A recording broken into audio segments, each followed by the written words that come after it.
Who's excited about making money? Who's excited about changing your future? Who's excited about your legacy? Who's excited about going partner, baby? Partner. That's right. Wow, I got to follow that. Okay. Woo. So, God, I'm so excited. Thank y'all for being here. Last night was incredible. Who was here last night? Raise your hand. How good was last night? Oh my. So if you weren't here last night, welcome this morning. We're going to kick this thing off, and I am so excited. I started doing this when I was 18 years old, and kind of like most people, we come in here broken, have no idea what we're going to do with our future. We don't normally have a plan, and then, let me do insurance. But Andy, when I met him, he literally changed my life because he set up this platform. All the stuff that he had to go through in his past, the things he had to overcome, all the times he could have stopped and didn't stop, and he just kept going and going and going. And then because of that, now he's partnered with Integrity, multi-billion-dollar company, and we got the same opportunity to do that. And I'm just excited to be here today. We got a whole jam-packed schedule. I'm excited to listen and learn from Andy. And I love y'all. I'm jacked up. I'm going to have Adam Katz kick this thing off. So, guys, here's what I pray wholeheartedly for each person in here. I pray that you will find a mentor that will breathe life into you. I pray that you will find a guide who will believe in you more than you believe in yourself many, many times. Somebody who won't quit on you, somebody who has your back, somebody who gives you two things. Somebody who gives you an opportunity and gives you an example. I pray that you will find somebody that has a heart of a servant leader and somebody that's going to be willing to set the pace and show you an opportunity that not only will change your life, but will change your kids' lives and your grandkids' lives. We're talking about generational legacy. And that's what I found when I was 22 years old. It was my first year teaching. I was a 7th grade school teacher at Lillington Middle School, and there was an 8th grade teacher named Jane Albright. And her and her husband were doing some business on the side, and I ended up as a name on a list. And he called me up, and he took me under his wing, and he's changed my life. And you know, I know that God put Andy Albright in my life for a reason, and because he knew that Emily Albright, she might as well be Emily Albright.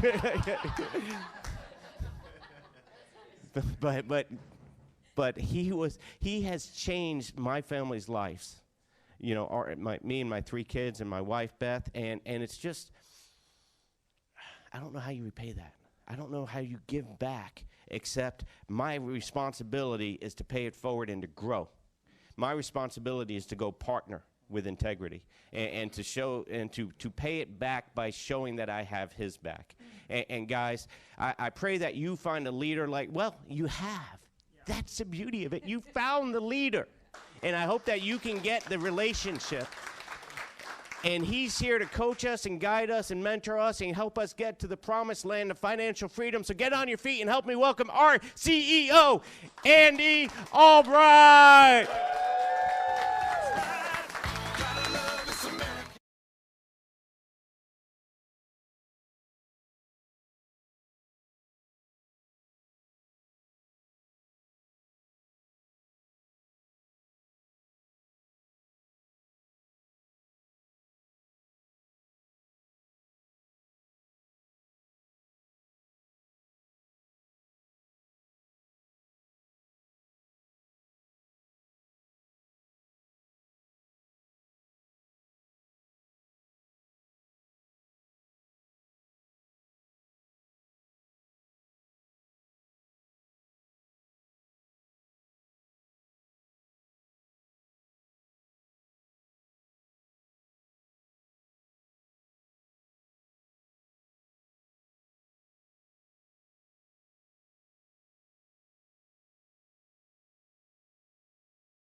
it's mind-boggling to me how people think they can make money later and it's going to be faster. That just don't make sense to me.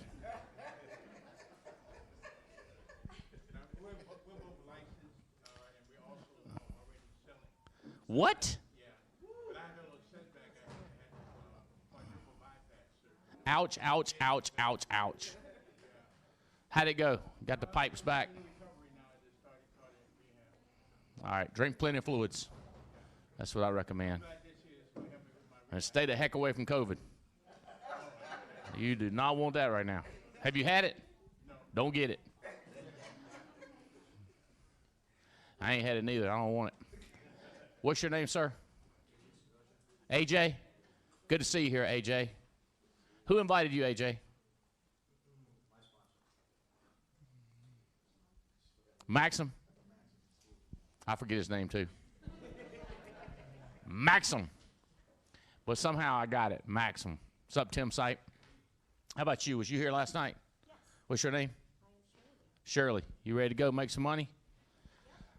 All right. Where's my basketball player? She couldn't come back. She had to go to work.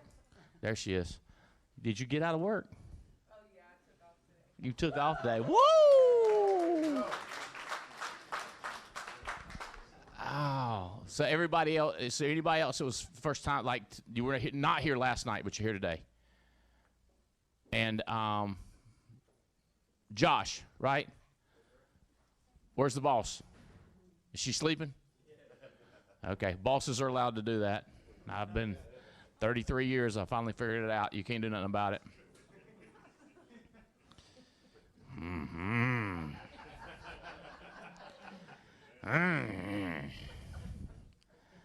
That's just the way it goes. All right, so we got a jammed up lineup that we want to do. I want to do our creed again at lunch. I'm going to wait till we got a few more people here. I want a couple people to hear it. Not licensed. AJ, where you drive in from?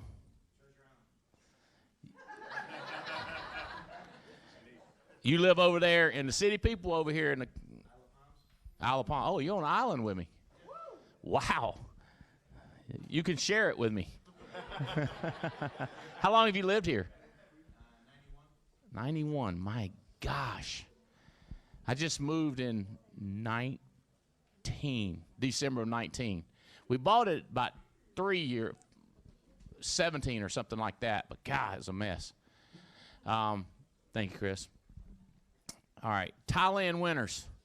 Y'all got your passport? Raise your hand if you go in Thailand with us. All right, is everybody got your? Look how many win this. Look, I'm telling you, everybody should win for real. Next year, like you shouldn't be sitting there like only a few people win. No, look at all. Raise your hand up. Raise 2 hands so it looks like some more people. Look at that. Look at all of them. It's almost everybody. Yeah. Has any of y'all not got your life? Even Blake won it. Blake, anybody can win it, right, Blake? That's the way I always felt. Y'all all got your passport? Because that's a pain to get that thing done. So COVID willing and God willing and Biden winning, we're going to Thailand in November, right? And we're running another contest for all y'all. Y'all not going to go to Thailand. This is a Alaskan cruise. But you still need your passport because we're going to go to some other country while we're up in there. I don't know what it is. BC or something. I don't know what it is. We land somewhere. Huh? No. In the Alaskan cruise. On the Alaskan cruise. No, Seattle's the same country. It's a different country. It's a different island we land on. Right, Adam? Yeah, that's right. BC. British Columbia. So you need your passport for that, too. Did I tell y'all that we were buying your train tickets for you on the cruise? That's good. That way you can get your orange juice or Mai Tai or whatever you're thinking. All right. I know what I want to tell y'all, too. Check this out. Maxim is going to be doing some teaching. So AJ, you better remember him now. He's going to do some teaching. He's talking about how to book appointments. He's going to go over the details, what to say when they say something. Lua Body is going to come up here and talk about this activity book. That'd be the time we pass out a few of those activity books, Gina and Chris, and just lets people see what's going on. And This is the business. All right, let me. I'm gonna real quick tell you this trick. What's your name from New York again? Miguel. You probably figured this out, but I'm gonna kind of put it in words for you.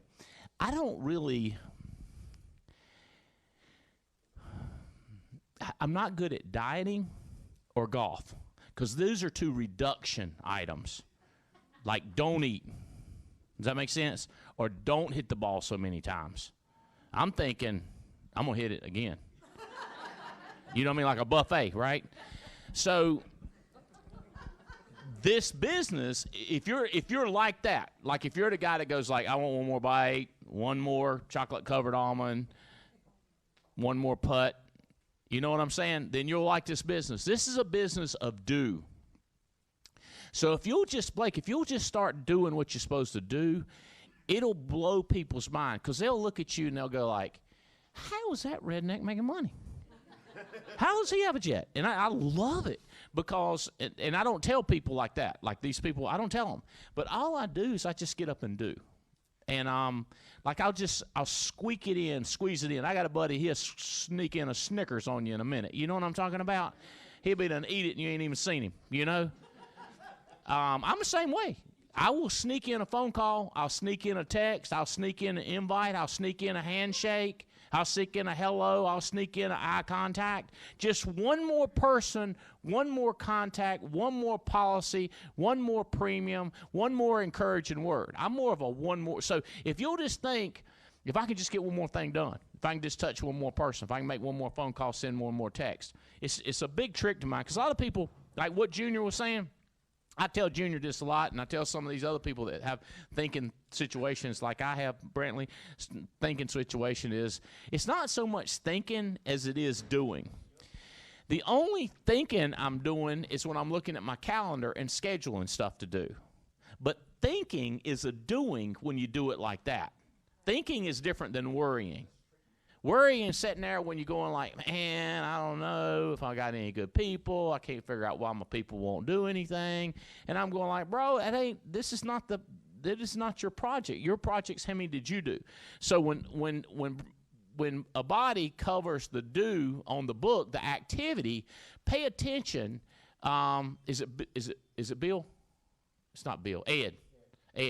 I knew it was like concise. Ed, that's the only thing, and Michelle, right? That's the only thing you got to think about is just click, click, click. How can I get through these numbers? Our biggest numbers are 40 appointments and 40 contacts or 40 recruits. Your goal is to do those every week. We've got Rojas asked me permission. He said, do you want me to really tell him how to do 40? I was like, yeah. I mean, who's ever worked overtime in their life? Anybody work 2 shifts? Anybody ever worked 2 shifts for a long time, 6 months, 90 days? That's what it's like. It's 2 shifts. But you'll make insane amounts of money, and your quality will improve dramatically. I think a lot of people have low expectations of people, and those people meet them. It's called their team. Versus having high expectations, and some people shockingly meet them. So I gave him permission to throw it out there, but that's the biggest do. The 8 steps of success is the psychological do, which is you read for 15 minutes. It's not like that much. It's just read 15 minutes. Personal use, you look through the 8 steps, but those are the psychology things, but there is work in there, but I'm clarifying the work is just 40-40, okay? All right, and I'm going to tell y'all something. Me and Adam talked about this all the time. What I've lived for 27 years, which is 7 more than insurance, is the free trips. I always be like, if I was rich, I'd go on a trip like this. And when I was in Amway, I was not rich. But I would go on a trip like that. And I was like, if this is what I would do if I was rich. So I'm kind of rich. You see what I'm saying? I wasn't rich, but I would go on a trip, and I'd be like, got another trip.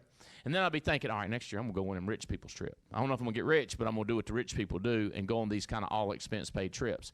So whenever I talk to people, Mike asked me about people, this guy's selling. I say, he's selling enough to go on a trip. I said, don't worry about it. You can't make them do more than that. You really can't make them do that, but you can cajole them. You can nudge them. You're like, come on, go on a trip with us, man, seriously. I mean, you ain't got to do anything, huh? Yeah, you got to get them stirred up about that. Yeah, salt in the oats. That's right. You can't lead a horse to water, but you can salt the oats. You can talk to them about it, how much fun it'll be, and get the psychology behind just going on a trip. Now, these are people like Nina and Rojas and Stephanie that win all the extensions. And then once they won the trip, then you go like, extension.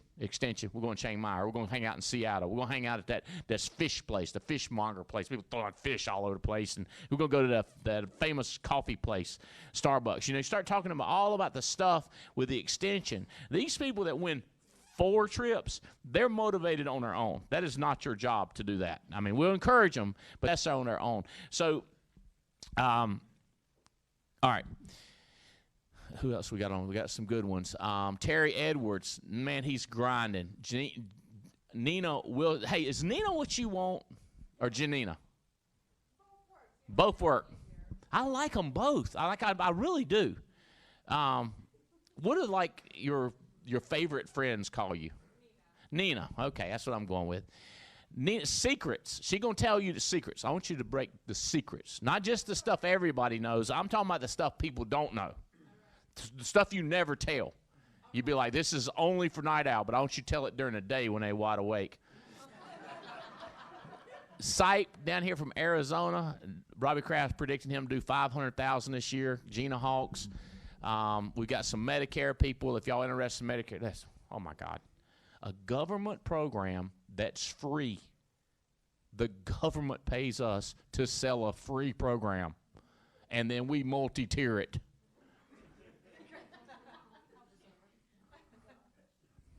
Tell you what, talking about selling CBD oil ain't got nothing on this. You know what I mean? This is a government program and it's free.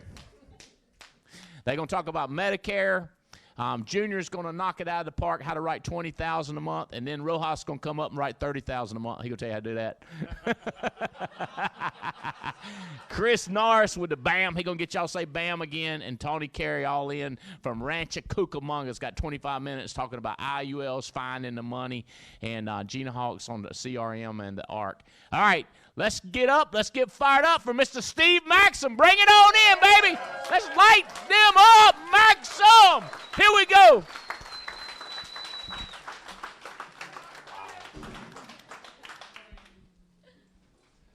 All right, bud, light them up. Set, go. Thank you, Andy. Thank you. Thank you, Andy and Jane. Thank you, Adam Katz. Thank you, Beth Katz. Thank you, Paula Argenio, Andrew Argenio. They're the people that brought me in this business about 1.5 years ago, 2 years. Super fired up to be part of this alliance. I love the culture, love the people I get to be around with. I've had just so many opportunities presented in front of me, and that's what I think is just great about the alliance over here. Give you a little background on me. Steve Maxim, born and raised in Ohio. Go Bucks. Married to my wife, Andrea, for 27 years. It's going to be 28 years. It has been a ride that we absolutely love. And we got 3 kids. We got Amanda, Max, and Izzy. Izzy, I'm proud dad on this over here. Following like in Emily Katz's footsteps, she just got her license, 18 years old. About a week ago or so, part of the Katz team, she's already out there selling business already, sold about $6,900 and everything. So I'm a real proud dad on there. Happy to be part of that over there. What I previously did is I was a business owner. We were in property management, and we had an online business that we sold hardware. That went well for several years and everything. Eventually got out. My wife started looking at me and going, hey, you got to start doing something. Came across the business through ZipRecruiter, and here I am with the Alliance through Andrew Argenio and Adam. Absolutely love it. So I get the fun job of doing the first thing, or what I consider the most important thing, about how to book appointments. All right. About 2 months ago, I had the opportunity where Andy Albright said, hey, you can be part of the TI office over here. I live in Sarasota now, all right, about 45 minutes away. So I got fired up, and I just stopped thinking. And when I stop thinking, I start doing, all right? And Andy's like, hey, we got a spot for you. Here's an office over here. Let's get it going over here. I was super fired up on there. But there was one thing that was sort of missing over there, that we had to get some furniture, we had to do some stuff, we had to get it all set up and everything. So I had this great pleasure of hanging out with Big Mike and everything. We moved a bunch of stuff. We had some other people help us out over here, Ozzy over there, and fantastic time. But here's my point on this, on booking the appointment. There was a poster, and I hung this poster. When I found this poster in the collection of things over here, I hung this poster in my office, and it says, "You can't get paid till your app gets issued. You can't get the app issued till you write the app. You can't write the app till you make the appointment. And you can't make the appointment till you call the lead." Sounds simple, right? Sounds real simple. And then the beauty. When I first got involved with the Alliance, you know, he showed me this one part of my phone again over here. Mine's black over here, so, but he's like, "This is how you do it right here. It's simple. This will make you millions and millions of dollars on here, on just booking these appointments over here." So I came up with a 3-step process of what we do on booking, at least for me, on booking appointments. And this was super helpful. I've been hanging around Big Mike, which has been a fantastic experience for me. The whole goal of booking an appointment, he told me, was just to find out when they're going to be home. That's it. Just find out when they're going to be home and go from there. So I came up with this acronym on booking appointments. Per like Andy's Lamborghini, per like Andy's Lambo. Little preparation, all right? Execute, and then review. So in the way of preparation, what I do, you know, you got your leads, you got your upline who's maybe giving you leads or helping you out that way, or you've purchased leads and everything. Make sure you got those ahead of time on there, all right? Make sure that they're there. You're not scrambling, sorting, all that kind of stuff before you start your dial session on there. Second thing, got your script, all right? Find a script that sort of fits you on there. I've gone through several scripts. One person I like to mention, Charity. Charity has made a huge, huge difference in the way we dial, all right? I love booking appointments with her because I bring my team on and we start booking, and then there's Charity coaching us right there too as well. Hey, a little bit of this, a little bit of this, do this, tweak this over here. Absolutely love that over there. Next thing, activity book. Now, my activity book looks a little different, but it is all right in here. I schedule the times, I track the dials, all that good stuff on there. Other thing I like to do in my preparation is just practice my scripts. Few times over and over. Now that I've got my daughter, her and I are going back and forth on stuff, handling objections, circling back and everything. So it's been an incredible time on there. So execute. Smile and dial. We don't want to sound like a telemarketer. Just get on the phone and just calm, relax. I like to have a nice mellow tone when I talk to the people over there, just like I'm talking to the friends, just like I'm talking to you, that I'm reaching out to them. Hey, just getting back. Just getting you the information. What works best for you, 9 or 1? And going from that point. The other thing, too, on the execution, this is huge. And I heard this through Jeremy Patton on the activity call the other day.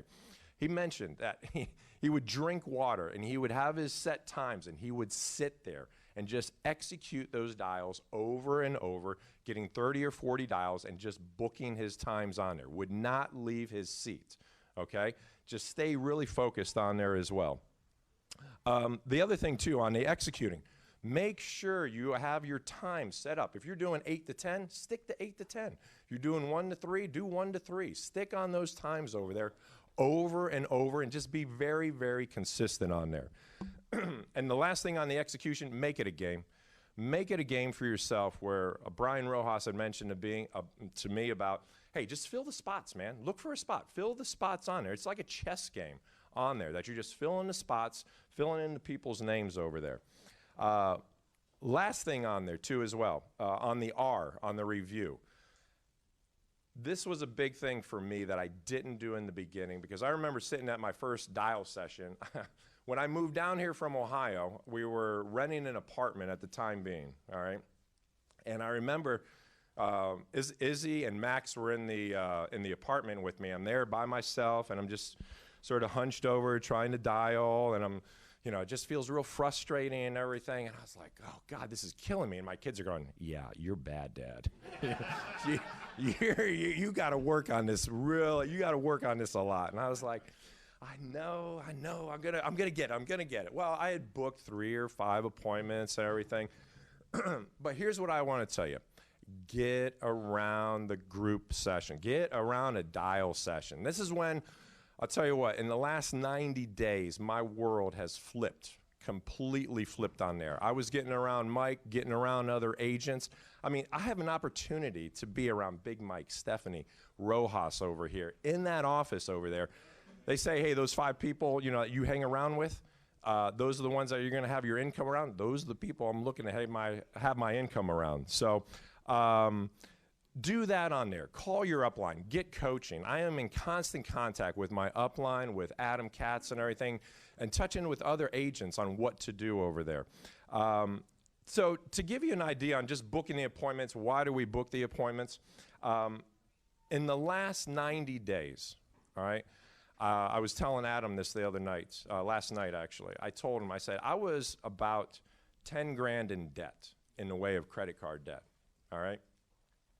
I have flipped that around now within the last 90 days that I got 10 grand in my bank actually. So January was a big month for me. Issue paid 31 grand on there. Super fired up. This month, I think we're going to be close to about 20, 25 grand on there too as well. I think I found a rhythm. I'm hanging around these people over here, booking the things, keeping it simple on there too as well. So with that being said, super fired up about this next guy that I'd like to bring up over here. This guy is relentless on recruiting. He is a top producer too as well, has been on trips. I love hanging out with this guy here.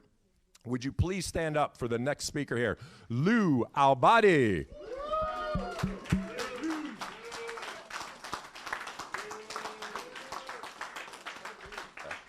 Nice job, man.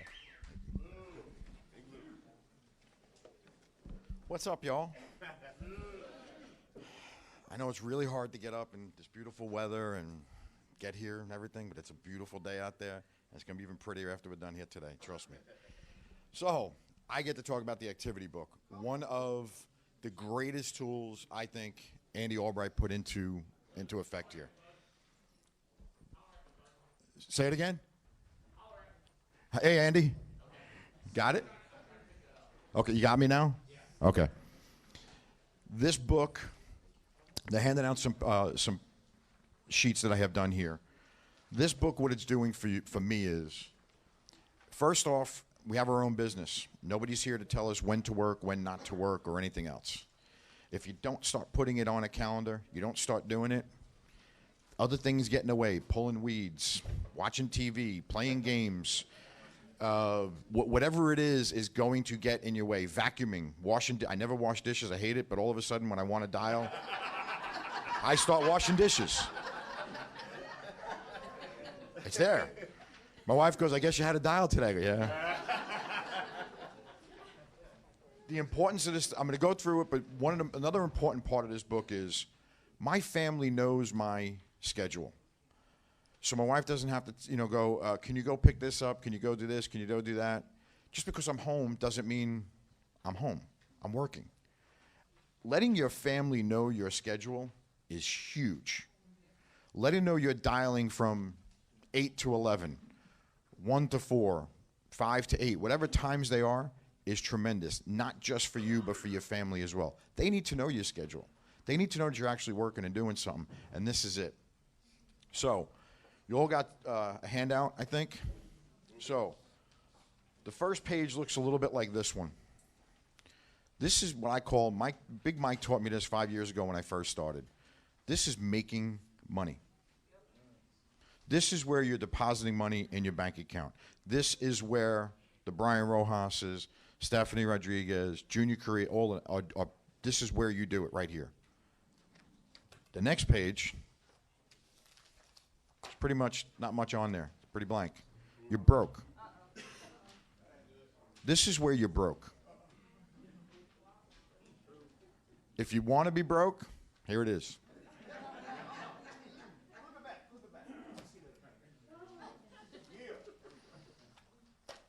This is the Junior Koreas. This is the Super Stephanies. This is the Brian Rojas's. This is the Big Mikes. This is the Andy Riddles. This is what it looks like, guys. This is what we have to do. I had a pastor one time tell me a story. He was he had to go he was in his office and wanted to go pray and go into the pulpit to go pray. And on the way to the pulpit, he had to walk through his grounds, and he saw some weeds, and he stopped to pull weeds. And he missed his time to pray. He had another meeting. Now people say, well, he didn't do anything wrong. No, he didn't. But he didn't have it on his schedule to go pray. And he stopped and did something else. I know it was pulling weeds or washing dishes or doing something else. But the importance of this. Now, the other part of this is, I talk in sports metaphors, so if you don't understand it, I'm going to make it as simple as I can.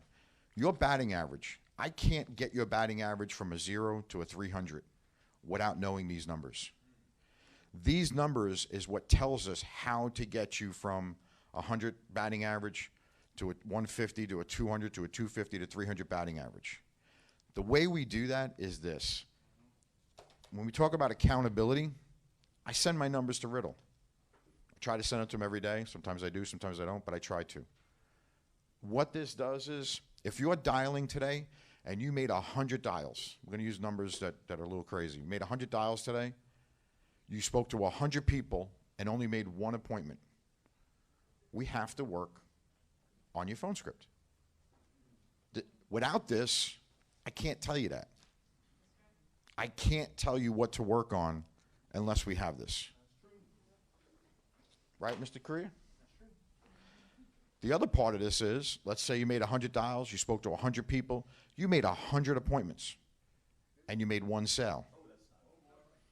Guess what we got to work on? Your in-home presentation. We don't know that until we can see the picture. This is like putting numbers up on a board and doing a paint by numbers. Remember when you were a kid, you used to do that? 1 to 2 to 3. This is the paint by numbers.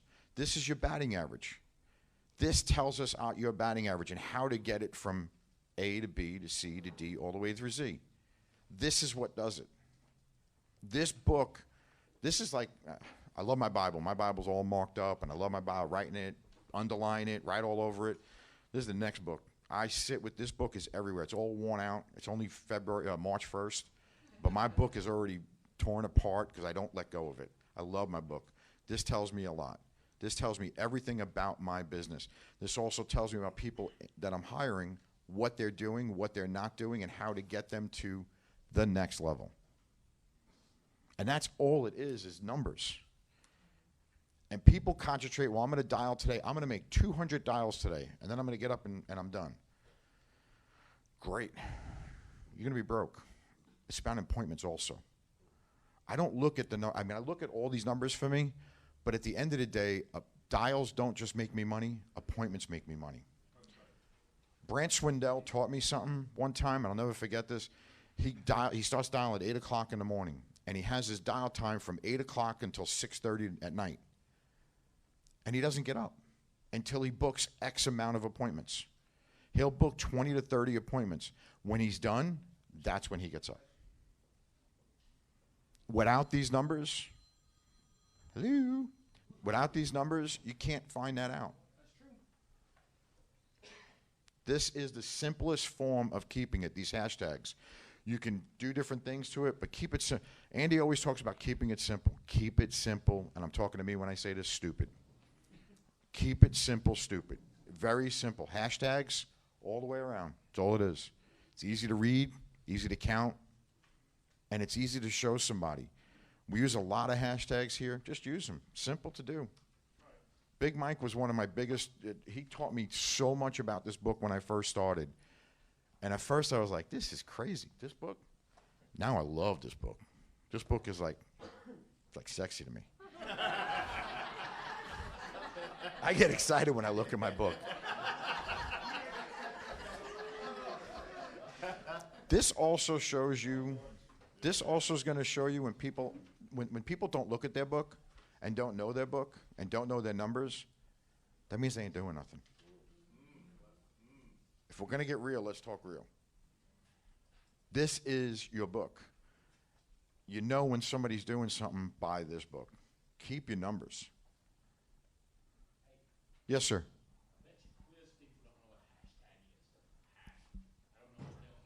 That's true. All right. Who doesn't know what a hashtag is? Everybody knows what a hashtag is? Andy doesn't. So what we have is 1, 2, 3, 4 lines, and then the swatch makes 5. And that's how we count our. Right. So what constitutes it is a dial. So a dial is when I have somebody's number in front of me, I'm going to call Steve Bratley. I call Steve once, he does not answer. I hang up. That's 1 hashtag. I call Steve right back. He doesn't answer. That's 2 hashtags. I call Steve right back. That's 3 hashtags. And then the same thing for the next person and so on. Steve gives me 3 numbers. That's 9 dials if he doesn't answer the phone. That constitutes what a hashtag is. So I try. I'm around 45 dials an hour. I try to be between 40,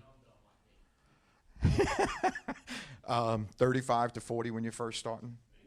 I have everything set up on my desk for speed. My charger is on my desk. My headset is on my desk. My pens. Yes, sir. Yes, sir. Talking to people and everything is around 35 dials an hour for just starting out. To get to 45 dials an hour, that's what you should be shooting for. You need to know when you start and when you're ending, and then figure out your dials per hour. It's really important to know your dials per hour. It is extremely important. And don't just say, I think I started around 10. No, I started at 10. If you had a job and you had to be there at 10, you don't get to show up at 11 and they're going to say, oh, great, I'm glad you're here. Eventually, you're going to fire yourself if you don't start dialing the time you're supposed to dial. You're talking good, Lou. Thank you. I appreciate that. So this is an extremely important tool. Anybody who's making money in this company, ask them about this, and I'm sure every single one of them has this. So I get to bring up a real good friend of mine. Terry Edwards is blowing this thing up. And somebody I want to learn from, somebody I want to be around, somebody I want to talk to, somebody I want to be in his presence every chance I possibly can. I want to bring up Mr. Terry Edwards.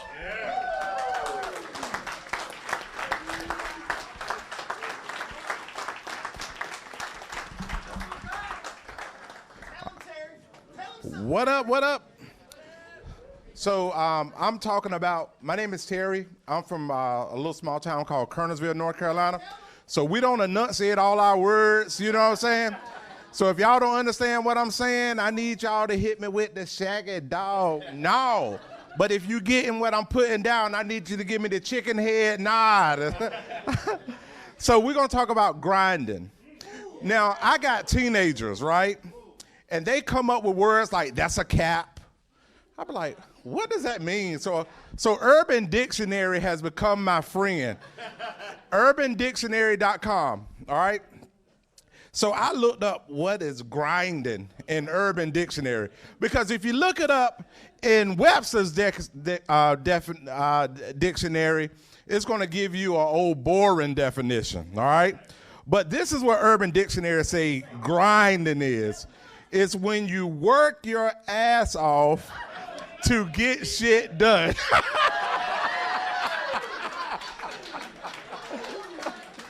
I did not say it. You know, I'm just reading it. Do not shoot the messenger. I'm just reading what's on. But for real, though, if you want to win in this business, you got to be grinding, baby. And it's like grinding, it's that mastering the mundane. What Lou was just talking about. Is dialing like the highlight of your day? But if you don't do it, you ain't gonna make no money. You know what I'm saying? So we got to be grinding. And this is another thing. It's like people always talking about burnout. Anybody heard people say, I'm just burnt out? Well, let me explain to you how burnout happens. Burnout happens not when you get tired of doing what you do. It's when you forget why you are doing it. Let me repeat that. You don't get burnt out when you get tired of making dials. You don't get burnt out when you get tired of running appointments, we get burned out when we forget the mission that we're trying to accomplish. And what is our mission? Our mission at the Alliance is we're going to win this war on poverty. That's what we're fighting for, right? And the first place that we got to win that war on poverty is in our own house. You know, the best way to help poor people is not to be one of them. So when we go out and we work, we then have money to make a difference, right? Huh? See, a lot of people are like, yeah, I want to start a nonprofit, but a for-profit funds the nonprofit. Let me repeat that. A lot of people want to start a nonprofit so they can say, give me. But who gives to the nonprofit? The people who makes the profit. You give out of abundance. So if we're only making enough money to take care of our little bills, how can we experience abundance? And the only way that you experience abundance is through giving, okay? So the mundane, how do you grind? When your purpose and your work collide. It's almost like this business, I feel like, is my calling. It's my calling to help people. It's my calling to make sure that financial legacies of families are protected when the worst things happen in their lives. And it's like when you're called, you cannot detach yourself from your calling. You can detach yourself from your work. So if you're only working to make money, after you make your little money, it's okay to take a break. But when you are working towards your calling or your eternal purpose, in 24/7 is a mandate. You cannot stop pursuing your calling, but you can clock out of work. So people wonder, how is it? So the first time I met Andy, I was like, bro, it's evident you're successful, but like, why are you still doing this? Like, he could have retired years ago.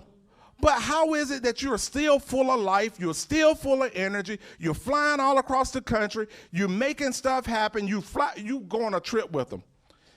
You are going to be up at 2 o'clock in the morning talking about stuff. You're going to be sleeping. He might take a little cat nap and wake back up middle of the sentence, right where he left off at. This dude is a grinder. Why is he grinding so hard? Because you and I do not have the lifestyle that he has. So his whole mission now is to help other people get what he has. So it's no longer about the money, it's all about the mission. And how many people can follow somebody that's mission-minded more so than money-minded? Now keep in mind, we're going to make some money and we ain't got to give it back. This Alliance Creed, this is some powerful stuff, bro. Did y'all read through this again? Like, when you get to a quiet place, just sit back down and read it. This is about business, but if you want to make this magical, what happens when this becomes who you are? What happens when you know why you exist? And the cool part about it is, Deion Sanders, he just got a coaching job down at Jackson State University, right? He said he's even teaching his players how to pee. He's a football coach teaching his players how to pee. What does peeing have to do with blocking and tackling? He said this: if you don't know how to treat the locker room, you don't know how to respect your teammates, you don't know how to respect the game, you don't know how to respect other people. He said, and the thing is this way, we assume that people have been taught stuff. He said, but sometimes you got to teach the smallest details and leave nothing to the imagination. And once you start coaching, coaching never stops. So that's like when we hire new agents, and what else breaks up the grind? The new stories. How many people have been with us less than 90 days? Look around. You know the people who don't like coming to meetings? the agents who don't have new people sitting in the room. The people who don't have new people here are the ones who take extended smoke breaks. The ones standing in the back of the room, arms folded like they got it all together. But when you have new people in the room, that's the lifeblood of our organization, new people. Nobody wants to be a part of a stagnant organization, right? So the new people, the new stories, how can I help Ashley make sure that she have a better experience? Somebody say better. Not the same, a better experience, because this is what I know. We've been around for over 20 years, but we haven't seen our best days yet. And we're going to need a whole bunch of people. We're going to need Lottie, Dottie, and everybody to make this thing go to $1 billion. Is there anybody excited about going to $1 billion?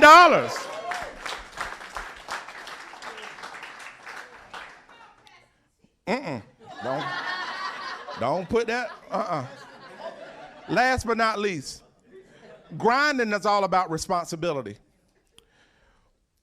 9 years ago, me and Tia, we adopted 3 kids at one time. They were 2, 3, and 4. And that was one of the most defining moments in my life. And one of the things that I always said was, I don't know where they could have ended up, but what I do know is nobody can love them and serve them like we can. What am I saying? Grinding is all about personal responsibility. Nobody can do it like you can do it.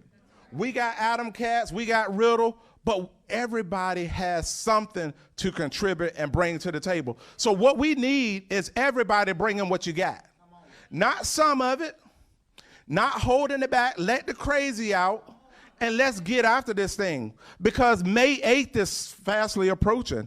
How many new people can you get to Burlington on May the 7th and May the 8th? That's what's going to keep the grind significant, is the new lives that we get to change. And speaking of lives changing, I think Sean Boone is next, right? Janina. Speaking of lives changing, it's so inspiring to see other people's lives change literally right before your eyes. Janina Wilson's life is radically changed over the last 1 year, but I'm more excited about what it's going to look like for her little girl and her and Kyle over the next 10 years. Y'all heard her talk about she done bought a 3,000 square foot house with a big old pool in the backyard overlooking the lake or pond or what, yeah. You know what I'm saying? Came from Germany with literally just her possessions and came to America to pursue that dream. So ladies and gentlemen, y'all stand to your feet and welcome my buddy, Miss Nina Wilson.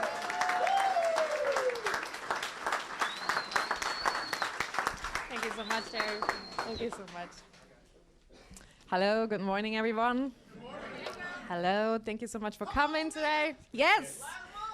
Hey, yeah, my name is Janina Wilson. I'm from St. Augustine here in Florida. That is my chosen new home. And I'm here this morning to tell you guys about the secrets of the in-home presentation. And to be honest, nothing that we do here is a secret. Everything is laid out to your disposal. The question is, are you going to take advantage of the resources that we got?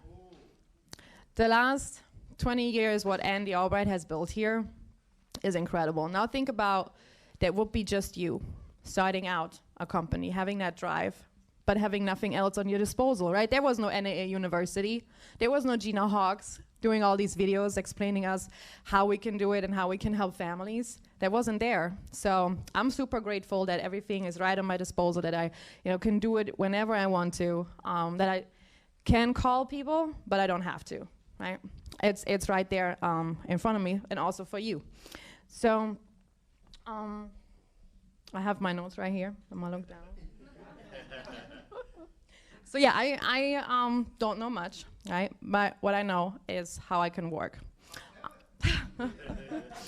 if somebody asked me, I had a phone call and then somebody asked me, but Nina, what is the turnaround on a lead? If I buy this many leads, what is it going to look like in my bank account? And I say, well, I don't know. You know, it depends on you and if you really do the steps that you're going to do.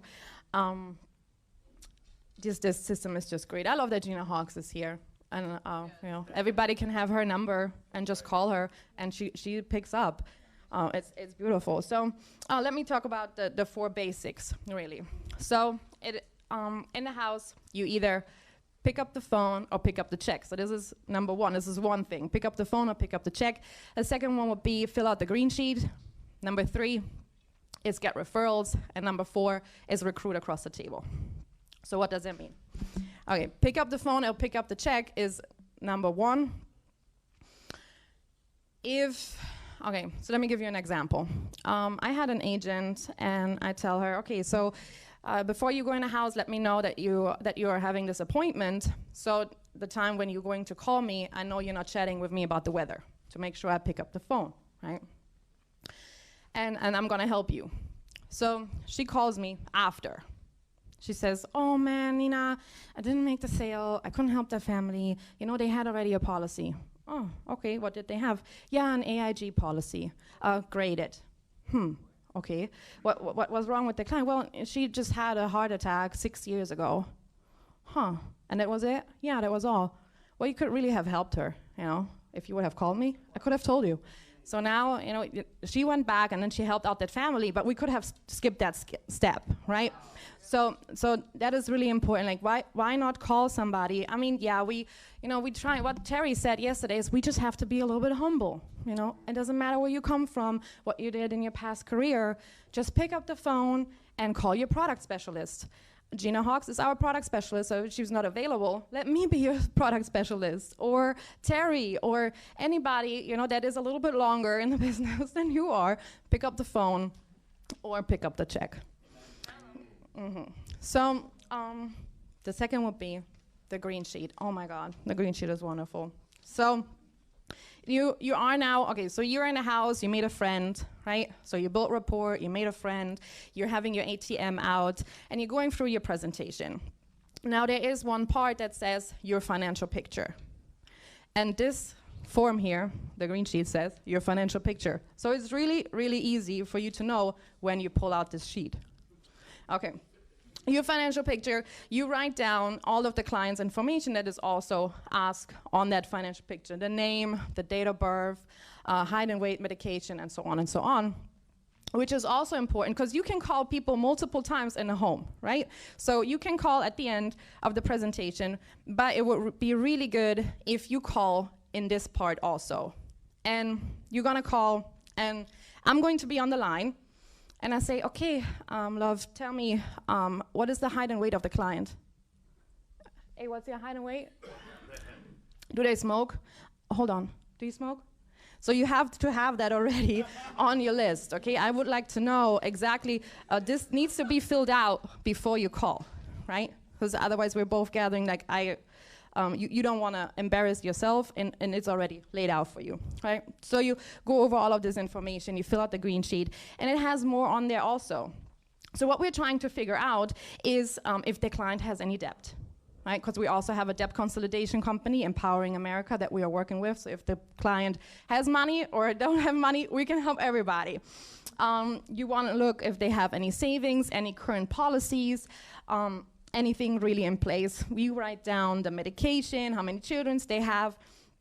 And if you get to find money, you will take a picture of this and send it on the email address that is on the bottom also.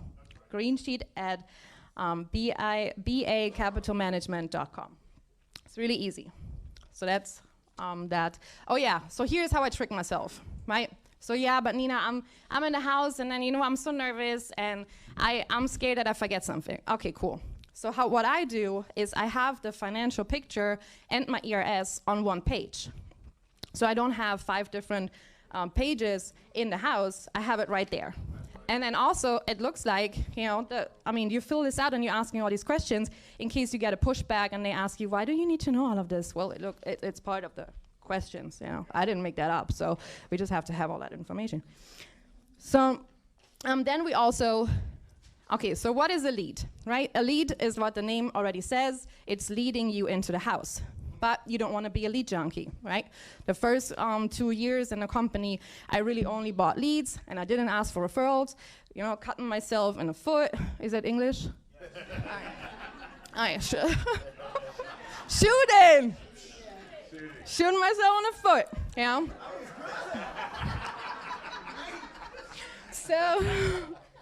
So exactly. So this is why I tricked myself and I put it all on one page. Now we also would like to get referrals, right? And we call it the emergency response system. So what you say to the client, really important is I need to have the information about the beneficiaries. Who's the beneficiary? 1, 2, 3, 4. You take down those phone numbers, and I'm telling you, I call them golden referrals. Beneficiaries are golden. Yeah, you go over there, you say, hey, this person took care of their family. You're the beneficiary. Guess what they do? Take out a policy, make that person the beneficiary. Wow. Really easy. Yeah, exactly. And then, you know, if I have the 2, 3 people already on there, the phone number of the beneficiaries, I mark the numbers on this side all the way to 10 or 15, depending how many people I found out already building rapport, or if they have a big family, if they have a big network. So depending on what answers they give me, I number it through, and I move it over to them and say, hey, this is what we have to do. That's required by the company. You have to fill this up to 10 people. And then I leave them like that, and I keep filling out the application. So they think it's mandatory to do, which it is, right? We want to, yeah, exactly. We want to make sure that they know, because we have over $1 billion of unclaimed life insurance money in America. Wow. Give me that $1 billion, you know? So really important. Okay. We have phone pick up the check. That's it. Oh, recruit. Okay, recruit across the table. The most important part. Okay, so recruiting across the table, you can do that at the beginning of the presentation or at the end. Ask them if they know anybody who could help us. Look around in the room, if there are any pictures, grandchildren, if you meet with a senior, ask for their grandchildren's phone number, if they want to do a little bit of money on the side. And you don't need to know it all, right? That's what I said at the beginning. You can always have somebody you have somebody on your disposal who can help you out, and we will call that list for you. You know, if you find somebody in the house that says, "Hey, I have 2, 3 people that might be interested in making money with you guys and working with you," you hand that list over to me, and then I'm gonna call for you. No problem. All right, that's okay. Next speaker will be my dear friend, Tim Sipe. Everybody stand up, give him a hand.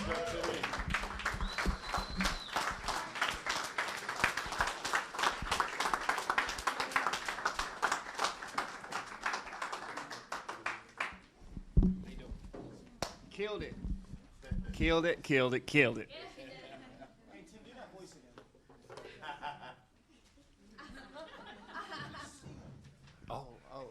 I gotcha. Hey everybody, my name is Tim Sipe, and I live in Chandler, Arizona, and that's kind of like Phoenix, Arizona, so I just say Phoenix, because there's like 10 cities in Phoenix. Before I start talking to you guys, I guess you should probably know like who I am, what I do, and how like what I'm about to say might help.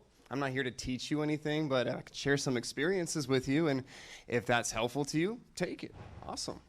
I have a really beautiful wife, and we've been married for 10 years. Her name is Sarah. I think she's watching this. Hey, Sarah. And we have 5 beautiful children. Wow. And they're so smart, and they're so intelligent. We have a 7-year-old, a 6-year-old, a 5-year-old, a 3-year-old, and a 3-month-old. Yeah, just born in, oh yeah.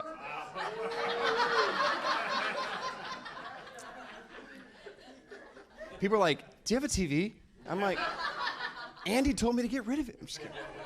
No, I'm kidding. He didn't say that. That's a joke.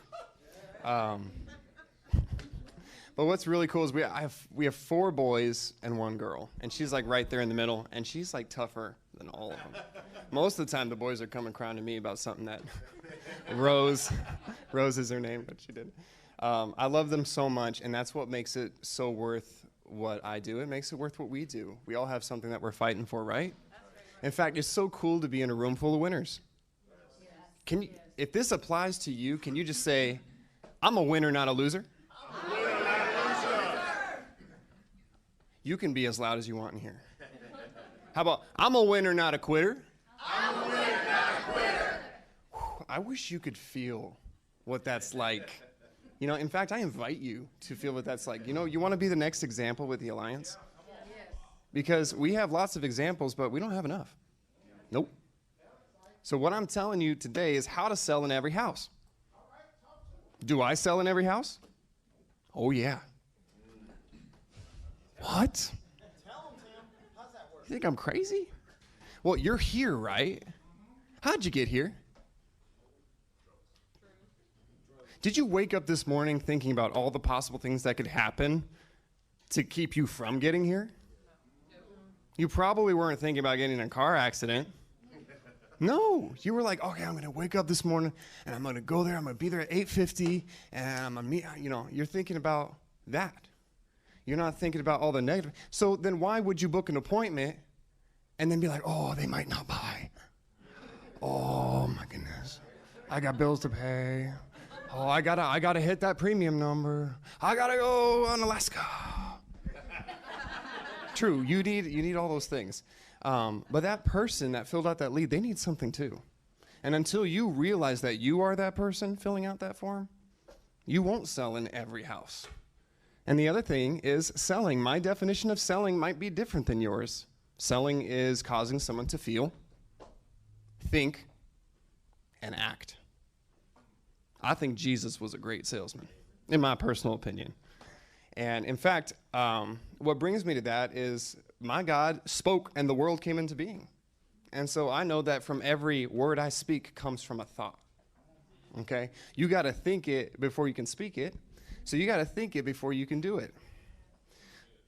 So until you realize that the person who's got the flat tire on the side of the road is you, until you realize that we're all connected, that's nothing. How can you love somebody if you don't love yourself? That's got to come from somewhere, right? So I'm going to say this. Love yourself enough to help that family. Love yourself enough to serve them, because the feeling that you get from serving them is more fulfilling than you can imagine.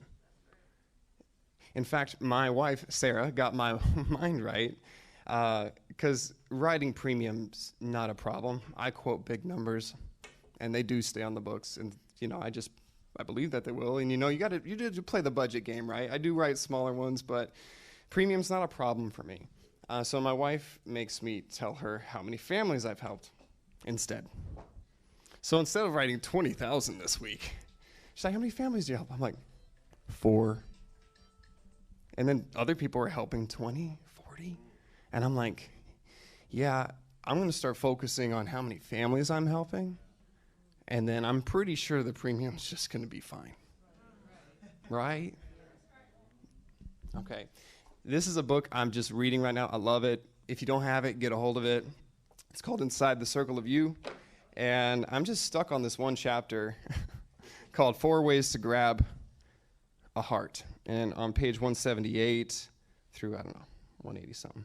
One of the topics is confidence. And he says, confidence is a feeling or a belief that you can do something well or succeed at something. A feeling of belief that someone or something is good or has the ability to succeed at something. The feeling of being certain that something will happen or that something is true. The feeling of being certain, that's what confidence is. So when I'm up here telling you that I sell in every house, do you think I really sell in every house? Policy-wise? Maybe not, right? But you're not going to convince me that, because in my mind, I do sell in every house. Because I'm there, I'm asking the questions, right? Because I care. Because that's me across the table. Have you ever had a client ask you, would you sell this to your mom? I said, I'll do you one better. If I was in your shoes, 89 years old with that much money in my bank, I will buy 2 of those for me. Like, if I could afford it. But you do what you want to do, you know what I mean? Until you see that that's you. I wrote some notes to keep me on track because I have so many thoughts, right? You notice I don't have an ATM up here? For those of you who don't know what that is, that's the Alliance Training Manual. That's a flip chart. If you guys want ATM training, I'm not doing that right now. There are people that do that better than me. Jason Carey, he's got a video. Check it out. Get with your upline if you need to find that one. Brant Swindell has an excellent in-home presentation. Those are the people I've learned from. Side note, no ATM today. Okay.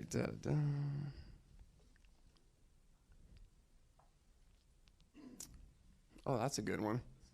That's a good one. I'm sorry, I was just thinking about this morning. Benjamin Franklin had an idea, and now we have an oven.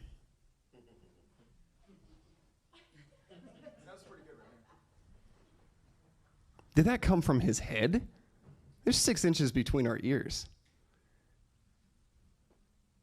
You can have an insane amount of belief in that 6 inches. You don't know how many people you can help, but I'm here to tell you, you can help a lot. How do I sell in every house? I care. Care enough to ask the questions? Do you believe you can do it?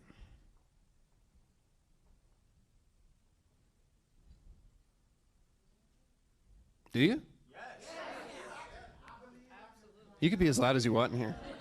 Say, I believe. I believe. That's so good.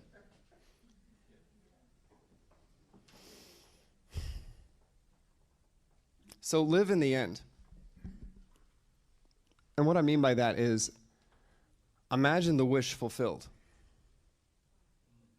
In other words, pray for something while being grateful that you've already received it.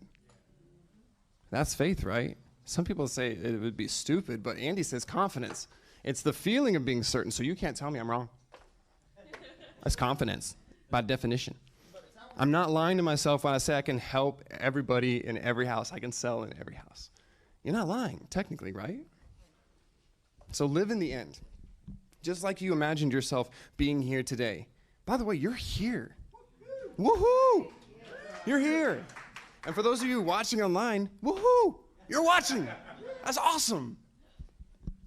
I'm here. And that reminds me of another thing. Side note, Andy Riddle was talking about it. Junior Correa was talking about it. Your thoughts, hold them accountable. You have a thought, snag that negative thing. You say, hey. Who asked you?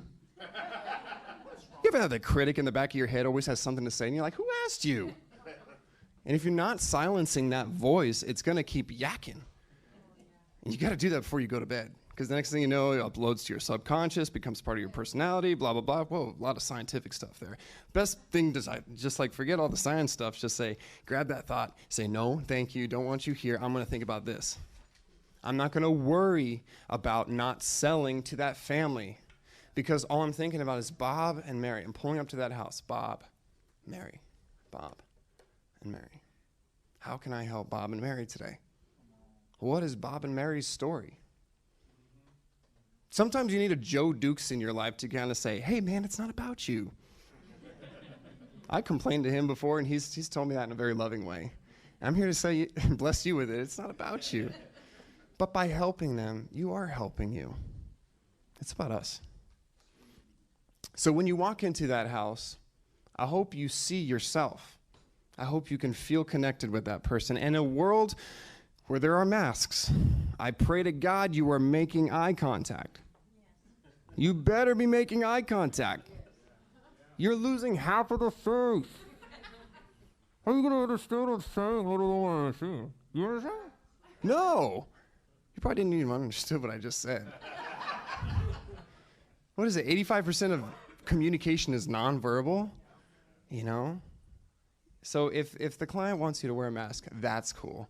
But you have to make that eye contact, okay? Some people are cool with you not wearing a mask, and that's easier, okay? I just wanted to give you that little side note.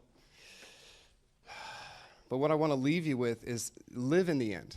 just like you imagined yourself here, imagine yourself in that home.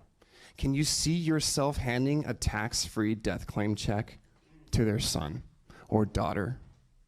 I've delivered 7 death claim checks in the last 6.5 years to people I have met, to people I have made friends with, to people I have sat across from the table with. And then they're gone. That's what we do. And when you look your client in the eye and you promise them that you will be here when something goes wrong, it's very empowering. You'll give them cold chills. And I'm not lying when I do that. And if you say you're going to do it, you better do it, okay? You find a way, make a way. You do what you say you're going to do. Because that's you across the table. All right?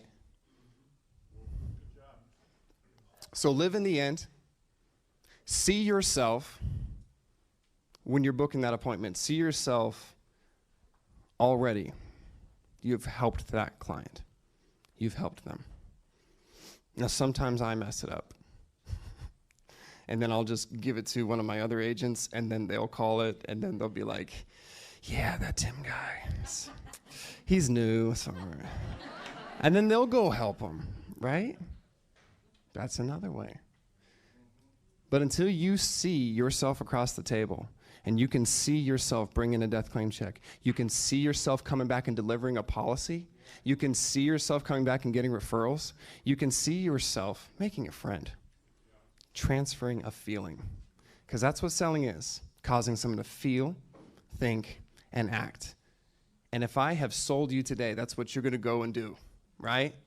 So the next person I'm going to introduce, I'm so happy that I get to introduce her because she's so important to me. I don't know if she's aware of how much she means to me, but ever since I met this woman, she has spoken life to me. She has welcomed me into this company, and I've seen her consistently do that with everybody since I met her. And I'm so excited that you get to meet her because she's extremely smart, and she can write an IUL, an Index Universal Life, to make your head spin. In fact, she could do lots of them. She's our product training specialist for the entire nation. Please get on your feet and give a warm welcome to our only Gina Hawks. Woo!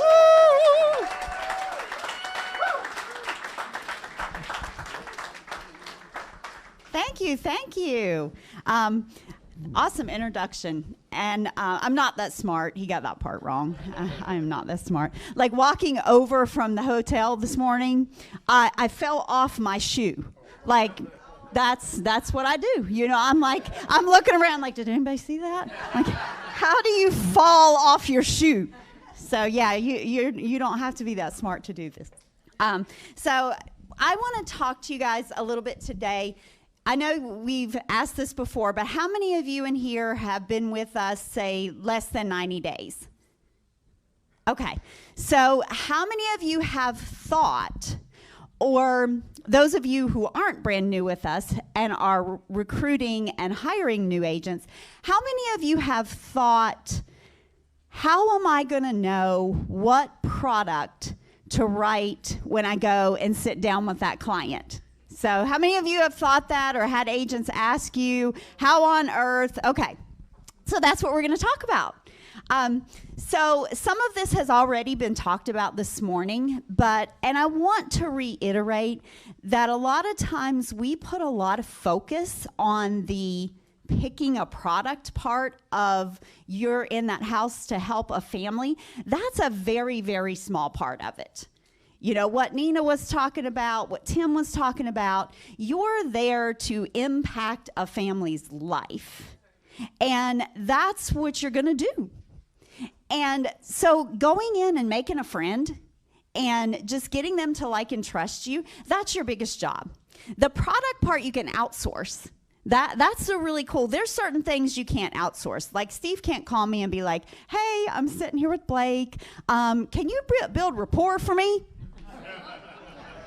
Like, I mean, sure. No, No, I can't do that. That's up to you. What you can do is call somebody and say, hey, I'm sitting here with my new friend Blake, and, you know, he's got this awesome new house here in Florida, and he's trying to protect his family, and here's a little bit, you know, about his situation, and you don't need to know everything. Like I said last night, newsflash, you're never going to know everything. As soon as you think you know everything, they're going to change something. So as soon as you're like, I've got it, and that's like, oh, that changed. And here's a new product. So, but the awesome thing about what you have here that I hope you're starting to grasp that, those of you that were here last night and back here this morning, and those of you that have just been here this morning, I hope you're starting to grasp the fact that there's something special here, and you have support here like you're not going to have anywhere else. It's true. I know it's hard to believe, Sabrina. It's so hard to believe that you're going to call somebody up on the phone, Marty, and they're actually going to help you. Number one, they're going to answer the phone, and then they're actually going to help you. When they don't make any money off of you, they're just here to help. And so when we say call from the home, Nina was talking about that first step. Pick up a phone or pick up a check. I tell people it's usually both of them. Both of them. for those. So both of them, because you're probably going to have to pick up a phone to pick up that check, or you're going to be like the person she was talking about that called and said, no, I didn't pick up a check because she didn't pick up the phone, and Nina could have helped her. So when we say call from the home, we mean it. Like, we're not just saying that. We'll answer. We'll help you. Some of you were not here last night, so I'll give you my phone number. If you don't have it, or if you lost your notes from last night, it's 336-212-2041. 336-212-2041. So add me to the list of people that you can call. The key is have a list, because we're all busy. You know, if you call me today, you might not get me. And so we don't want you sitting in, you know, like, pull up a chair, I'm going to be here for lunch and maybe dinner. You know, it depends on when they call me back, but I might be here for a while, so what you cooking for dinner? No, we don't want you to do that. We want you to be able to get somebody, Marvin, in the home when you're there. But please, please lean into this system. As long as you do that, listen closely. As long as you do that, you are going to be successful here. 100%. You follow the system. You do what we lead you to do. You will be successful here. There is no doubt about it. You will be successfso. Oh, we got to work. You can't just follow a system. You got to work too. But that is kind of following the system. That's one of those steps in the book, work. But just lean into the system and use the resources that we have. So when you're brand new, that's calling us. That's calling us every single home. Call us. Hey, sitting here with my new friend. Want to make sure we're getting the best plan for them. That's all you got to say. I'm sitting here. Want to make sure that we get the best plan for them. That's easy enough. They're not going to freak out that you're calling somebody. They actually love the fact that you're calling somebody. They see that you're working for them. You know, you go anywhere else, you go to buy a car, you go to buy a washing machine, you go to buy a TV. The salesperson comes up, they're not like, hey, Joe, you know, here's this person's needs. We want to make sure we're getting them the best TV they can possibly get, right? No, they're just sitting there like, yeah, this one seems good, you know. It works. There's stuff on it. So it's good enough. Yeah, exactly. You got a clicker and it's all good. No, we are here and we're doing everything we can to help that family out. Thank you very much. I'm going to need that. So, but once you get a little more involved with us, we have some awesome tools to be able to help you in the home. We have these things called underwriting grids. How many of you have used an underwriting grid? Yeah, every single day. There is not a day goes by, not a single day goes by, I'm not looking at those underwriting grids. helping agents out. So what these underwriting grids do is it lists all these health conditions and driving conditions, criminal record, all this stuff that could affect a client's eligibility are listed. And you go down through the list and you find the thing that they got going on. And it's going to tell you each company how they look at that particular condition. Yeah, I know, it's crazy, Stephanie. Yeah, cheat sheet. Yeah, people think I'm smart and think, I just got a lot of stuff I look up. They're like, how do you keep that all in your head? Oh, well, you know, I just do. I'm on the phone, Junior. They don't know that I'm standing there looking it up. They're like, oh, you just pull that out of the sky. Yeah. No, I don't. Somebody asked me that last night. They're like, how do you know all this stuff? David asked me. I'm like, it's right here on my phone. He's like, where'd you get that? NAAuniversity.com. So all these tools that I'm talking about, NAAuniversity.com, that's where you're going to find those underwriting grids. That's where you're going to find the height weight charts. Nina mentioned that. You know, these are the kind of things we need to know about the client to know what they're going to qualify for. We put all the height weight charts in one place for you. All of the medication lists in one place, so that you're not having to look, well, where is Forrester's medication list and where's America's medication list? No, we just look at one list, and it's got every single company on there, so you can figure out what medications might keep a client from qualifying for something. So, and those are the three main things you're going to need to know to pick a product. What are they going to qualify for health-wise? What are they going to qualify for based on their height and weight? And what are they going to qualify for based on the medications that they're on? Those are the three main things. So we've consolidated that information as much as we possibly can to give that to you on the university. You can put it on your phone, save it to your home screen. That's what I do, again, every single day. I'm looking at those different tools to help me to figure out, okay, this is going to be the best product for a client. A lot of this is going to come with time, but the key is, here we go. Height weight charts, medication lists, final expense underwriting grid, mortgage term underwriting grid. This is all on the quoting tools page, which also has all the links to where you quote the premium. Because guess what? Once you figure out what they're going to qualify for, you got to know how much it's going to cost. And so the quoting tools page has all that on there. Save these things on your phone. But again, lean into the system. Call people. Please, please, please call people from the home. You guys can do this.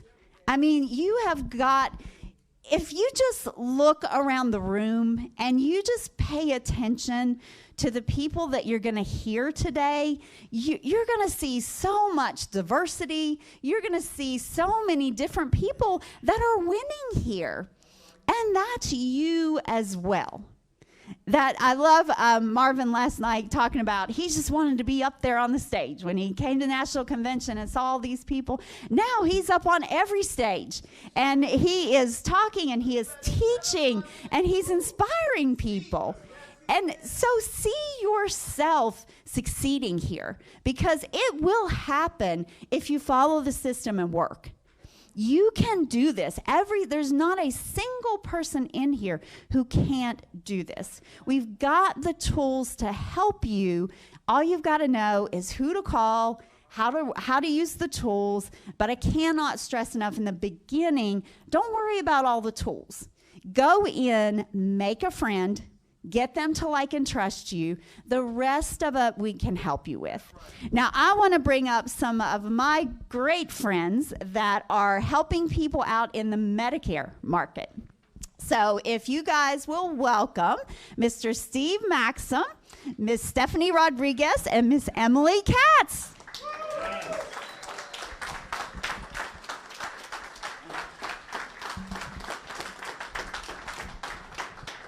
Thanks, Gina. Hey guys, how are ya? We're going to talk to you a little bit about the Medicare that we've been doing. It has changed the way that we've been doing our sales. This last year has been amazing. Last Medicare season, I think I did about 45 Medicare applications, and that was just seeing clients, like current clients I was in the home. I just asked them one simple question. Hey, have you taken care of your updated 2021 plan yet? And I'd say about 75% of the time it was a no. And they were really happy that they were able to do it right there with me. It took maybe an extra 10 minutes, and that right there was about a $400 commission right in my pocket. For that 10 minutes, I mean, if I hadn't done, it's a good thing that it's required. You have to get your AHIP, because if I hadn't done the AHIP, I would have had no idea what's going on. I don't know what AHIP stands for, but I know it's required, and it's the training that you have to do, and it just tells you about all the different rules and regulations and how the Medicare system works. So Gina is the greatest person to help you figure out how to do that. We also have Ivy Wilson. She's our other Medicare specialist, and they're both right there. Every time you have a question, they help me out. I would text them. They would tell me exactly where to go or what to look for. So definitely good people to have in contact. But that was the biggest thing, If you're not asking the question, they don't know that you can help them. So if you don't say, hey, do you need help with this? They have no idea that they can do everything in one place. And they like that, because Medicare to them, their health care, that's personal. Their life insurance is personal, but their health care is extra personal. And knowing that you can save them lots of difficult phone calls, annoying people calling them, commercials, everything that comes along with the Medicare season, they like making it easy. So just, ask them that question. I remember there was one time I did get like a $5 Medicare lead, and I went to go see this lady, and I left, and I was pulling out, and she called me, and she's like, hey, my neighbor wants to call you about Medicare. And I was like, okay. So her neighbor literally called me as soon as I hung up. And she's like, can you come back tomorrow? So I went back the next day, and she had 5 of her neighbor friends. It was a 55 and up community, and they were all just sitting around the table waiting for me. And I think that was like a $2,500 day, just by like asking that one little question. And what else was I going to say about that? I don't know. People just like the older community, they like referrals. So if they like you and you help them out, they're going to tell their friends about you. That was probably one of the most eye-opening appointments I had for Medicare, and it just kind of took off from there.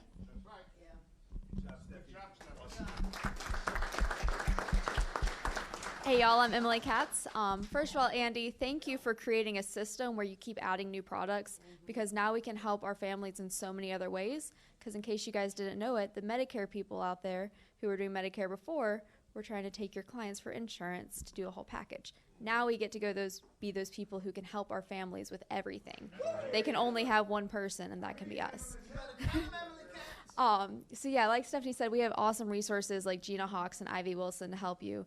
And whenever I was looking at the Medicare stuff, I was like, this stuff is overwhelming. I don't know any of these terms. In case y'all don't see it, I am not Medicare age, so I have not had to experience any of that. I know, sorry to shock you.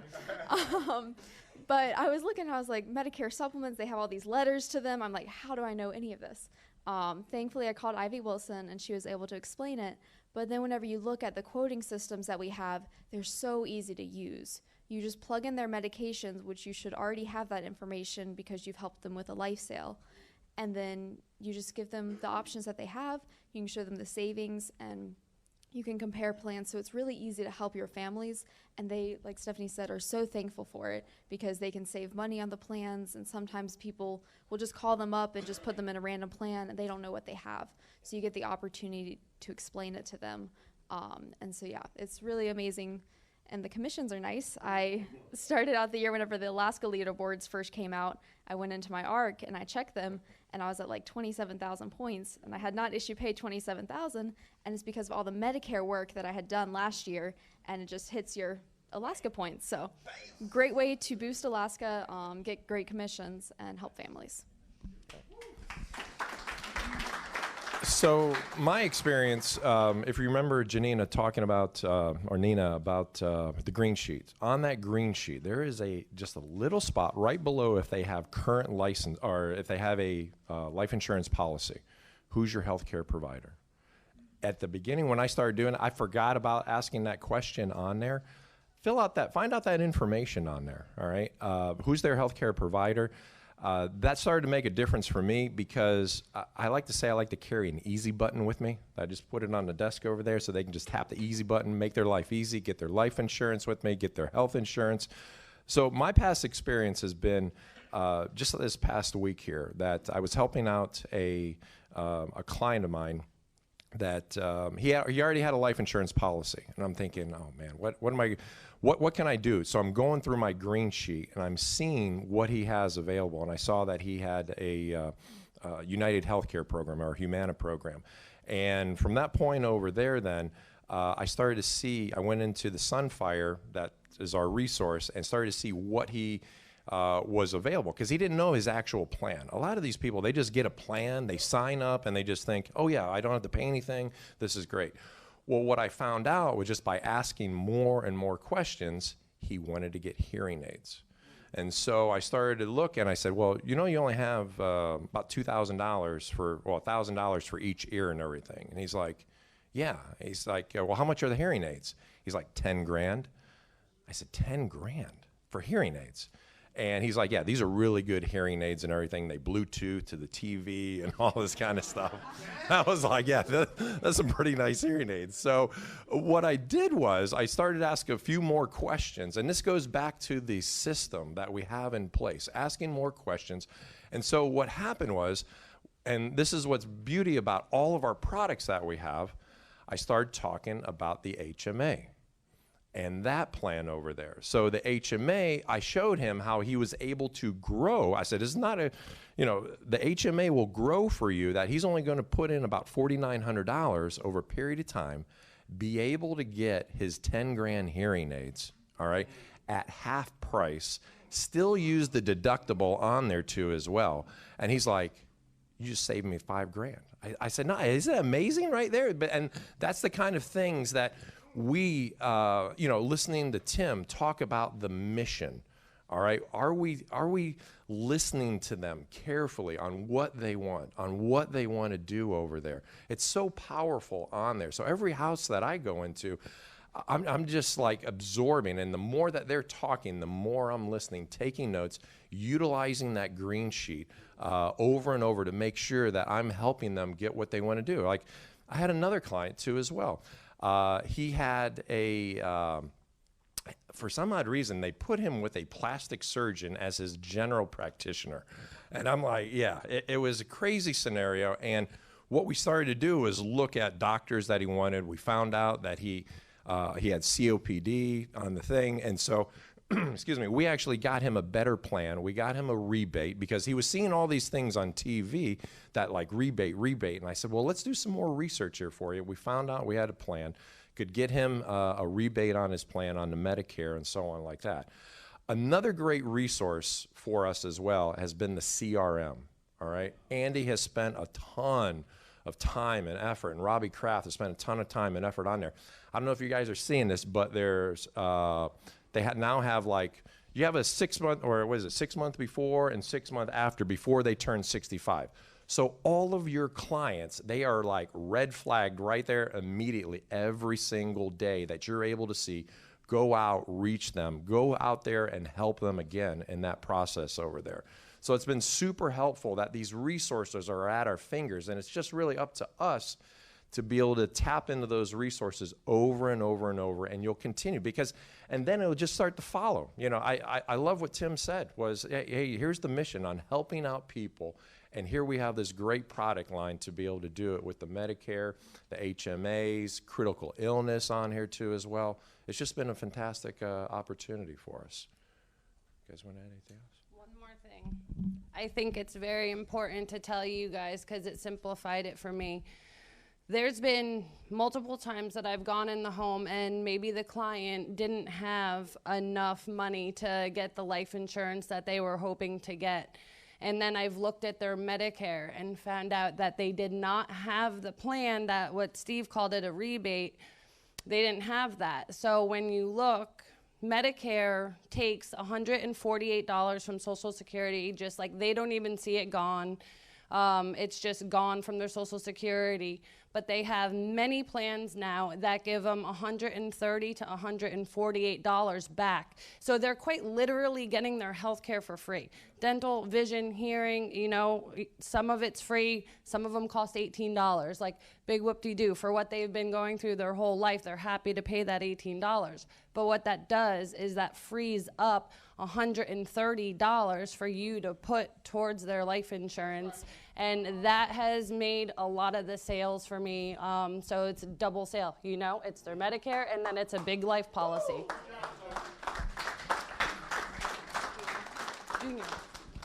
Oh, we get the pleasure of introducing this guy. He is one of the God's best people that I know. He has welcomed me into the company from day one. He's always there. He's been a nice support, you know, especially just going through this time with my grandma. I love this guy. I want to bring up Junior Korea.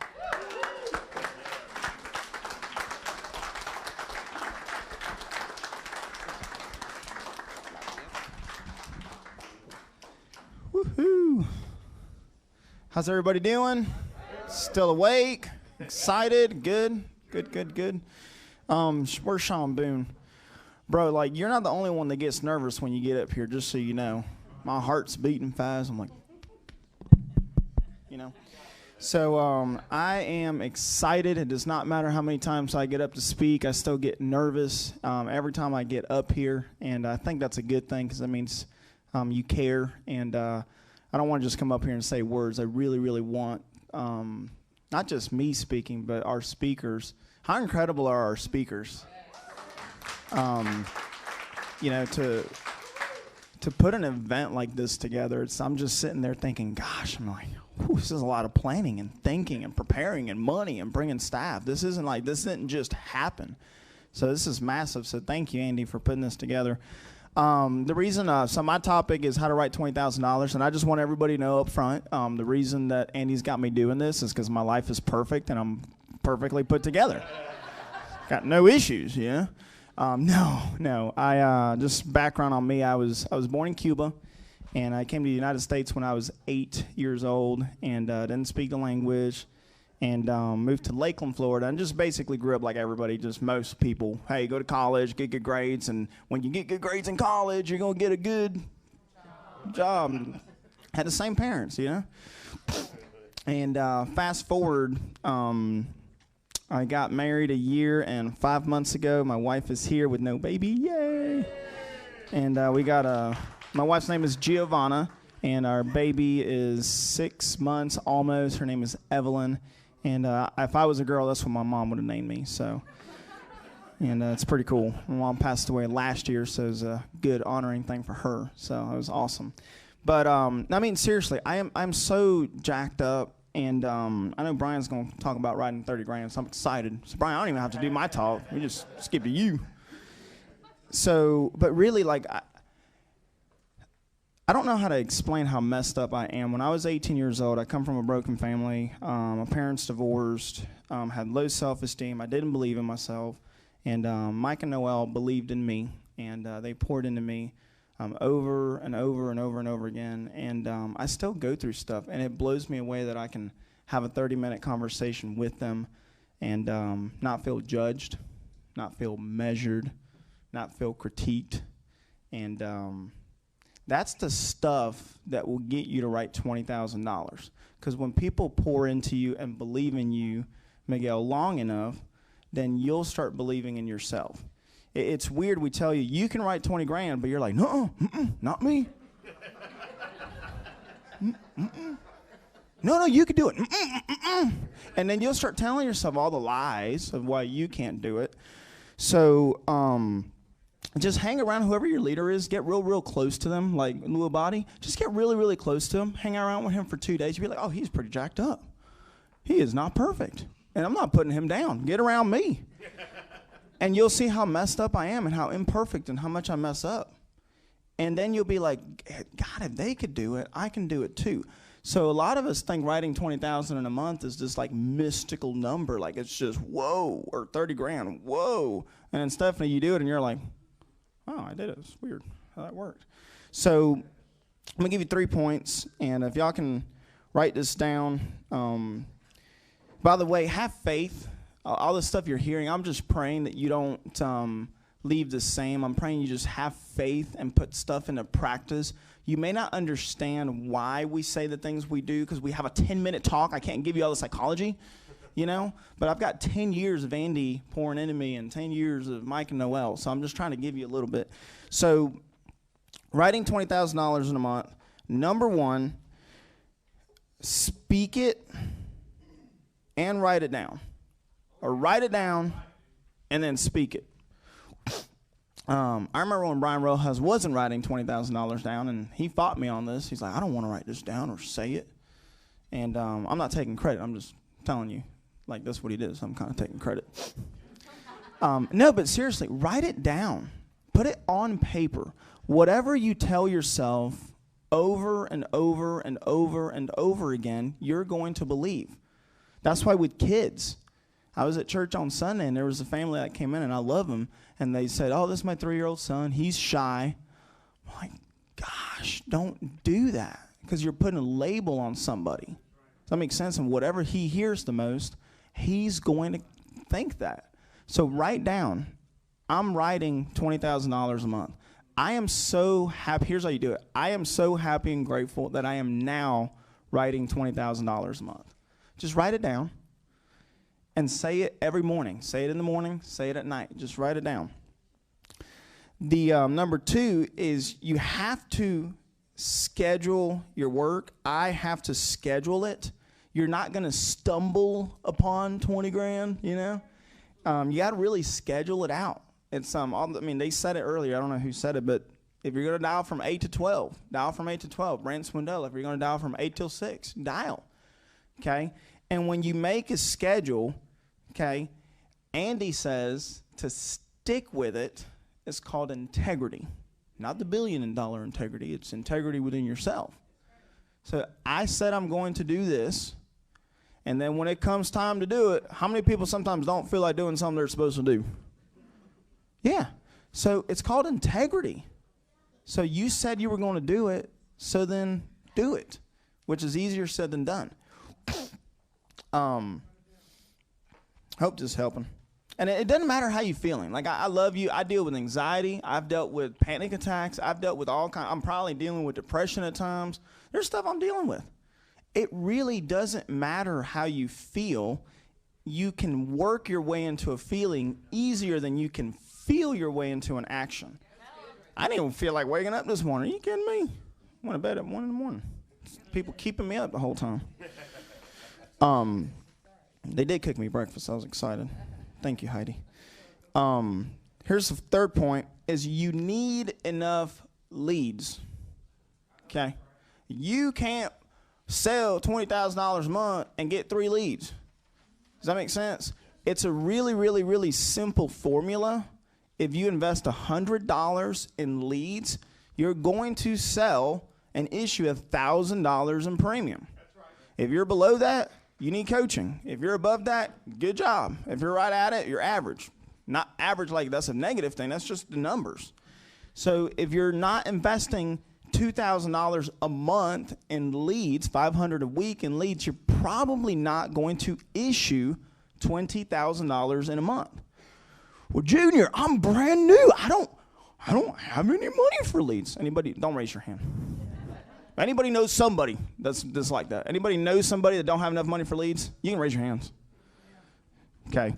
So if you know somebody that doesn't have enough money for leads, okay, your manager, I promise you, we will help you get some. That's why we're selling. That's why Terry Edwards said, live in abundance. Because if all you're doing is just paying your bills, Jose, you can't give out of what you lack. You got to give out of your abundance.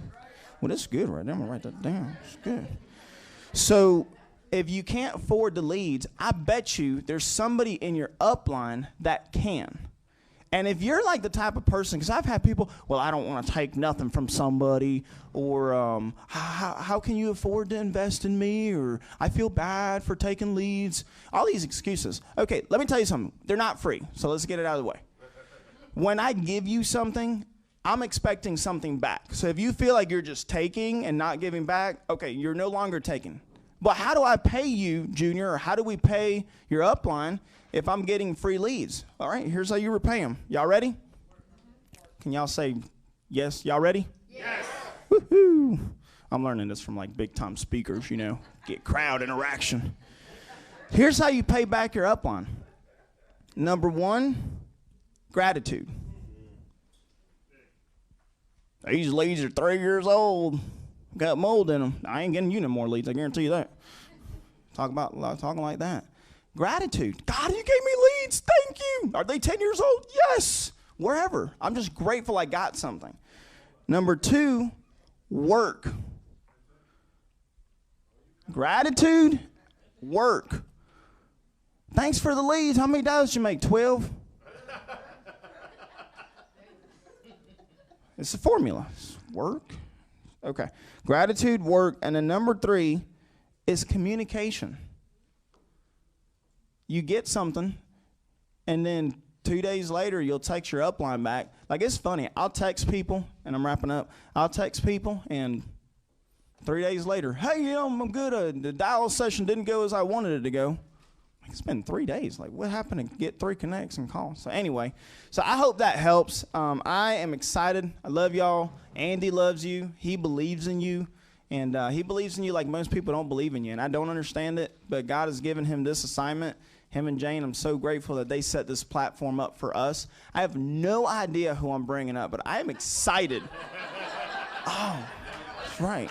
So Brian's going to just destroy my talk and talk about how to write $30,000 in a month. Can we get on our feet and give it up for Brian Rojas?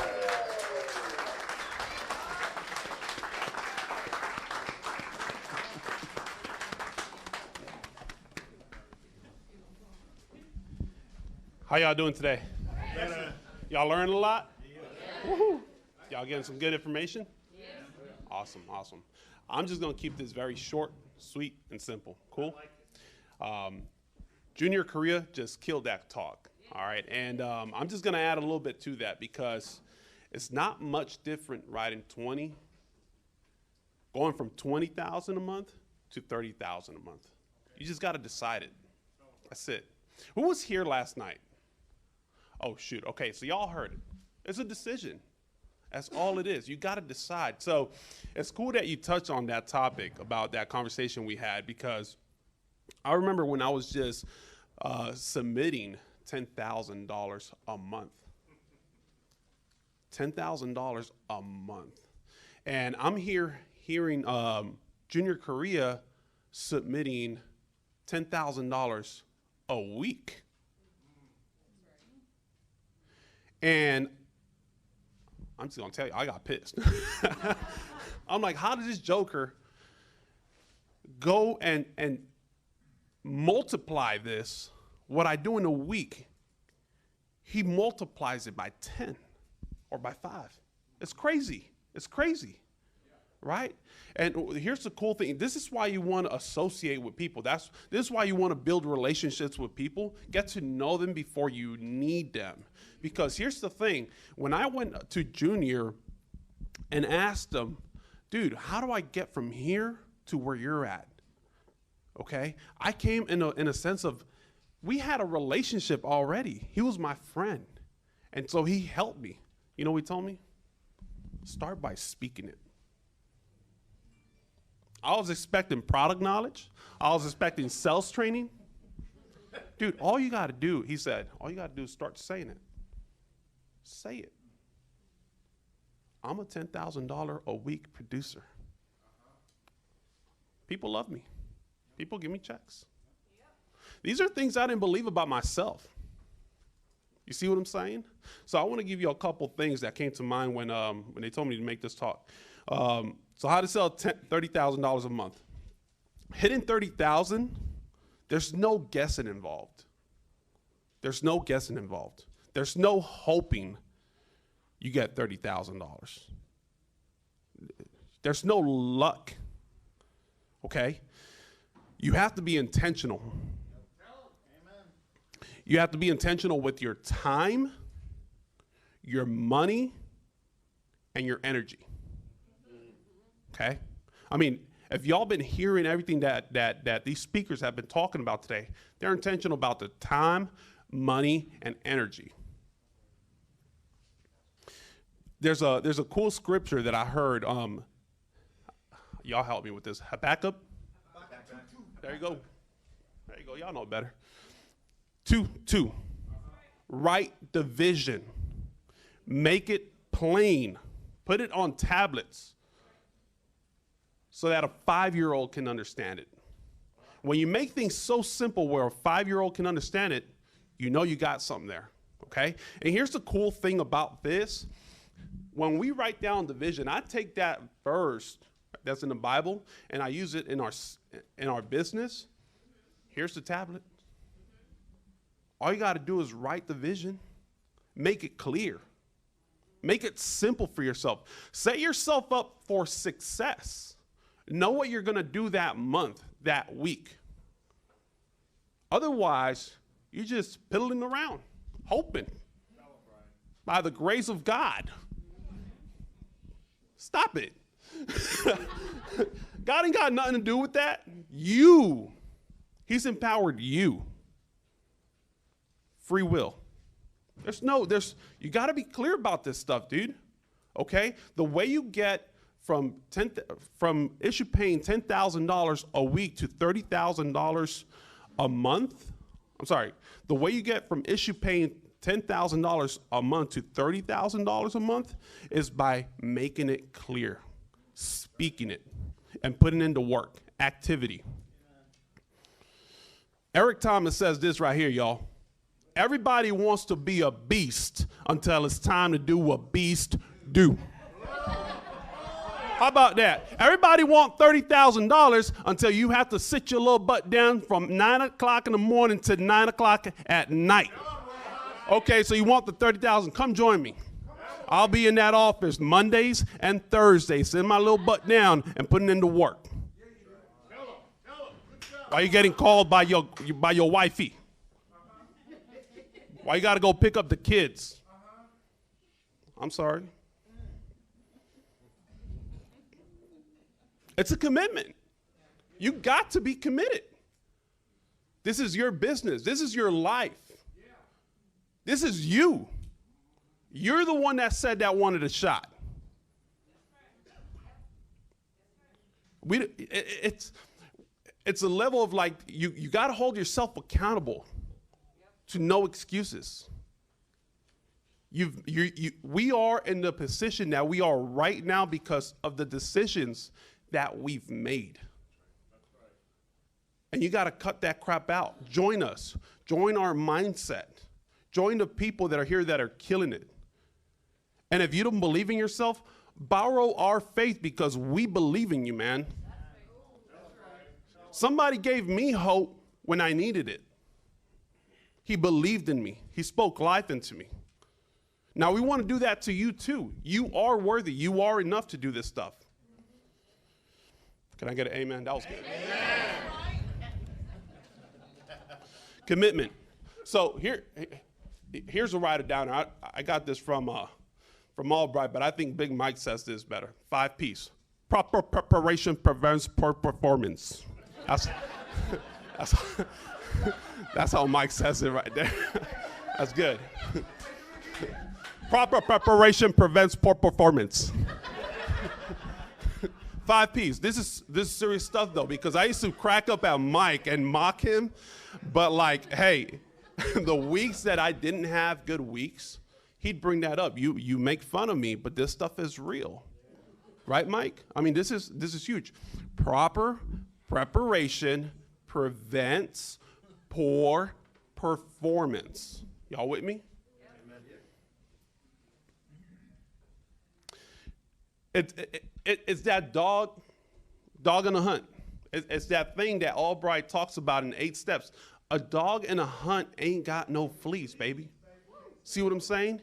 When your family knows how committed you are to your business, to your schedule, they will respect your schedule. Period. Period. Otherwise, the reason why they're disrespecting your schedule is because you disrespect your schedule. Y'all with me? I ain't making this up. I mean, I stole it from y'all. Stole it from Albright or somebody. But this is true, okay? People will hold your time and your value of time the way you see your time. Does that make sense? Like, if you're just loose with your time, people will take your time for granted.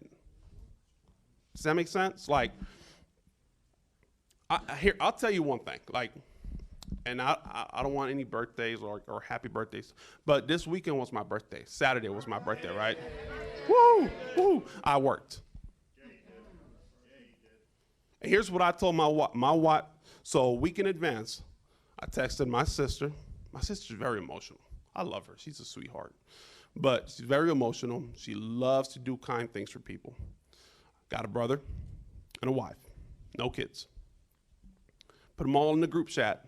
Here's what I said. Hey, y'all. This is a week before my birthday. I said, hey, y'all, I'm going to be working on my birthday.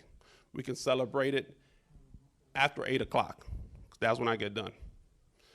But where we're going to go eat, where we're going to celebrate your birthday, we can do it after 8 o'clock. Otherwise, we can do it next week. Well, why don't we do it Sunday? Busy. I'm busy Sunday. I'm hanging out with Albright. My family knows who Albright is. My family knows who Riddle is. See what I'm saying? They have to respect it because they know what I'm doing. Like, I'm fighting to leave a legacy. I'm fighting, Terry, to change my last name. That people know Rojas. You with me? And if I am the curve buster in my family. I am. I'm the person that's going to make a difference in my family. All right? And so I got to pave the way. I got to show them an example of what hard working looks like. I got to show them what sacrifice looks like. If you don't want that, that's cool. But I want that. That's what I want. I don't want to be a statistic. I don't want to be just another person 9 to 5 that never did anything. I just don't want that. Okay? So, write the vision, make it clear, set it up. Brant Swindell once told me this, Brian, if you book 20 appointments a week, you will issue pay $20,000 a month. So I took that, ran with that, and I said to myself, shoot, well, if I start booking 30 appointments a week, I should be paying $30,000 a month, right? The number of appointments typically that you set a week will determine the number of issue paid business that you have a month. Does that make sense? Okay. This book right here, is meant to keep you intentional about your business. Your business is based off your numbers, and if you don't know your numbers, you don't have a business. Your activity book is a great way for you to build a habit of keeping track of your numbers. So this thing right here has no feelings, no emotions. You heard? This is simple. You look at this and you see the days that you did great. Look back at those days and say, how can I just keep doing that? How about the days that you didn't do great? Self-analysis, self-improvement. Not emotional. I feel like this doesn't work. That's emotional. Don't do that. System works. The system works. We have way too many examples. We have Stephanie Rodriguez. We have Michelle Collins. We have Big Mike's. We have them all shapes and sizes. You with me? The system works if you work it. Okay? So here's what we do. We book 40 appointments a week. How do I do that? Okay. On Sunday, I get my leads ready, all my leads, so I can dial on Monday. Monday at 9 o'clock, I start dialing, okay? And I don't stop dialing until either A, they're cursing me out at 9 o'clock, or B, I get my appointments. And I'm setting my appointments up for Tuesday and Wednesday. Does that make sense? Yes. So Monday, I'm sitting down, I'm dialing for Tuesday and Wednesday, and I'm booking 20 appointments. Now, what do you think I do Thursday? That's good. That's good. When am I dialing for Thursday? Okay. Well, Brian, I can't do that because, okay, you just negotiated. Sorry. Figure out a way. If you can't do that schedule, figure out a way. We got winners. I can't do that because I'm a mom. Okay, what about Stephanie? And she had an 87-year-old grandma with Alzheimer's. Do you have an 87-year-old grandma? Oh, she's actually issue paying above $30,000. What's your excuse now? Well, I'm not going to do that because I'm old. Well, I've done that for 30 years. I'm not going to do that again. Okay. Love you. There's only 3 things you can't do. Okay? And one of them is make a person do what he doesn't want to do. I forgot, bro. That's why I didn't say it. Dang, dude. How about being discreet in this time, bro?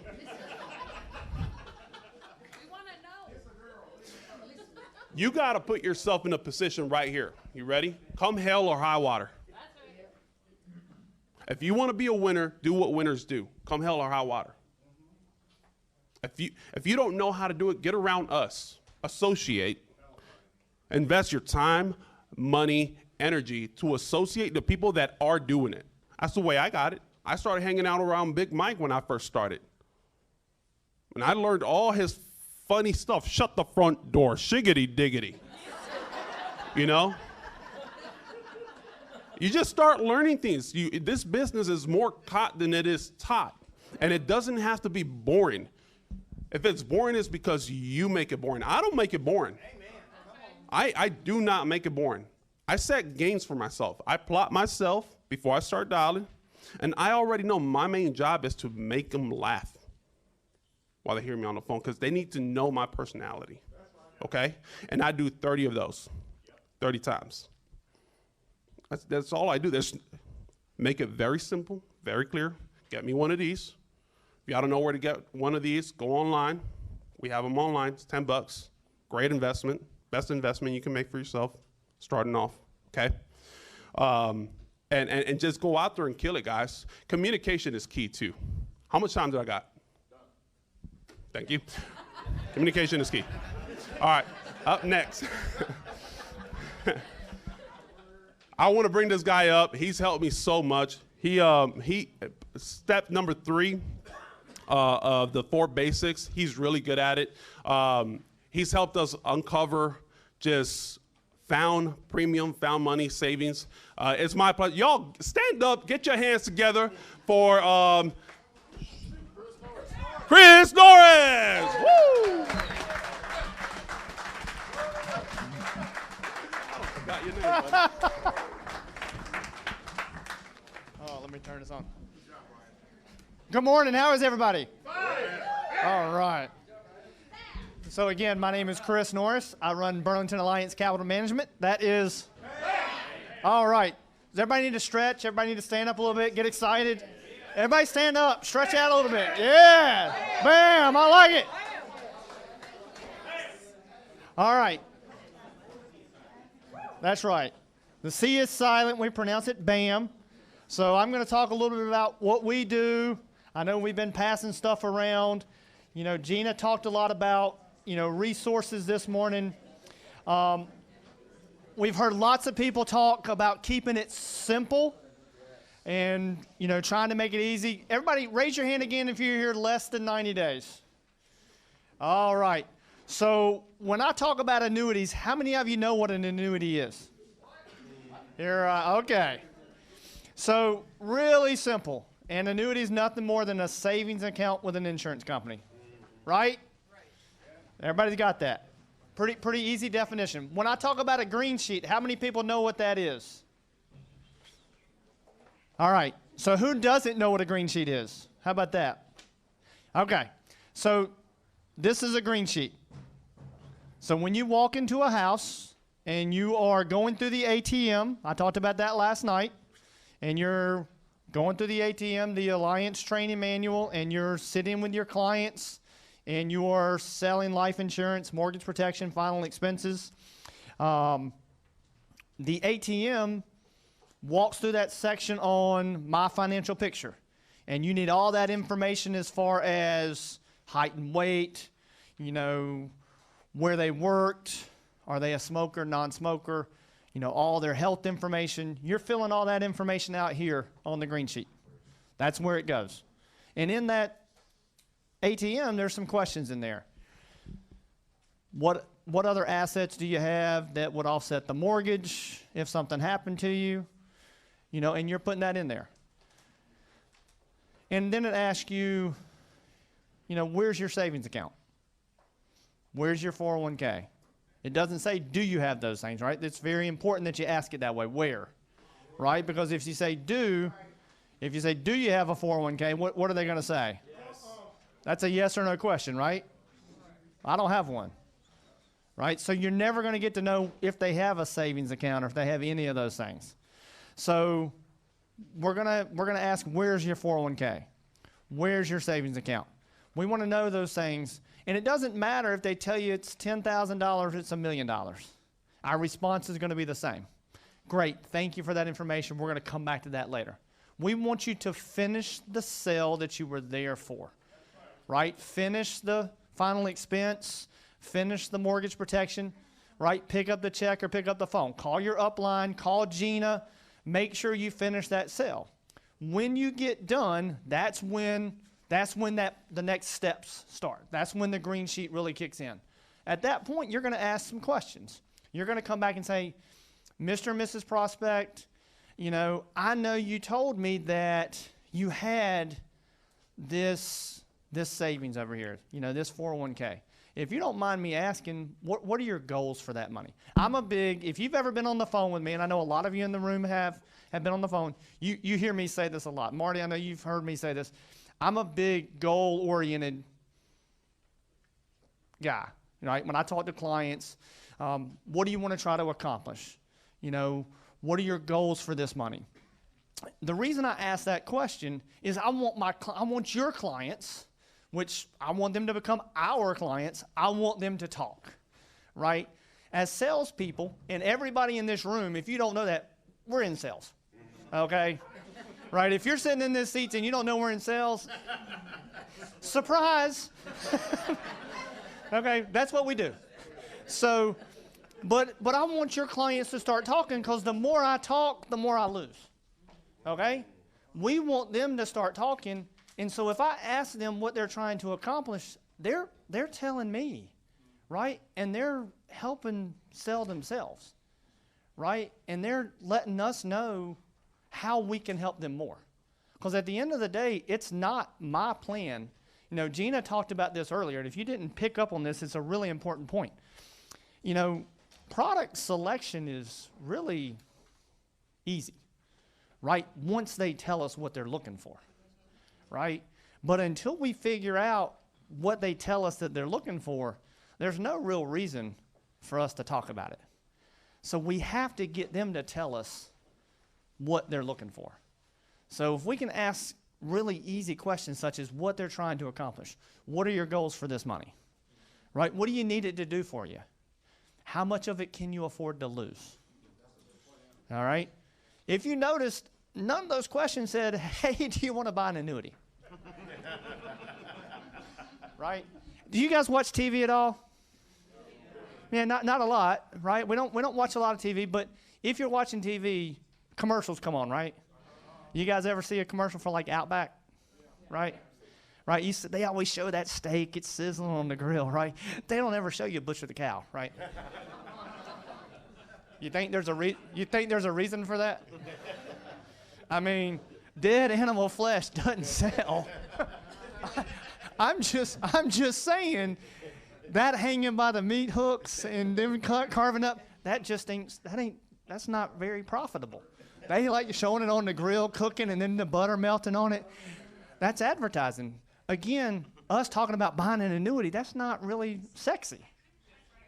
I'm sorry, Siri, my bad. So I'm just saying, it's same with us. You know, we got to figure out what they want us to talk about, which is, you know, what it's going to do for them. You know, what's in it for me? We were talking about that last night. We had some conversation about that. Same with our clients. They want us to talk about what's in it for them. You know, if we're talking about what's in it for us, and we as salespeople, we're all guilty of it, right? We do product calls every week, and then we go out and we want to talk about that new product. Don't do that, right? The product call is for education and to let you guys know, hey, we do have new products, but don't go out and immediately say, well, that's what that I know that client, he needs to buy that product. That's not what we do. We go out and talk to clients and figure out what their goals are. Then we go and talk about product. All right, so I got off my soapbox, and now we'll talk about some other things. So let's talk about the green sheet. Let's talk about what we do at BAM and how we really help you. I said it last night. So we help you guys write more annuity business. So from the green sheet process, I kind of walked through it a little bit. You guys go in the house. You guys fill out the green sheet. You go through these steps where you sell the life insurance. You help your clients. At the end, you ask these questions, and we don't talk annuities, but we're figuring out, hey, what their goals are. We know that they've got money. And really, all we're trying to do is we're trying to book a meeting from a meeting, right? You figure out that they have got some assets. You may have been in the business for a long time, but maybe we don't have the expertise on how to sell annuities, right? Well, we have the ability to help you guys do that, right? So what we do is you guys build the rapport, right? Like Gina said, I can't make people like you, all right? As much as I can try, your clients still have to like you, and you guys do a really phenomenal job. If you look around the room, the people that are successful, the keys that I would tell you, that the people that have been up here in front of you do a really good job of building rapport. So if I would tell you to do one thing, and I say this a lot, spend more time making a friend. Spend a lot of time building rapport. How many of you guys have been in a house and found policies that were terrible? Right? That they have contracts that they never should have bought. Right? They made a friend, and that friend probably just didn't do the right thing. Right? But they just built rapport. Now, I would tell you, let's build rapport and let's do the right thing, because that's what we do. Do the right thing first, last, and always. Okay? But that's the first thing. Build rapport. Once you build rapport, what we're going to do is we're going to use that, and we're going to book a meeting from a meeting. At that point, we're going to say, hey, I've got a friend, or I've got a partner. I use that. It's not Chris up in the ivory tower, all right? Because think about it like this. How many of you want to deal with a stuffy person that wears a tie and you don't know him, and he doesn't sound like the person that I want to deal with, right? You like doing business with people that are like-minded and do business just like you are, right? So you want to do business with a partner. Somebody that I'm doing business with every day. So that's how you introduce me that way. And again, it doesn't have to be me. Big Mike, Stephanie, you could use Big Mike, right? Because he can sell annuities. Terry can sell annuities, and we're good with that. The whole goal is we want to triple your annuity production within the company. So I'm good with it, you using somebody else, but we do a really good job at BAM. So I would encourage you to use us. But yeah, Mike would say the same thing. So, but what you do is you book a meeting from a meeting. You get on our calendar. Our calendar link is in those handouts. I'll walk you through it here in a second. But all you do is, when I'm in the field, if you're in somebody's house at 11:15 on Monday, my whole thought process, how many of you like making phone calls? Be honest. No, okay, there you go, thank you. I've been in the business since 1996, okay? Terry said before, he graduated high school. So when I started in the industry, I was in the same seat you guys are. I built a team, I trained a sales force, and I was out in the field booking appointments. I hated making phone calls. But I got really good at, I would book a meeting from a meeting, I would knock on the neighbors next door and across the street. And that's how I filled up my calendar. So I knew that if I found money in somebody's house, I could book a meeting the same time next week. So if I was in a house on Monday at 11, that was usually a pretty good time. So I would just book it for the same time that very next week. So that was normally what I would do, is I would say, hey, is Monday at 11 usually a good time? And that's usually what I would do. So if I'm going to book a meeting from a meeting, I would just say, hey, from a partner standpoint, I'm going to introduce you to my partner, Chris. I think we can help you with this money that you've got. Is Monday at 11 a good time? And they're, oh, yeah, our calendar's usually free on Monday. Well, let me look at his calendar. Our Book Me link is Burlington Alliance CM at burlingtonalliancecm.simplybook.me. It's in there. You don't have to remember. It's in there. And you just go on my calendar, and you can book it right on my calendar. Couple of rules. You guys need to be on that call or on the Zoom. All right? Because you need to be on that call or on the Zoom. Couple of reasons. You guys need to hear what I'm saying to your client because they're your client, right? You also need to learn, right? Because you guys are building a sales team, right? So that if I'm not available or your client or your teammate calls you, your downline calls you, you can help them. I mean, at the end of the day, we want to grow rapidly. So if you can learn what I'm saying to your client, you guys have an upper hand, right? You can help the next person, but you guys need to be involved. I said it last night. Guys, we're not perfect. I promise you, we drop the ball sometimes. Stay involved. I had a conversation with Junior. You're not going to offend me. If you call and check on things, I promise. Like I said, stay in touch. Marty, we had this conversation yesterday. You're not going to offend me. There's one of me. There's a whole lot more of you guys. I promise you my plate is full. So stay in touch. They're your client. We want to get you guys paid. All right. So a couple other things. So I talked about this. Terry likes to call it the repo man, the thief in the night is what he calls it. So we're a registered investment advisory firm. What does that really mean to you? It means that when you guys go into a house and you talk about all these brokers and securities guys that can manage money and that they lose all your money, be careful because that's what we do. Seriously, we still manage clients' funds in the securities world. We're a very conservative firm, but what it means is that, when the carriers tell you that they put money in annuities and they won't take all of that money, we have a place that can take the rest of that money. So we have the ability to do that. Or when your clients say, hey, I don't want to put all my money there. I still want to have some money in the market. Guess what? We have a place for that. We can do that. But you don't have somebody else in their ear saying, hey, you shouldn't do that. We have that place for that, and we're all on the same side of the table.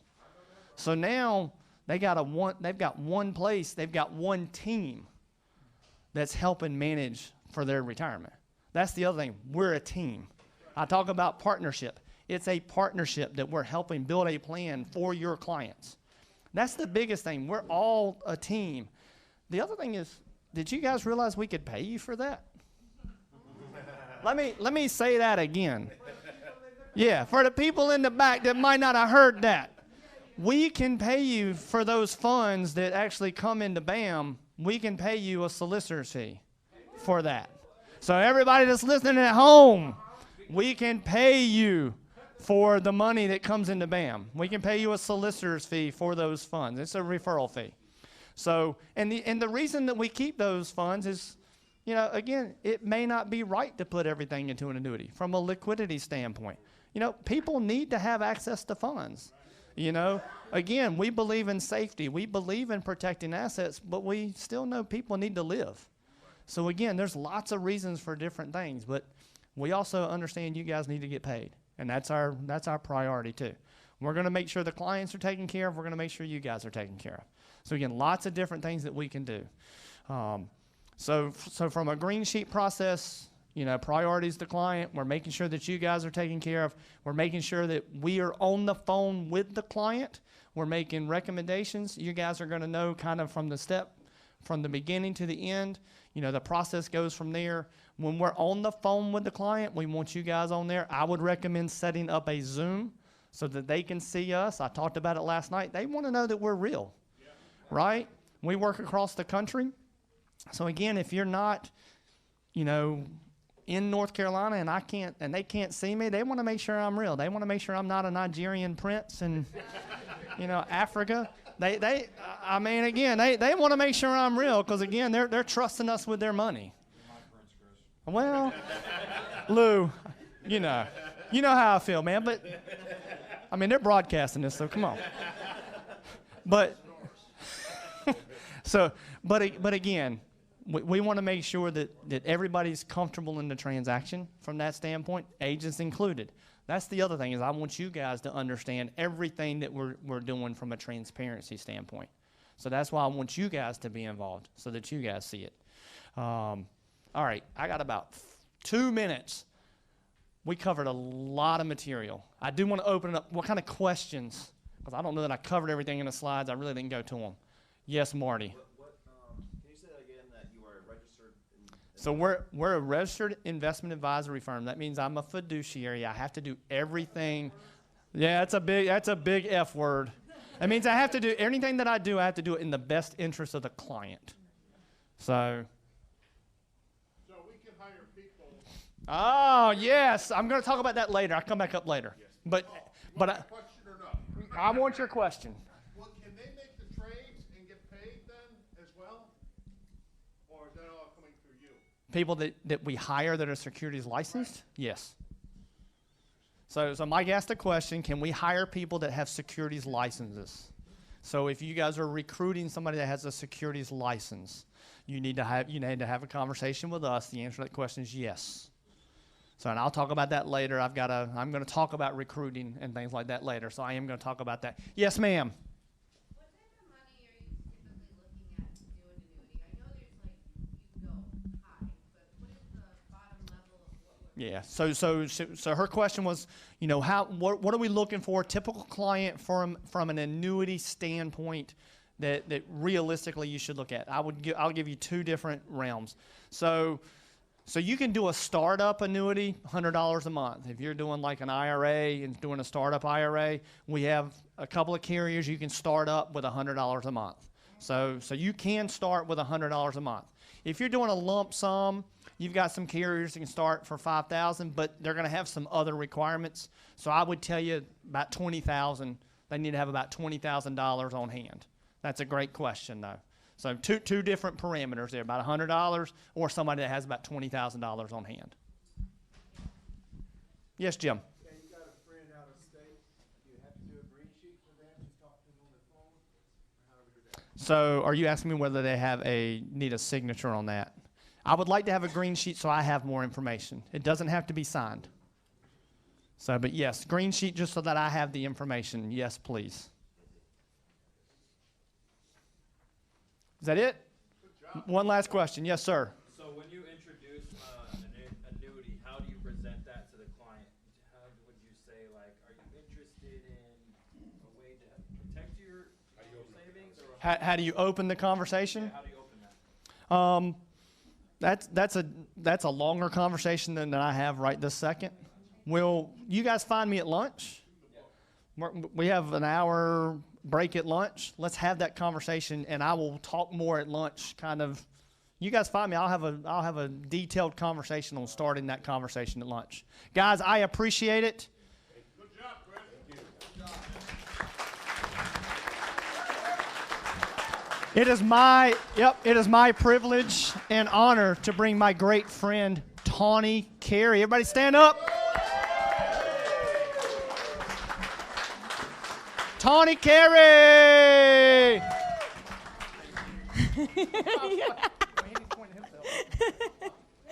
Hey, everybody. Tawny Carey from the West Coast, which means I've had 4 cups of coffee, and it's 8 a.m. my time. Woo! Super excited. I love being here. I have been waiting, I have been hoping, I have been preparing to see you all today. So I hope you came today with great expectations. I hope that you were on this call today, came to the call with great expectations that someone, somewhere, somehow, someone's going to teach you something.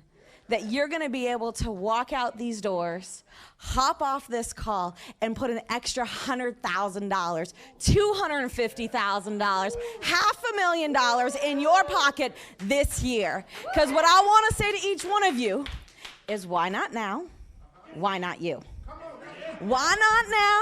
Why not you?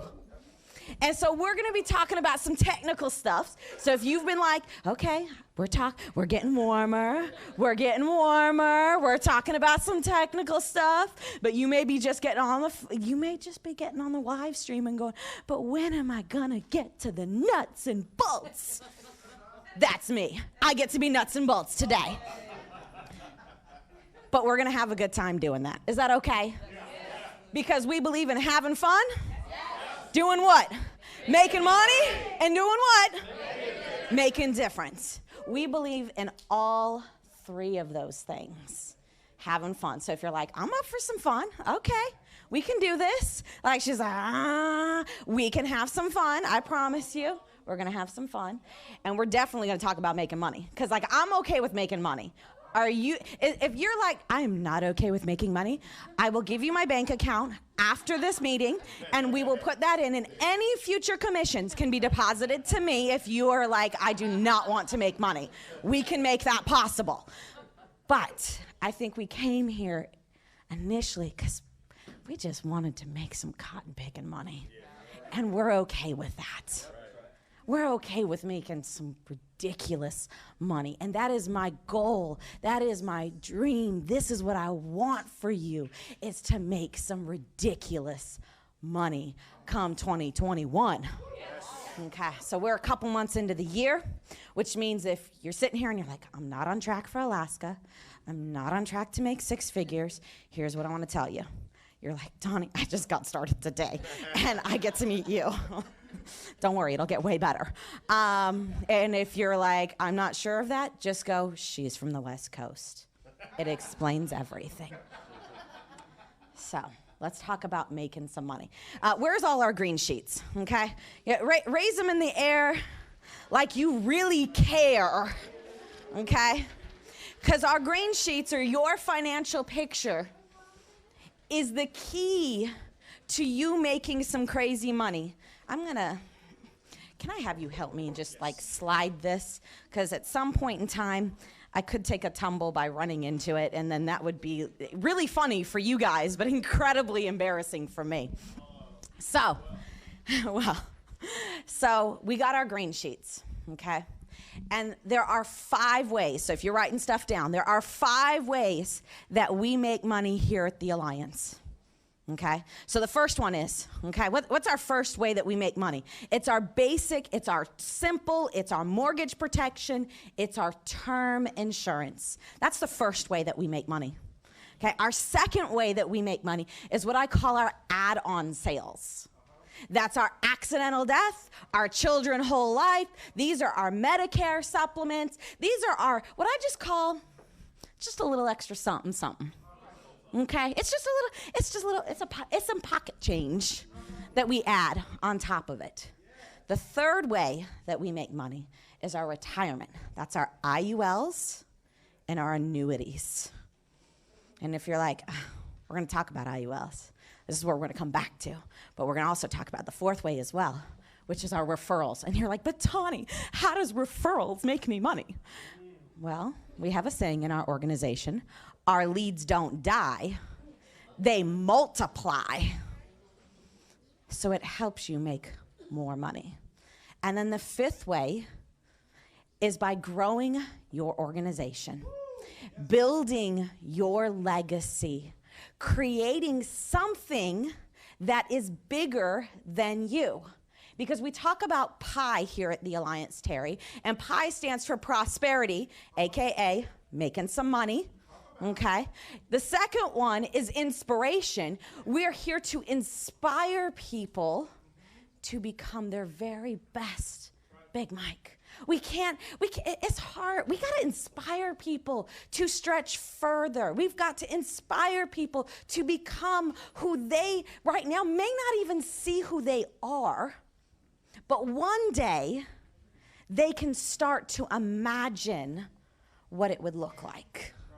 One day they can just sit there and say, just imagine what it's going to feel like when I get to travel that cruise liner in Alaska. And I was going to say, and we get to smell the icebergs. And I was like, that's a really bad thing. I think in Titanic, they smelt the iceberg and then they crashed and, you know, they all died.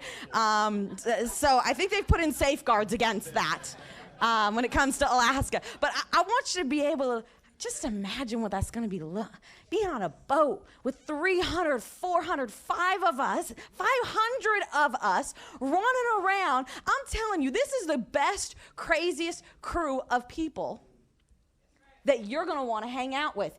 It's going to be everything you never knew you always wanted. I'm going to say that again because some people in the back are like, what? It's going to be everything you never knew you always wanted. Can you imagine that? Terry, that it's going to be everything. Marvin, it's going to be everything you never knew you always wanted. Whew. I can imagine that. I can imagine having a legacy for my family. I can imagine the prosperity and inspiring people and eternity, leaving something behind that is bigger than myself. That when I'm done, that there will be a lasting impact. That when I get to meet my Maker, not only do I get to meet my Maker, but I get to meet the people that I never knew I changed their lives.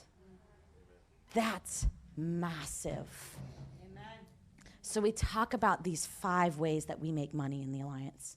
And here's, okay, I was getting ready to come up, and Tim said to me, he goes, tear it up, make them cry, and then make them love you. And I was like, I don't make people cry. And Adam Katz was like, you're going to bring the heat and like bring the hammer down? And I was like, I'm not the Hebrew hammer. I'm not Adam Katz. I was like, I feel like I'm a really nice person, but you're making me sound really terrible right now. But here's what I want to say, okay? If I'm not looking at anybody. I'm not looking. Okay, I'm going to turn around. Okay, that's a terrible view for the camera. But I'm going to turn to my side, so I'm going to look at the wall. We have 5 ways that we make money. And what happens is we start here at the Alliance, and we go, I will do anything you tell me to. Tawny, just tell me what to do, and I will do it. And then I go, okay, we're going to sell mortgage protection. And you're like, I don't know if I like that whole mortgage protection thing. But I mean, I'm warming up to that idea, that term thing. Okay. We're going to sell our add-on policies, our accidental death, and our Medicares, and our children whole life.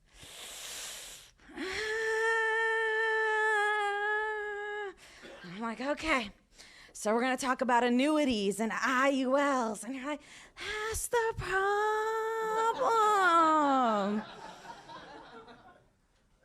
That's what it sounds like in my brain. I'm just letting you know. That big sigh that I just like breathed into the microphone, that's exactly, like in my brain, you don't say that way to me, but in my brain, that's how I hear it. So if you ever use the words, that's the problem, or here's the issue, in my brain, it says, that's the problem.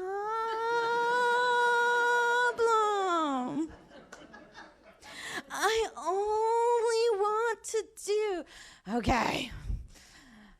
Fourth way, referrals. And we'll sit there and we're like, did you get referrals? Did we talk about the ERS system?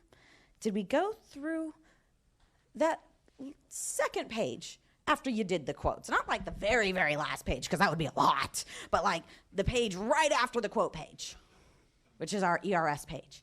And you're like, well, here's what I'm gonna do. When I go to deliver the policy, then I say, okay, I'm not looking at you.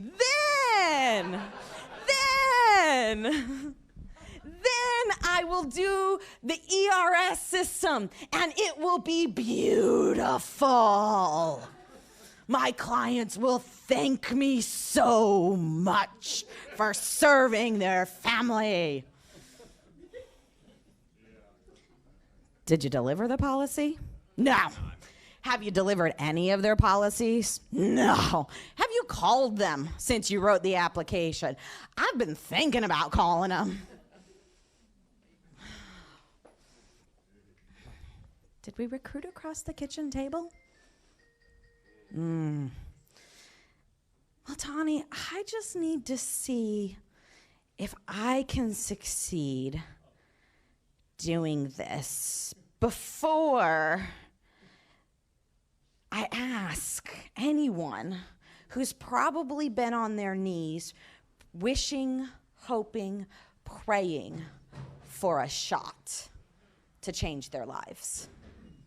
I just, that whole recruiting thing, it's for, what we always say, it's for that person over there. It's for this person over here. So what happens, if I'm being honest with you, is we start with this huge opportunity here at the Alliance and these 5 ways that we can make money. And because we start talking about the things that we won't do, we won't do the add-on sales, because I just need to learn the term first. We won't do the referrals, because I'm so good with my clients, I will totally go back. We won't do the IULs or annuities, because I just don't feel like I know enough. And what happens is we take this massive opportunity that we have here with the Alliance, and we start shrinking it and shrinking it and shrinking it until it's this little box of things that we're willing to do. And what I know is when we start reducing our opportunity, we start minimizing what we're willing to do, we take away our opportunities of what we can do. So when we're talking today about these 5 ways, and you're like, how does this have anything to do with IULs? It has everything to do with IULs, because it starts the process of believing that you can grow your opportunity and that it's right there at your fingertips the moment you decide that it's there. The moment you decide.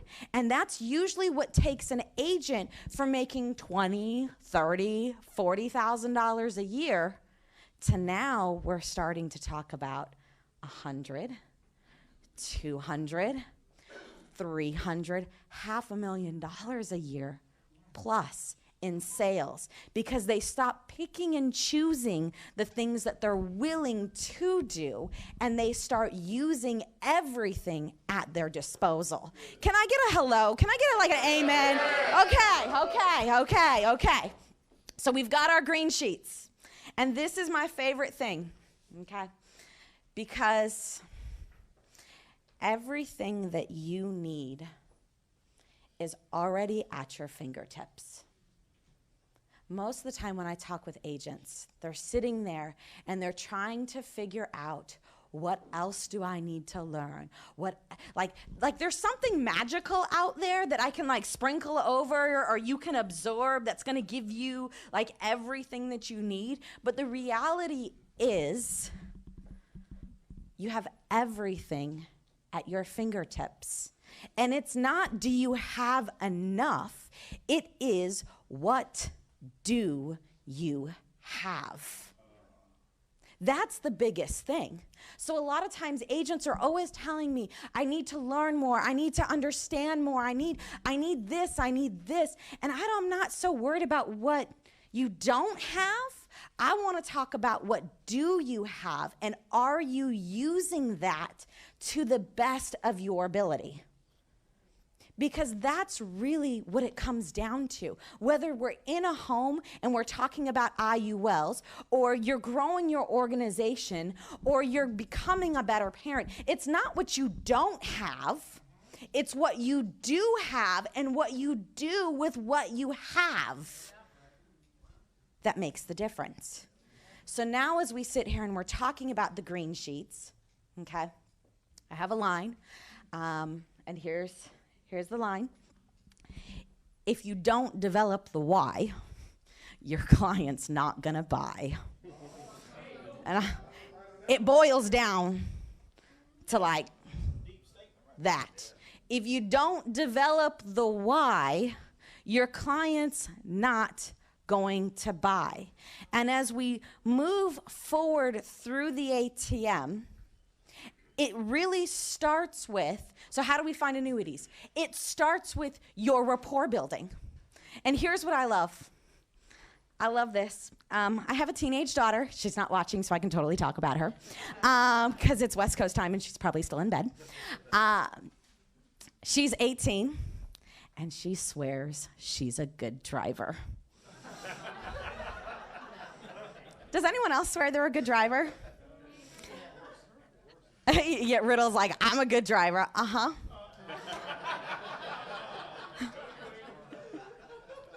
And I say that because we all think we are what? Great drivers. But anyone that drives with us thinks we are what? Terrible drivers.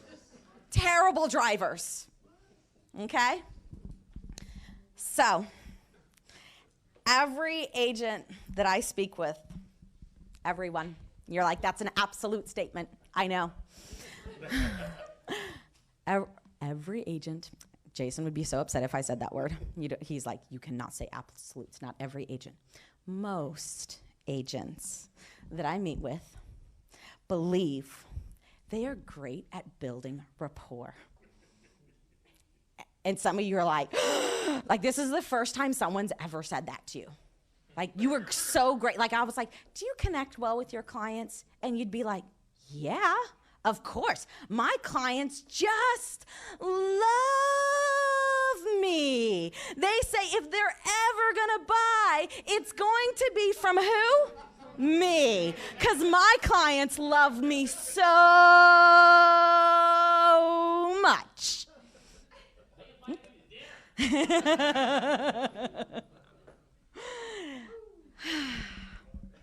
Can I tell you something? So if we all think we're great drivers,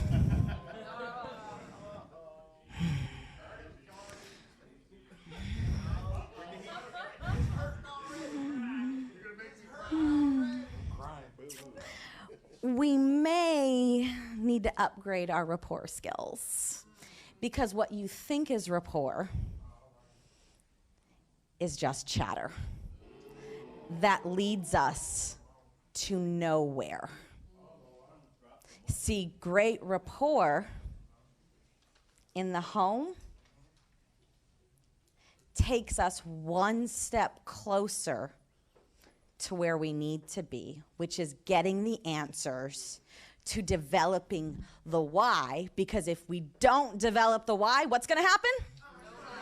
They're not going to buy. Okay, well, let's try this again. If we don't develop the why, they're not going to buy. They're not going to buy. So every question that you ask, everything that you bring up has to lead you one step closer to developing that why. Has to develop that why. So the green sheet, think of the green sheet as a list of questions. And every question you fill out on this green sheet is a color. And what happens is when you get through the green sheet, you have all these colors. And now you're able to paint the picture of what it's going to look like. But what happens is we leave out this question, and this question, and this question, and what we're left with is one color. And our portrait, our why development, is not as good as if we had all the colors. So as we start talking about IULs, questions are the colors that allow you to find the need, to develop the why. So it's not a matter of, do you know how an IUL works? It's a matter of, are you asking the questions to paint the picture for the client as to why they need? Because we all think, okay, how many of you guys think that you are logical decision makers? Everyone's like, I am totally, yes, all my decisions are logical. All my decisions are logical. They have nothing. So you standing in front of the refrigerator, me standing in front of the refrigerator at midnight is like eating ice cream out of the tub is a total logical decision. No, it is emotions. And I'm going to walk you through this real quick. Your words create your world. And here's how they create your world. So the words that you speak with your client as we're starting to talk about IULs, as we're talking about annuities, create your world. Because what takes place is as you ask them questions, they start saying things, and words that you say create thoughts in your brain, and thoughts in your brain create feelings, and those feelings generate emotion, and emotion is what leads you to action. So most people try to figure out something with an annuity. They try to figure out something with an IUL, but they never ask their client enough questions, so they don't get their client speaking what they need, speaking the pain, speaking what will happen, speaking what it will look like for them. So it never creates thoughts in their brains, which starts to create feelings, which generate emotion, which is what leads them to action. That's how we get to the IULs and the annuities. It's through your questions, because they've got to speak what they need. You've got to get them to talk about it. So if all you're doing is talking to them about it, they're never going to buy. But if you get them talking to you about what they need, hint, hint, this also works for building your organization. You got to get them to talk about what they need. They got to start to see it. That's why Andy talks about, you've got to say it. You've got to say, I'm going to agency manager. You've got to say, I'm going to make 6 figures. You got to say, I'm going to Alaska, because your words create thoughts. Your thoughts create feelings. Your feelings drive your emotions, and your emotions drive you to actions. And what I want to say is that you're leaving so much on the table. Because instead of telling people what they need, we've got to pull out what's inside of them. We've got to pull out with our clients. Where is their hurt? Where is their pain? What are they worried about? And it's proven. They're worried about retiring. They're worried about how long their money's going to last. Do I have enough? Or maybe they're like, I haven't even started, but I know I need to. But we've got to get them saying that. And that's how you will start to generate more IUL sales, more annuity sales. But it starts with the questions that are on that green sheet. So as we walk out, not right now, don't leave, because we got a really special lady coming up. Okay, so like not right now, but at the end of the day, when we walk out, I want you walking out thinking, I don't need anything more. I just need to use exactly what I've got in my hands, because it's everything that I need to succeed. And I believe that I will win. I believe that I will win. I believe that I will win. I believe that I will win. I believe that I will win. Come on, let me hear you clap it just a little bit. Start clap. I believe that I will win. I believe that I will win. I believe that I will win. That's right. Wake up in the morning saying, I believe I will win. And here's what I know, is we got some people on this team that believe you will win. So please get on your feet. Help me welcome Miss Gina Hawks, because she believes in you.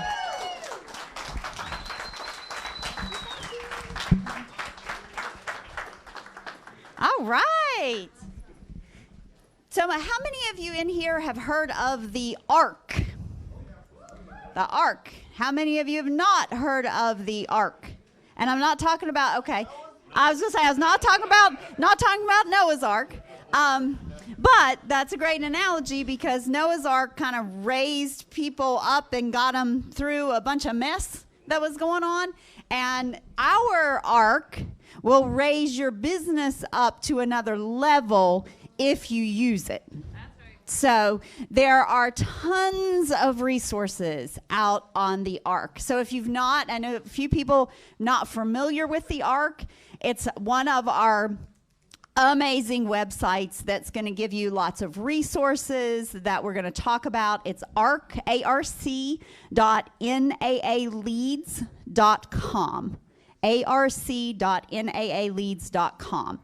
And one of the great things about the ARC is the commissions and showing you exactly what you're getting paid. You like to look and see what you're getting paid, right? Yes. Yeah. So, exactly. So, one thing that you may not realize about the Alliance and our pay system is, because we have the ARC, we are able to pay out 45 levels of commissions. 45 levels. That's so if you're like, what are levels? Well, if you got one of these new agent guides, levels are how you get paid, one of the ways that you get paid, and it's right here in the middle. So here's our levels. Now, you may be looking at this and be like, well, that doesn't look like 45 on that page. Well, there's another whole page of levels. And then we have the glow bonus. What's going to happen when you get a glow bonus, Terry? You're going to glow. The generational loyalty override. Nobody else has this, guys. Nobody else has 45 levels. Like, we used to be limited to what products we could bring you, because we would talk to a company that would have a great product and they'd be like, well, we pay 5 levels or 7 levels or 12 levels. And we're like, well, that ain't enough. We need more than that, because we got all these people we need to pay. And so that would limit us on what products we could bring you. Now we have no limitations. 45 levels, including 7 levels of glow bonus, is crazy. I mean, I can tell you nobody else in the industry has that. That's one tiny piece of the arc. What the arc allows us to do, it gives us control over paying out everyone in a hierarchy. So as you're out there building your business, you don't have to worry about, are we going to have enough levels that we can pay everybody? I don't think we have anyone yet that we have to pay all 45 levels. But it's there.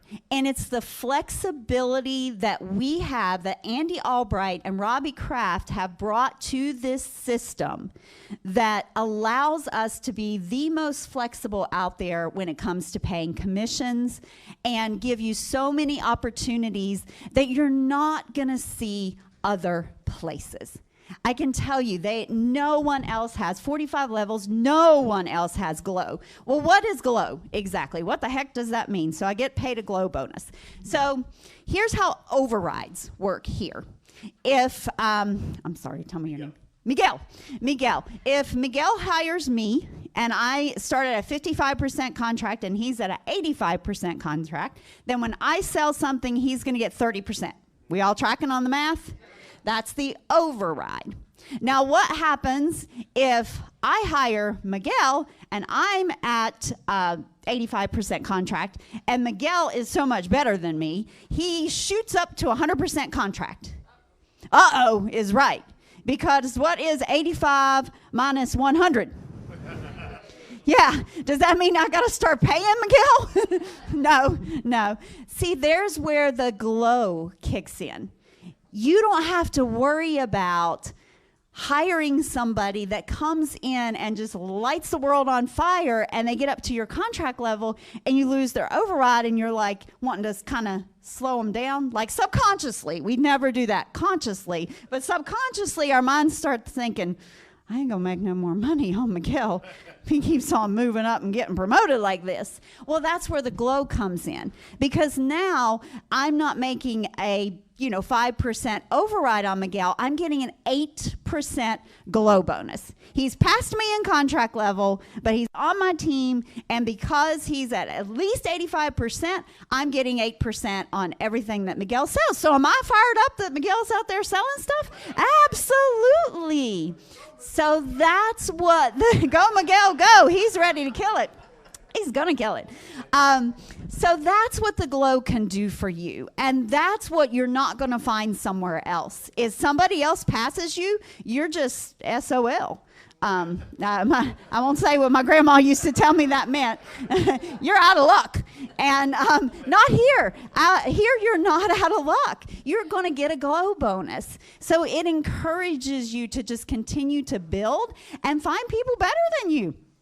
That's how you're going to build your business. So that's one part of our system.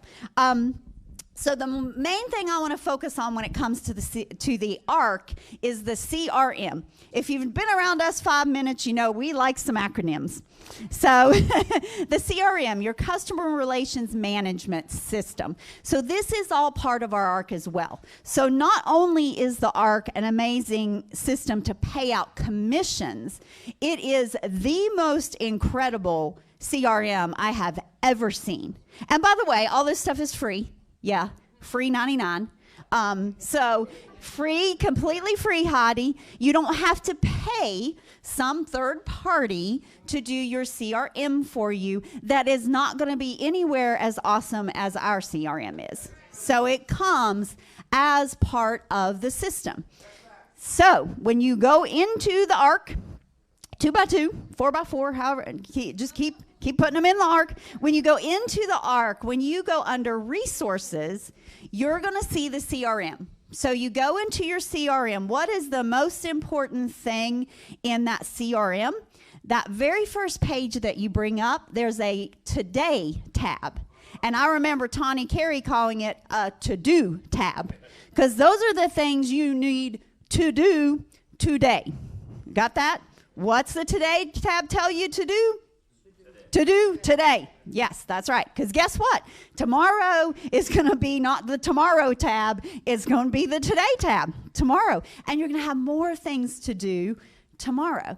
So when you go in your CRM, that today tab is going to tell you who you have clients that have term policies that need to do a conversion.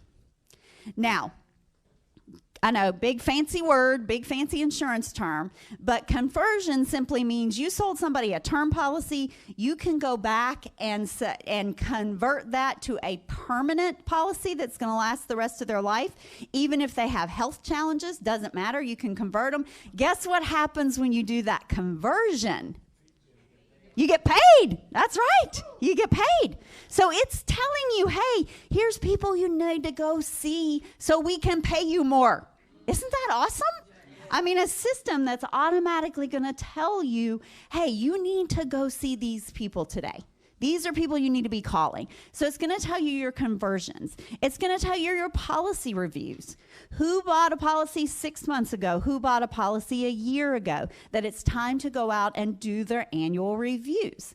Maybe you forgot all those things Tawny was telling you we need to do in every single home.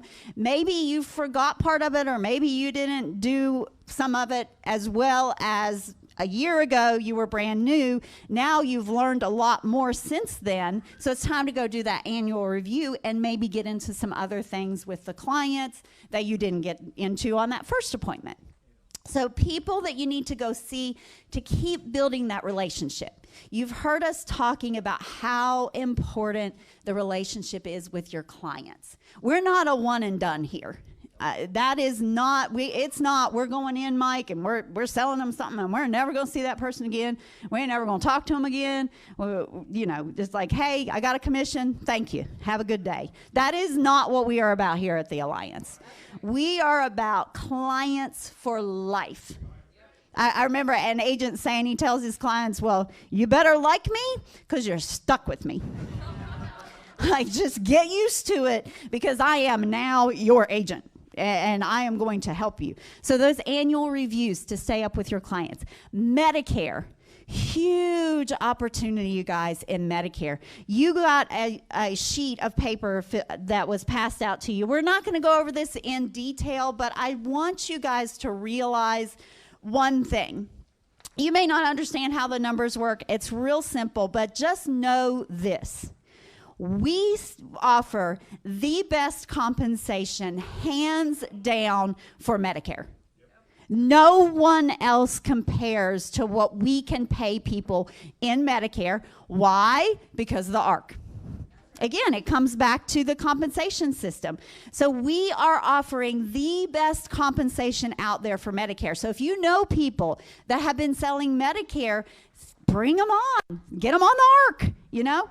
It's like we let them know whatever it is they're getting paid, we're going to be able to beat it. And this example shows you, it kind of goes through several different examples. Just real quickly, you get paid 3 different ways. So you're going to get a commission, you're going to get a marketing allowance, and a training allowance. And so every single policy that gets sold in Medicare, you get Medicare Advantage. And this example is a brand new to Medicare client. If it's a plan change or a renewal, it's about half this, just so you know. But great, great compensation on Medicare. So your Today tab is telling you who's getting ready to turn 65 in 1 month, 2 months, 3 months, and 6 months. You really want to hit them at that 6-month mark. So don't wait until it's like, well, yeah, I saw it 6 months ago. I saw it 3 months ago. I saw it 2 months ago. And then Stephanie, it's like 30 days they're turning 65. I better call them. Well, you're too late. Somebody else has already got to them by then. So look at that 6 months before they're getting ready to turn 65. Get in contact with those clients. Ask them a simple question. Hey, would you like more information on your Medicare options? Or would you like help understanding your Medicare options? Very simple. Most of them are going to say absolutely because they have no idea what to do. The government, in their wisdom, sends them like a 250-page booklet. It's like, here you go. Here's all you need to know about Medicare. You know, yeah, exactly. So they're totally confused and they need help. And here's the thing.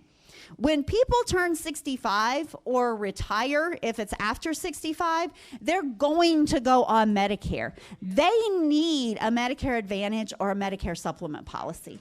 Every single one of them. The government makes them get Medicare. And yes, there's a penalty if they don't get it. And no one should ever have just Medicare. They need a Medicare Advantage. They need a Medicare supplement. So your CRM is telling you that every single day. Here's the people you need to give a call and say, hey, you need help with your Medicare options. They're going to say yes. And I'm here to tell you, if you don't help them, someone else is going to do it. Someone else is going to do it. And there's no reason for that. We want you to help with that. Do you want you to help with that? I'm like Tawny, hey, if you don't want the money, I'll give you my bank account information. You can happily deposit it into mine. I will take it. But these are clients, your clients. We've talked about dialing and how, you don't like necessarily getting on the phone and doing those dials. How easy is it to call one of your current clients? And book, super easy. You've got the easiest, exactly, Heidi. You've got rapport with them. You know them. You just call them up. Hey, I see you're getting ready to turn 65 in 6 months. Man, you look like you're in your 40s. Tell me your secret. Hey, you want to know a little bit more about all those Medicare stuff they keep mailing you information on? Yeah, I would love that, Steve. Go out and help them out. Birthdays. It's going to tell you your clients that are getting ready to have a birthday. And you can call them up. Happy birthday to you. Happy birthday to you. Happy birthday, dear client. Happy birthday to you. Now, you know I am not a singer for a living.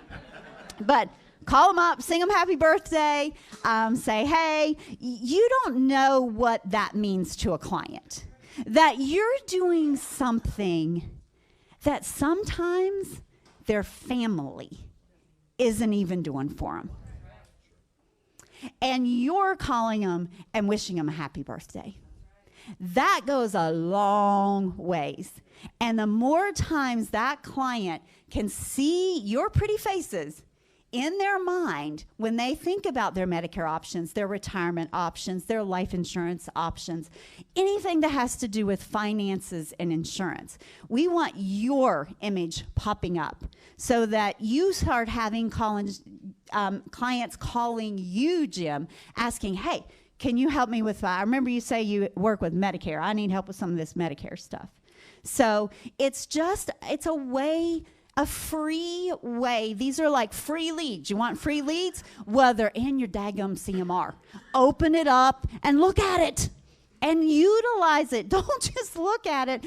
Use the information that's in there. It's going to tell you every single day ways to go out and build your business. So again, the Today tab, that is crucial. The Leads tab, this is part of your CRM as well. See, we got so many acronyms, I'm mixing the letters up. But this is part of your CRM. Good, great.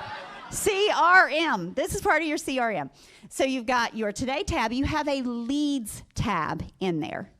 So when you're calling these leads and you're writing down notes and stuff about didn't answer, they hung up on me, they must have been having a bad day today with the things they told me, and you're making notes on those leads, you can put all of that in your CRM. Don't write it down on that lead piece of paper because you're going to lose it. I know you guys, salespeople are not good at paperwork. Like, that is not, Miguel, that is not, I can tell you, it's not your specialty. I'm sorry, newsflash, but yeah, it's not you. So you write all this stuff down on that lead, you're going to lose it. And then you're calling so many people and you got so many clients, you're like, I don't remember. People call me up, hey, you remember talking to me? Sure, yeah. You're the only person I've talked to in the last 7 days. Sure, I remember. So you're going to lose that information. Put it in your Leads tab in your CRM. Thank you. In your CRM.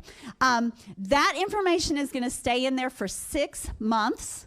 Once you make that lead a client, you can copy and paste, and it goes from your Lead tab into your CRM.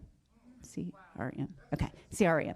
Yeah, simply copy and paste it. Those green sheets we've been talking about and how important those are. Every single client fill out that green sheet. Guess what's going to happen to that paper one? You're going to lose it. You're going to lose it along. It's probably stapled to the lead sheet that you lost. So now you can upload the green sheet in your CRM. Chris Norris can go in there and see it. He can put notes. Listen to this, guys. He can put notes in your CRM when he talks to those clients. Everything right there in the CRM. And once it moves from the leads tab into your CRM into your clients tab, that information is going to be there forever.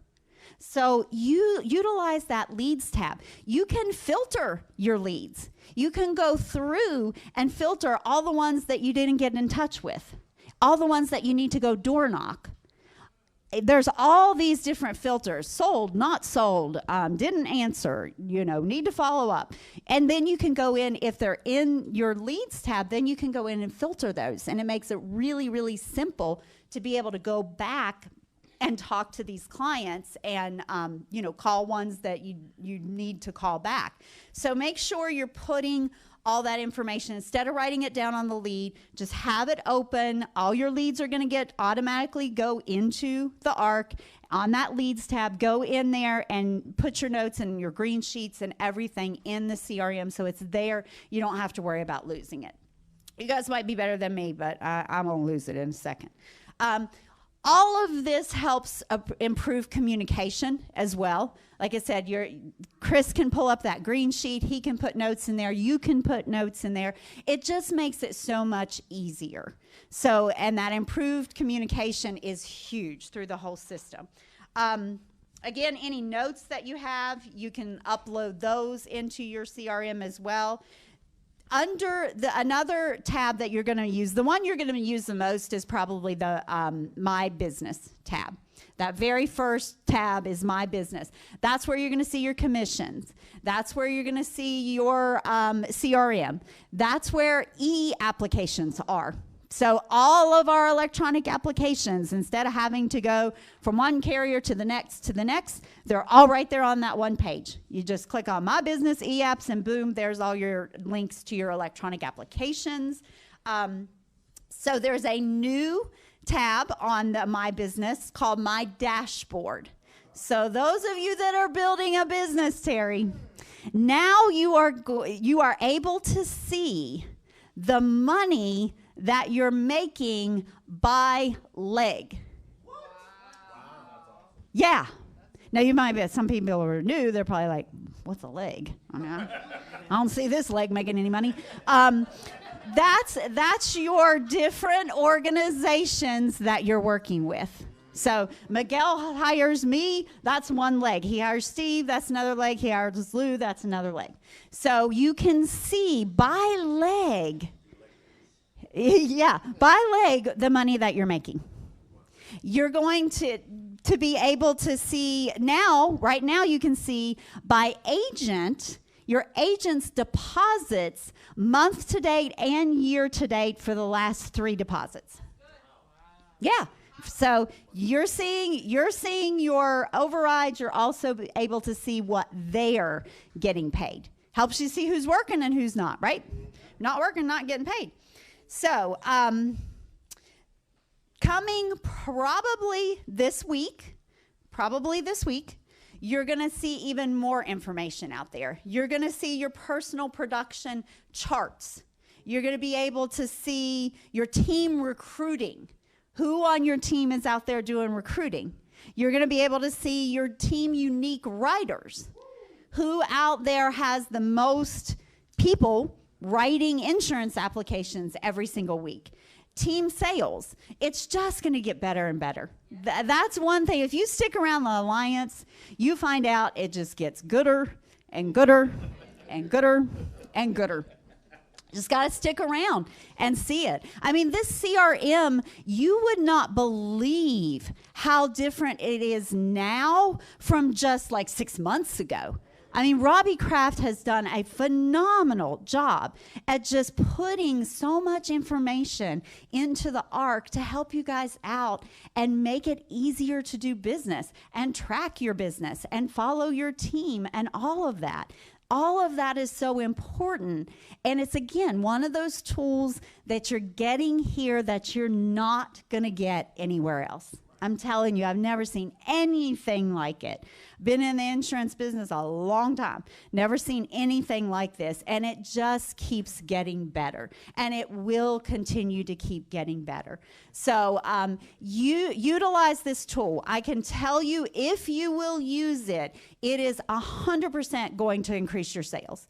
It's going to increase your communication with your team. It is an incredible, incredible tool to build your business. So take advantage of it. arc.naaleads.com. If you've not been out there, go out there. If you are brand new, there are some videos. If you go under resources, can't even hold my cards today. If you go under the resources tab, the very first thing under resources is welcome ARC videos. So if you're new to the ARC, go on there. It'll show you different ways to use it. So I want you guys to get on your feet for this next gentleman who's coming up here. He has changed my life in so many different ways, many he will never even know. And as long as you keep sticking around and getting around him, he will change your life as well. Please welcome our president and CEO, Mr. Andy Albright.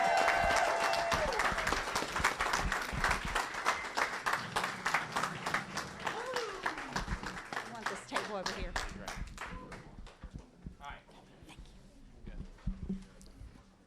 Hey, how many of y'all have the your creed, the one-page creed?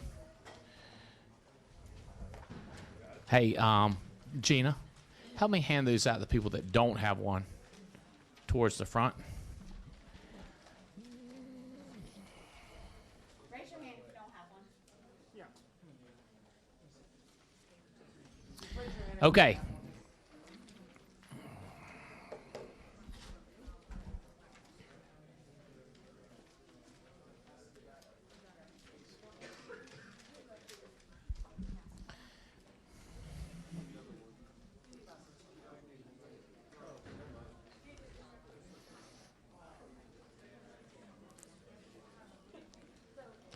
See them 17, 18-year-old girl, they're fired up out of their mind. They're going to get in class.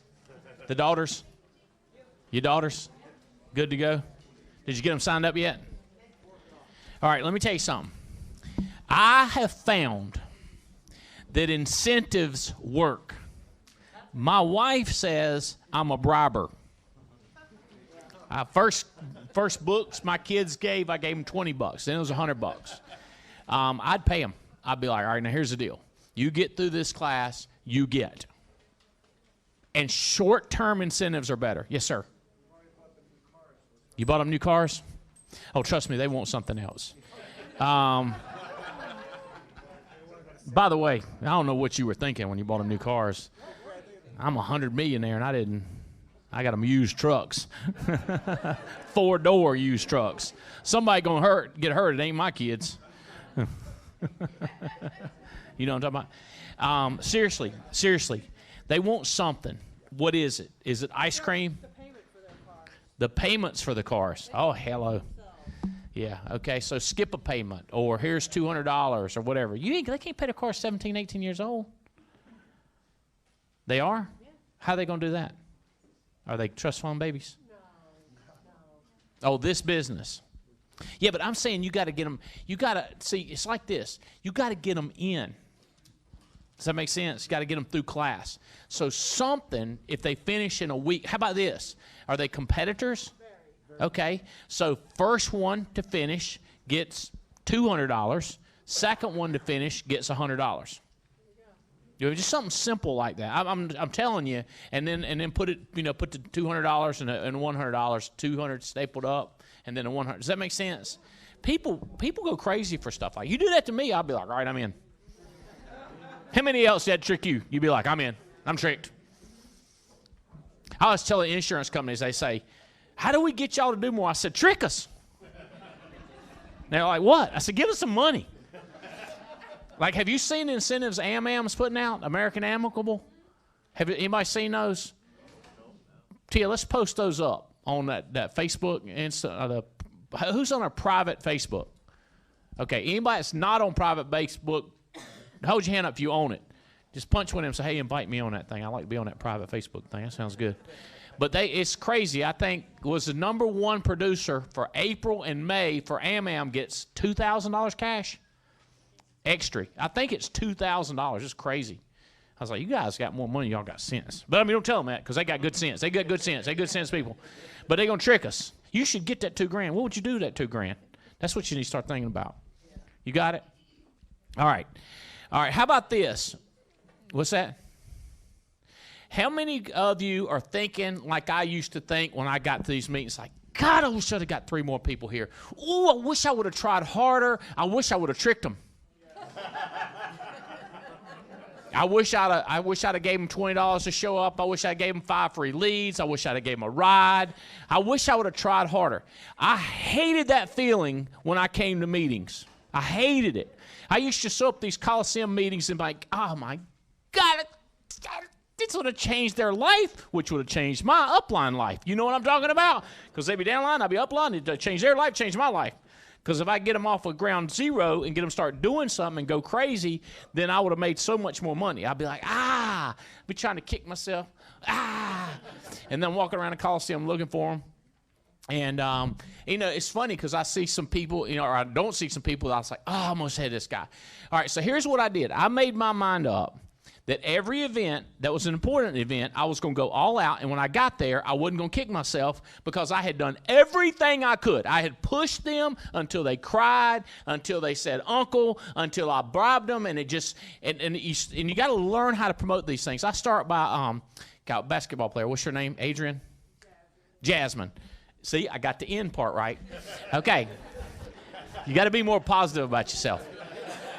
Jasmine, we have an open house the 7th. Here's the way you do it. You go, we have an open house. You don't have to come, but it'd be really cool. We'd like for you to be there, okay?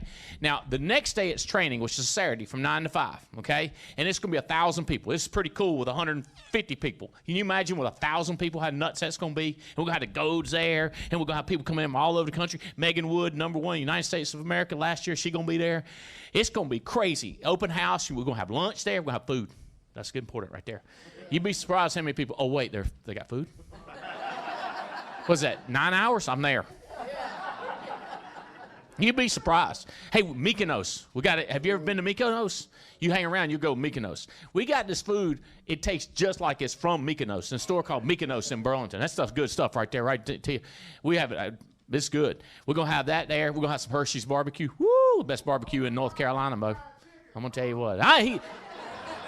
Did I hear a request? Hershey's fried chicken will be served as a heavy appetizer. You need to be there, Bo. I'm going to tell you what. Now, here's the question I have for you. Are you leaning toward being there, or are you leaning toward not going?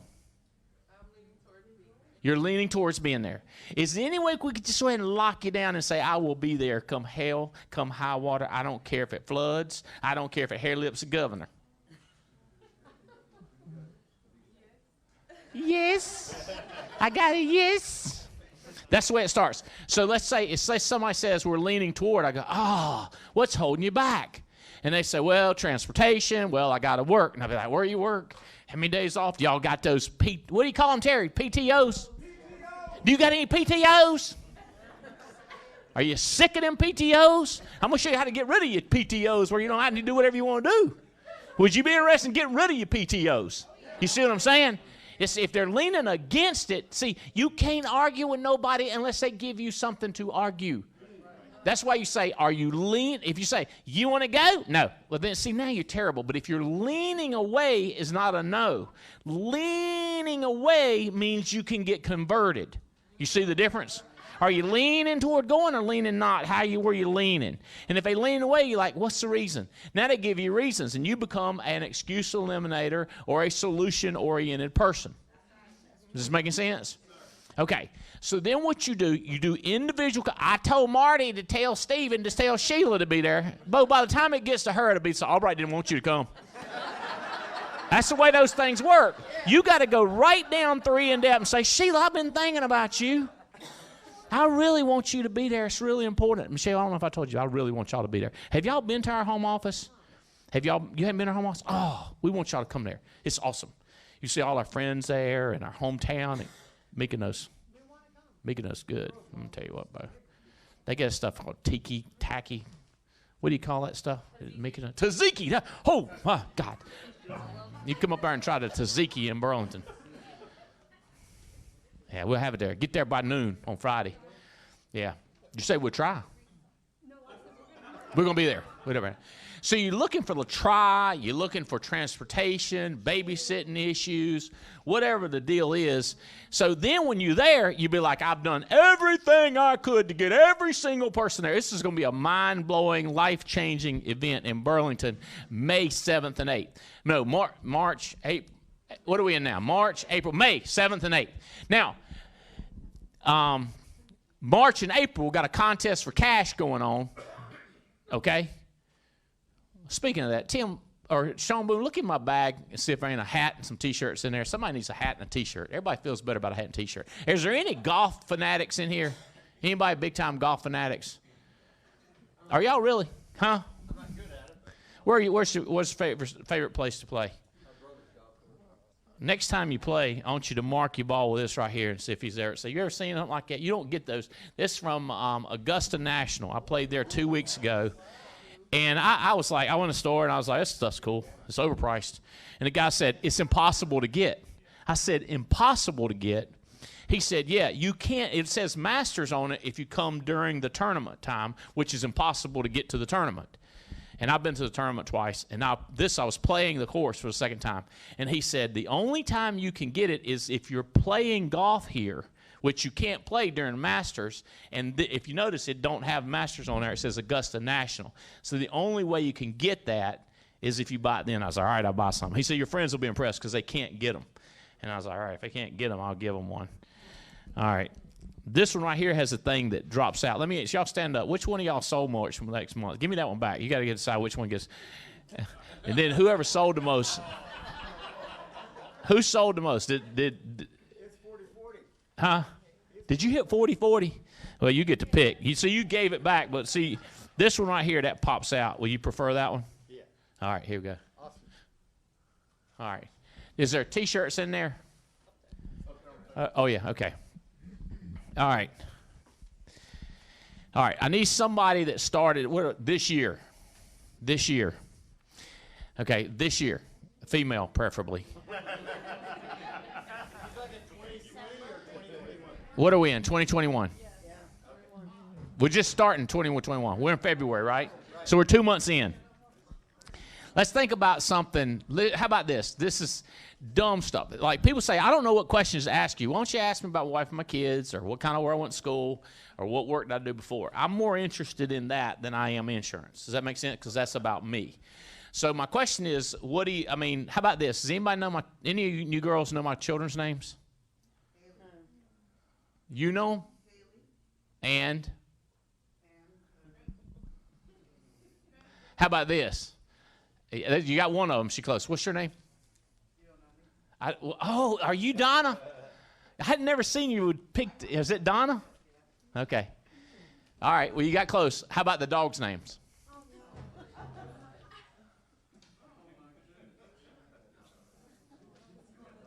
Come on, Reba. Huh? Well, think of the dog. Huh? Kids? You know the kids' names? What are the kids' names? Haley and Spencer.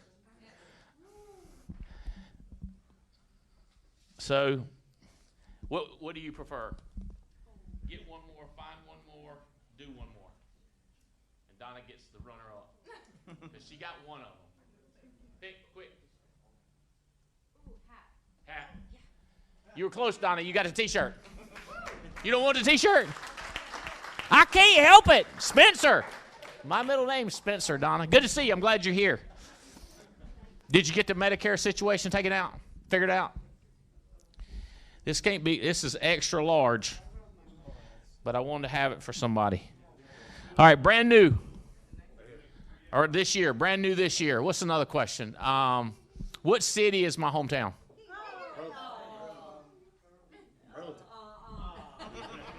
All right.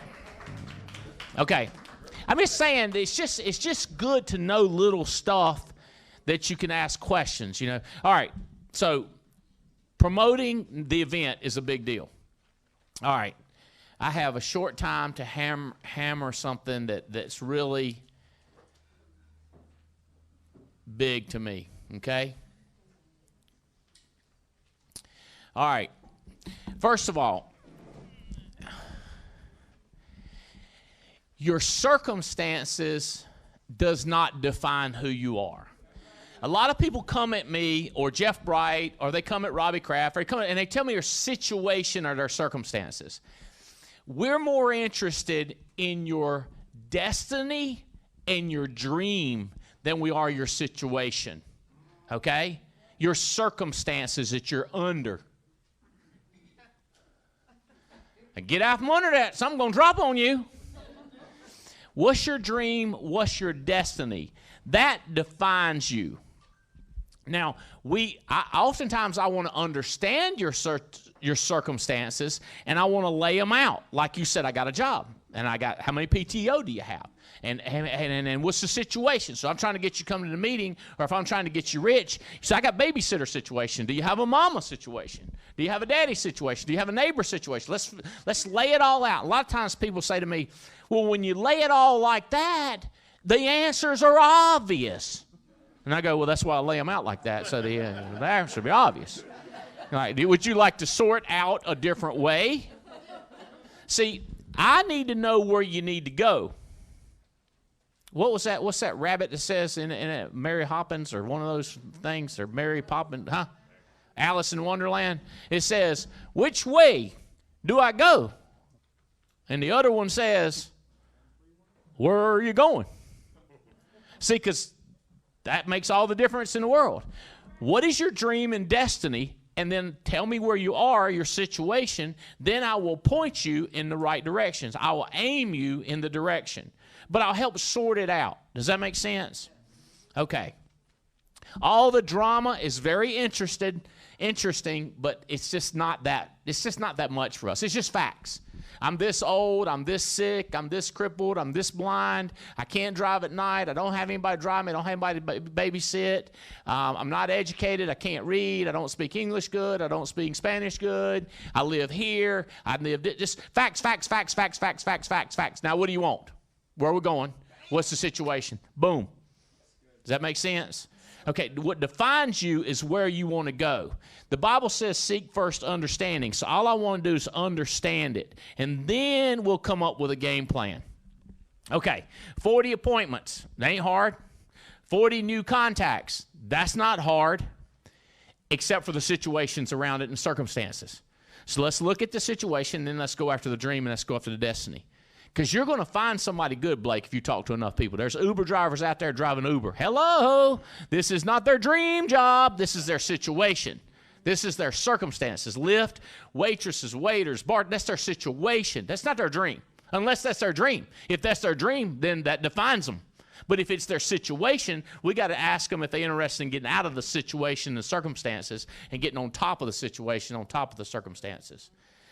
Okay, I got some good news and bad news. Success is extremely expensive and inconvenient. I am sorry, but that's the way it's going to be. And its inconvenience is annoying. What do you think the price of failure is? Do you think the price of failing is more than the price of success? Heck, yes, it's more expensive. I'm sorry that success is expensive, but I got great news for you. Failure is more expensive, so if you want to save money, be successful. But what if it costs everything? It's cheaper than more than everything. See, we're going to go to war with the enemy. He say, well, oh, God, war is going to be expensive. We're going to have to get some guns. We're going to have to get some army men. We're going to have to get some tanks and some planes. And you go like, yeah, I think what we should do is save money and not really win the war. Like, whoa. How expensive do you think that'll be? It'll cost us our freedom. It'll cost us everything, our women and children, our prizes, and our goods. Yeah, but at least we'll save a little money. He'd be like, you need to be a Target shopper from now on. That's, yeah, you're not going to be good at Ruth Chris. You know, it's you're going to need to lower your expectations and be satisfied a lot quicker. Success is expensive and inconvenient. So face it, coming up to Burlington on the 7th, and that's your birthday, that's your anniversary, that's your kid's birthday, that's when your dog was going to get surgery. I hear you. Everybody's got situations. If it's, hey, listen, the greater the price, the greater the victory. The sweeter the victory. If you got something going on that weekend, praise God. You didn't want it to be convenient, then you wouldn't get nothing out of it. Because we all know that. Every single book we've ever read says you got to go through the junk pile. You got to fight through it. You got to have something coming against you to take off. My plane don't take off wind to wind. It takes off against the wind. Success is going to be like that. When it comes at you, you ever read Getting Away with the Devil? How you say that? Satan? Work with me.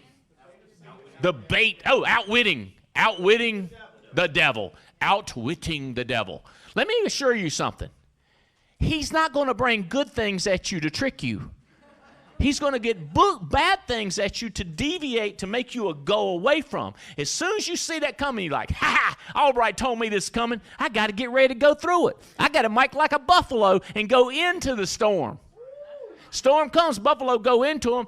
Clouds are coming this way, buffalo going this way. They're not there so long. Cows turn around and run with the storm.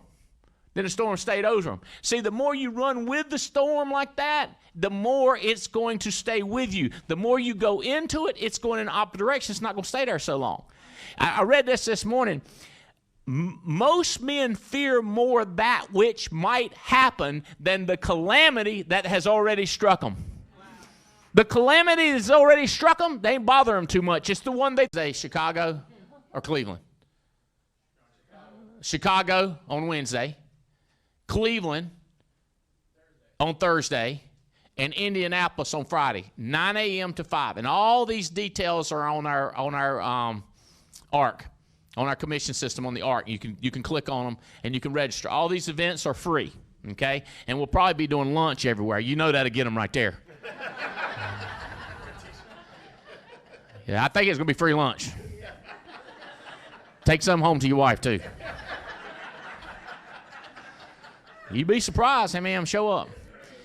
All right, last thing, and I got about 5 minutes keeping us away. Some these people over here, Matt over to Fusion, they have some good food. So everybody's invited, by the way.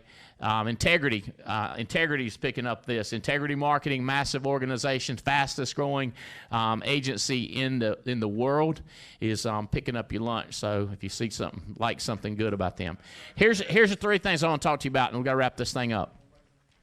The power of a made-up mind. See, when you make your mind up, everybody gets in this, well, I like this, I've got these other things. The power of a made-up mind. Once you make that decision, I was just telling a young man from the Bahamas, I said, dude, it's just a simple decision. I wasn't fired up about insurance. I ain't fired up about no real estate. I ain't fired about no selling no mortgages. I sure don't care about that. I don't care about being no engineer. I don't want to be a bus captain, a train captain. I don't want to drive a bus. I worked in a cotton mill. I didn't like warping, winding, spinning, dyeing, finishing, weaving. I didn't like nothing. I didn't like finishing. I did not like the textile mill. I did quality engineering. I worked I worked with the union in negotiations. Let me tell you what Albright likes to do. Freedom, baby. I like to do what I want to do.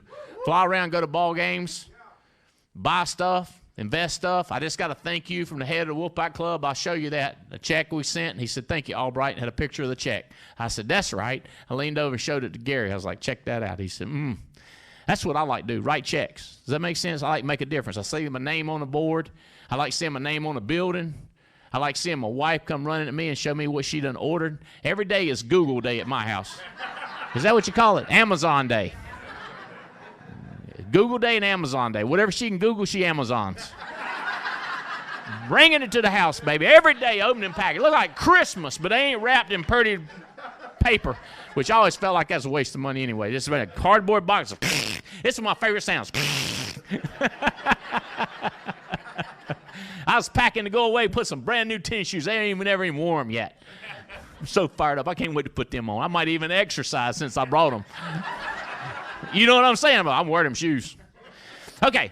All right. What does 3 things made up mind look like? You have a dream. What do you want? I wanted freedom. You talk about it. You go like, I'm going to be free. It's going to be big. I'm going to be free. I'm going to travel the world. I'm going to have friends in every city in America. You start saying this right now, Jasmine. You start talking about it. What's your name, New York? Miguel. Start talking about it, saying it. Get a dream. Say it. Hey, I got a coin. It says, what do you want? How do you get it? The what do you want's the dream part. The how do you get it is you start to say it.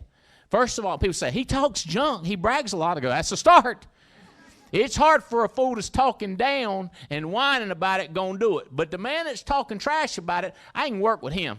I can work against his ego. I go, you said you was going to do it.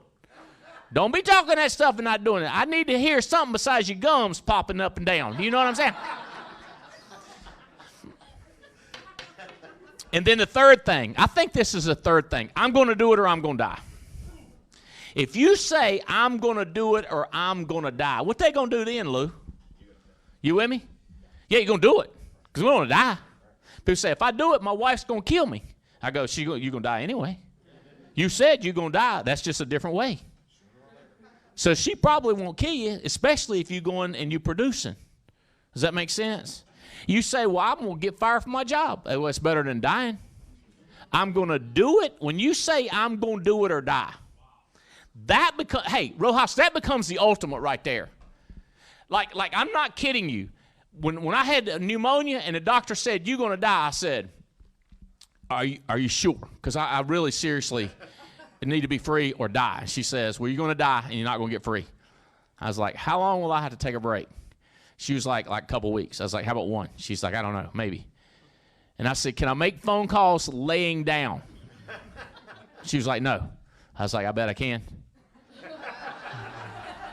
Because I'm going to die anyway. I remember falling asleep. I wrecked numerous times. I got crazy stories. I'll tell you one, my favorite ones. I was going down the road. All I heard was, so I opened my eyes. And I was running. It was grass about this high. And the seeds was hitting the top of that Lincoln Town car going everywhere. And I thought to myself, wonder what side of the road I'm on. Because I didn't know. So I stopped. I got out and looked around. And I was on the left side. So I got back over. It was like 2 lanes going that way and 2 lanes going this way. And I was on the left side. I got out. And then you say, well, what do you think? I said, I'm going to die anyway. I might as well. I mean, I don't want to get hurt. But, you know, so I know exactly where I was, down south of Irwin, North Carolina. If you're going to die or hit your dream and keep your word, that's the ultimate. Does that make sense? Like, I'd rather die. Like, I'm going to tell you this. That Shawshank Redemption, that jerk got messed up. That'd been me. I got to get out of here. I don't care what you do to me. All right, get out of here because I'm going to die if I don't get out of here. I could not be pent up like that. I like that movie. I don't know if there's any authenticity, true story, or whatever, but I'm 100% in on that. I was like, I want out. I did not like poverty. Hey, I look at it like this. I'm going to war. How much does war cost to win? It don't matter. You don't want to lose. You don't want to lose your freedom. You don't want to have to learn another language that you don't like. You don't have to pick up their customs. I know where the ribeyes are in North Carolina. I don't need it in Florida. I don't need to learn some other company coming here telling us what to do, taking all our stuff. I'm at war against my poverty. Does that make sense? I'm at war against Adam Katz's poverty. I'm at war against Emily's poverty. I'm at war against Osuna's poverty and Heidi's poverty. I'm at war against your poverty. That means I will die to win. Not I will try to win. Not will if it's convenient I'm going to help. I'm going to squeeze it in. I'm going to figure out how to get one more. That's why that shirt says one more, do more, die more. Just one. I'm a nonstop one more person. Okay? All right. Poverty, schedule. Watch this. Here's my big secret. In a great atmosphere, I make psycho decisions. That's right. I'll be like, all right, I'm going to Burlington. I don't care. And then I look at my calendar and I go, oh, God, I already committed. I'll be like, I'm going to start contacting 40 people. I'm talking about 40 Uber lists. If I have to take $45 drives, I'm going to meet them. I'm going to meet every bartender. I'm going to meet every person I see on the street. I'm going to shake hands. I'm not going to be scared. And I'm going to do it or I'm going to die. I just make that decision during this kind of an atmosphere. Now, let me give you the opposite. Don't make a big decision when you're depressed and down and out. That's when people hurt themselves. They'd be like, everything's going bad. It looks like I need to shoot myself. I'd be like, hey, why don't you wait till you're feeling better and then make a decision? Wait until circumstances are better. Then make a decision. Quit making decisions when you're depressed, when you're down, when you're ill, when you're negative. And you're in an environment like this, then you start saying crazy stuff. You know what I'm going to do? I'm going to buy me $1,000 worth of leads. You know what I'm going to do? I'm going to knock at every door. And I'm going to go to the door beside them and across from them and diagonal to them. That's right. People say, like, you crazy. It might be raining next week. I don't care if it's sleeting. I don't care what happens. I'm going to do it. Definition of character. Keeping a decision that was made during great circumstances after the circumstances that you made the decision in are gone. See, it's easy to talk junk now. That's why you should do it. Because it's easy. You say, but I know what's going to come next, the hard part. That's why I'm not going to do it. You're avoiding the challenges, the circumstances, the problems, the headaches, the fights, the battles, the screaming, the crying. You're avoiding it. Make the decisions during a crazy time like this with the right people. And then when they're all gone away, you say, I said it to myself. I will lie to everybody else if I have to, but I'm not going to lie to me. I think Shakespeare says something like, to thine own self be true. Just say it out loud and say, this is what I'm going to do. This is what I'm going to be. I'm going to triple book. I'm going to bam fam. I am going to do whatever I got to do. Here's the way it goes. Come on. Let's go. Let's do it. Come on. Andy, I'm confused. Yeah, we're all confused. Let's do it. Okay, come on.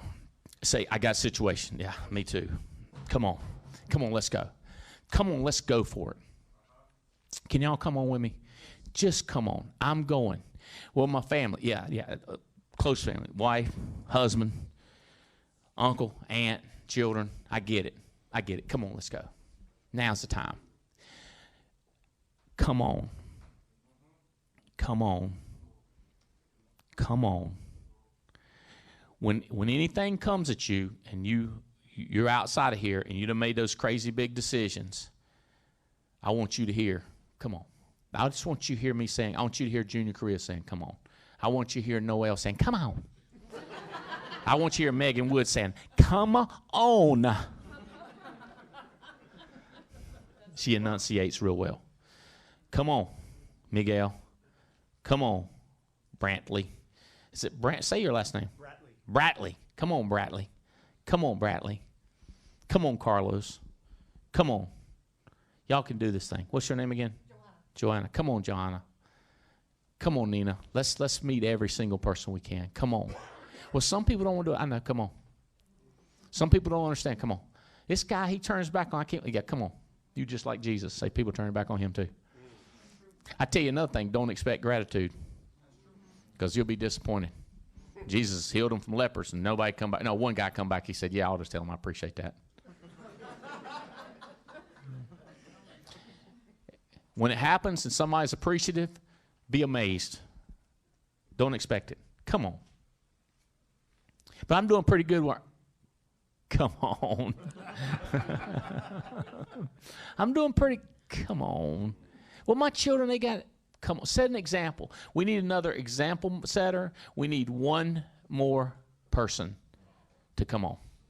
All right. Who's got their creed with you? Let's look at this thing again. Junior, you're going to be number 2. I'm going to be number 1. And you're going to pass it to the next person. We would like for you to stand up and read it bold, loud, and clear. And afterwards, we're going to say bless the food and amen, and then we're going to get some free food. Are we okay on time? Huh? We're in good shape. Okay, let's go. You ready? Stand up. The Alliance Creed. At the Alliance, we know why we exist. We believe in prosperity, which means becoming successful and having a thriving business. We believe in inspiration, which means being stimulating and influencing when associating with others.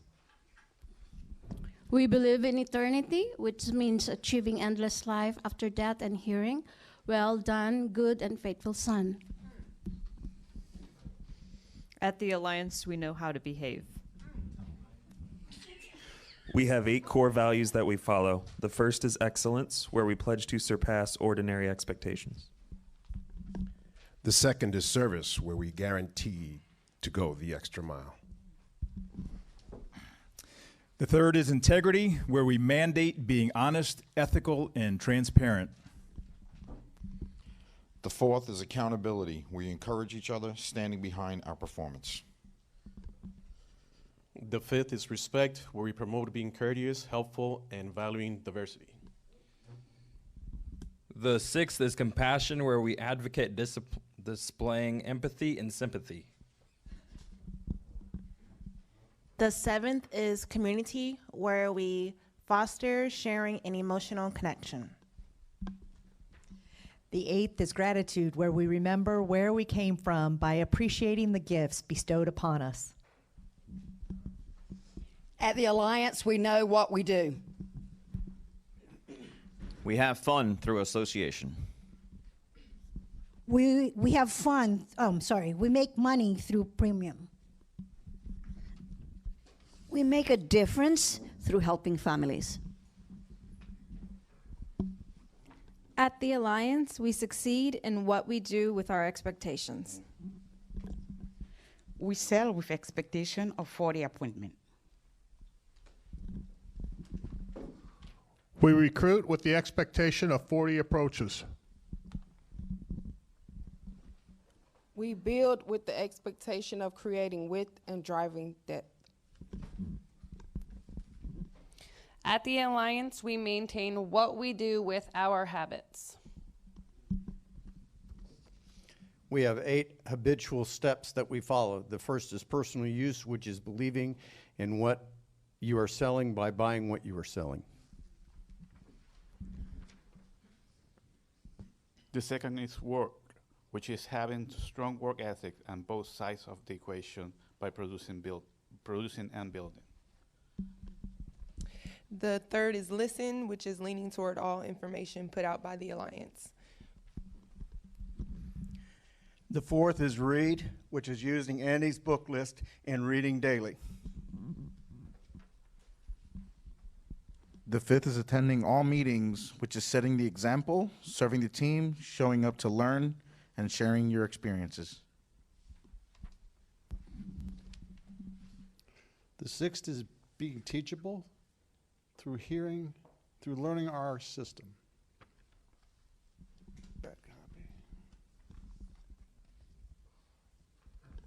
The seventh is being accountable, which is by standing by your obligations and accepting liability for your actions. The eighth is communicate with a positive mental attitude by being attracting and building up. These shared beliefs are the hallmark of a real company. The narrative we tell, the bigger.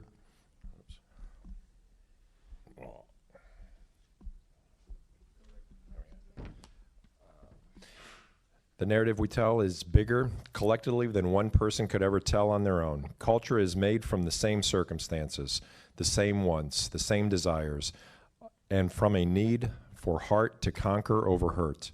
The Alliance is built by people searching for something more promising than what they were born into.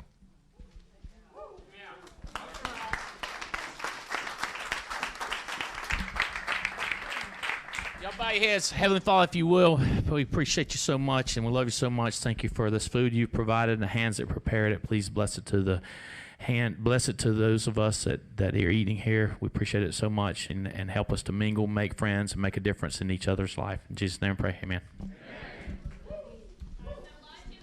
Oh. Say it again. Lunch is on the second floor and it's outside balcony, and who's going to be right here? Charity is making phone calls right here live. Rojas is right outside live, and Stephanie Rodriguez is in room outside of the lunch live making phone calls. Check them out. Record it. Sorry, Tia.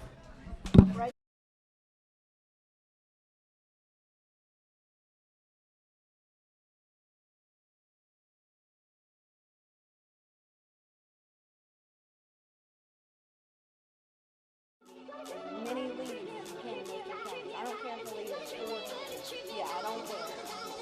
My script is bulletproof for that kind of stuff. So it's quick, easy, off the phone in a minute and 30 seconds.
You guys have a good lunch?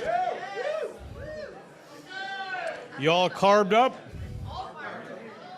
Moderately carved up. The guy had 6 pieces of pizza last night, so he watched his carbs today.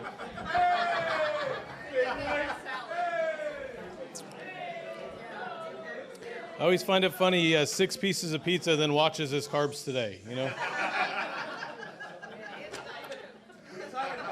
I don't know who it was. It was just someone. So, yeah. Choices, right? Choices. Awesome. Well, hope you guys had a great lunch. Thank you, Integrity, for buying us lunch. Greatly appreciated. Woo. So, I get to talk to you about. It's a crazy topic when I got it. It's what makes the Alliance great and what makes me great. And when I think about that topic, I think back when I think of the Alliance, I think of Andy and what makes Andy great. And then I think of me and I'm like, what makes me great? The thing I think that makes me great is the constant quest of being great. And not that, because I don't think I'm great. I read a book a couple years ago called Relentless. And in that book, it talks about 3 levels of people. There's coolers, closers, and cleaners. And when I read that book, all I could think about is Andy Albright's the ultimate cleaner in my life. And it's the ultimate person that goes out there and that pursues greatness and has achieved greatness. And it's one of those things where I'm in a quest with myself to always try to become great like Andy. So when I think of greatness, it's basically falls into behaviors and choices that you have. So it's as simply as if you don't feel you're doing great things today, all you have to do is change your choices right now, and you can be great right now, and changing the things that you want to do. And I watch Andy with the way he does choices and makes different choices of what he does. Because when I look at Andy, I look at a great man that makes great choices on a daily basis. And when he makes the choices as a cleaner, he thinks of these things and thinks through the choices that he's going to make himself great choices to be smart. And the things he's taught me to make great choices and things to look at. So some of the things I looked at like great people or great cleaners that they do is one is they're stable with their emotions. Andy's the ultimate stable guy. I remember when it was probably about a year ago when the coronavirus was starting to come out and people were scared and not going what's going on. And Andy does a conference call with us and just stabilizes the entire company. And just stabilizes us and just said, let's not panic. We got a job to do. And he just stabilized it and just led that way. And you think of people, just think of people in your life that have that emotional roller coasters, those emotional up and down. I always think it's funny that, you have the trials and the uncontrolled, you look at people that think of everything is like important. Like everything is like, I got to do this. And you look at Andy, he only worries about the things that he can control. So the uncontrollables and like the stuff that's outside of his control, he's like, and moves on. He doesn't worry about the things that he can't control. And when he does that, it keeps him stable. You ever see people that are bothered by just about everything? Like you're like, how do you trigger that? Like, how do you trigger that person? Just say anything. And they flip out. Get the idea that where you do things where you are in the aspect like Andy, where it's like when something happens outside of your control, it's just, okay, and move on. Can't do anything about it. Can't change anything. Just move on. And it's knowing the things to do that. And when I watch Andy do that, he rebounds from things faster. So he doesn't get held down. He doesn't worry about stuff. He doesn't fall captive to the things that are uncontrollable. The second thing that I see great people do is they stay grateful for what they do. This is a tough one for me. I don't know if it's tough for anyone else, but because I just forget stuff that I'm grateful for. Because one of the things I think of, I'm always chasing something. So when I achieve something, in my mind, most of the times it's just like, check, that's done, let's go to the next. And it's not grateful as the trials and stuff to do. So I try to think of like blissful dissatisfaction, because I'm grateful for what I have. I'm grateful for my kids. I'm grateful for my health. I'm grateful that I woke up this morning. I'm grateful that I won in the game cash flow last night. Yeah, can anyone else say that? I'm grateful for that stuff. You know what I mean? I'm grateful for those aspects, but it's knowing that you do that and always know, and you wake up grateful. So I don't know how much you guys know about the universe, but just about every place else but Earth sucks. So you can be grateful that I live in Earth. You know what I mean? Yeah. I've seen the pictures from Mars. I was like, I don't want to go there. And that's close. Imagine what the further away places are like. You know what I mean? Heck no. Be grateful. Be grateful you live on Earth. So the third thing is staying hungry. And staying hungry to what it is. I watch Andy, and I think people think he was born hungry to what he does, but he makes choices to be that way. Terry talked about it earlier when Andy's hungry in the aspects that he's achieved so much for his grandkids, but he hasn't done it for our kids and our grandkids. That's why he's still hungry. He has that desire to do it, the desire to always get better. And you think back to the people, you just think of someone that's like broke and they live at home and you can't get them up out of bed. You know what I mean? And they're like, well, when I get some motivation, I'll go do it. It's you got to go make the choices to do it now, because I'm telling you, the more money you make, the more distractions you're going to have. Amen. I have a membership to a 15-acre pool. 15-acre pool. It's a distraction. And I can go sit there every day, but I don't, because I want to have the Gulf of Mexico in my backyard like Andy Albright does. I want to have a hunting cabin, and it feels weird even calling it a cabin, because it's like one of the most beautiful places I've ever been in North Carolina. It's having those things, but those are distractions to him. I'm sure he would love to be sitting on the beach with Jane. I'm sure he would love to be at the cabin shooting skeet, doing those kind of things, but they're distractions. And the more you have, the more you got to do. So you got to, if you don't have much now, the distractions you have now, you're never going to have more, because you got to get past these easy distractions when the bigger ones come. So always getting better and getting stuff and just getting up and staying humble about what you have. Another thing they do is they stay in touch with reality. When it's going really good, they know it's not as good as it looks. And when it's going really bad, it's not as bad as it looks. So with sports analogies, it's kind of like an NFL quarterback. So when a team's losing, that quarterback is the worst player in the world. Like, he's terrible. And it's all his fault. And then when they're winning, this guy's amazing. You know what I mean? I love that Tom Brady just won another championship here in Tampa, but I think some of the other guys on that field had something to do with it too. You know what I mean? And there's a reason why Brady decided to come play at Tampa and didn't to go play somewhere else, like Jacksonville. You know what I mean? Brady's great, but he knew there wasn't great players with him in Jacksonville. That's why he came to Tampa. It's knowing that stuff, but it's staying humble and just knowing the ability of staying in touch with your reality, to do things and putting people around you to help you stay humble. And you watch Andy, he has mentors and people that he plugs into that keeps him in touch with reality and keeps him in that aspects where he knows his reality, and he has those people in there. The sixth one is is the influences, having influences in your life.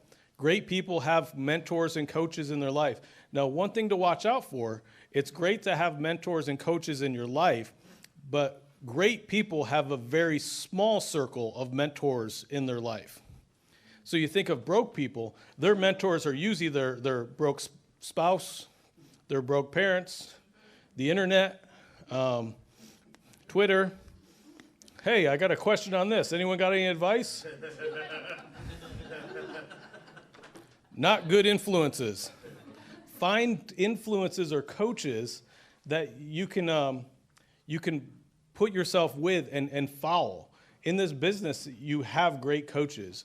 And the reason I know that, because you all have Andy Albright at some point. And there's going to be times that there's going to be people in this business that that may have brought you in, and they may not be great influences and coaches. Go around them and go up through there and do stuff. Now, another thing is when you look at great influences or having people in there, you you ever see there's people out there that expect perfection.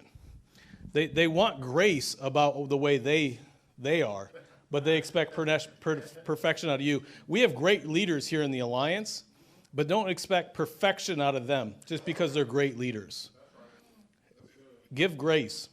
I have a friend, a great guy, that he married this one girl. It was a great relationship. It was a good down-to-earth guy and a psychopath. And she would come around and say, "I'm God's gift to this. You have to accept me how I am, but him we have to work on." She wanted grace for the way she was, but wanted to change him immediately. That relationship did not work out well, just so you know. Yeah, amazing, right? It's crazy. Crazy for those things. But just have grace towards your leaders and stay in touch with the reality of what you have. The seventh one is stay loyal. Loyalty, guys, is one of those things that it's amazing when you look out there, the disloyalty. And the loyalty of what Andy's looking for is someone that's not, it's not that you just have been here for time. That's not loyalty. Loyalty is doing the stuff that we do, okay? So if you think in sports analogies as well, just because a guy's been on the team for a long number of years, doesn't mean he's loyal. If he's not running the plays that are called, that's not loyalty. If he's not showing up at practice on time, that's not loyalty. If he's not doing the things that are expected to do, that's not loyalty. Just showing up is important, but it's not the only thing to do. So when you think of being loyal to the team that you have, doing the things that you say you're going to do. If you say you're going to do 40-40, go out there and do 40-40. And if you fall short, go out there and give everything you got to do it. In the aspects of what you're saying, be loyal to the system. Be loyal to what it is.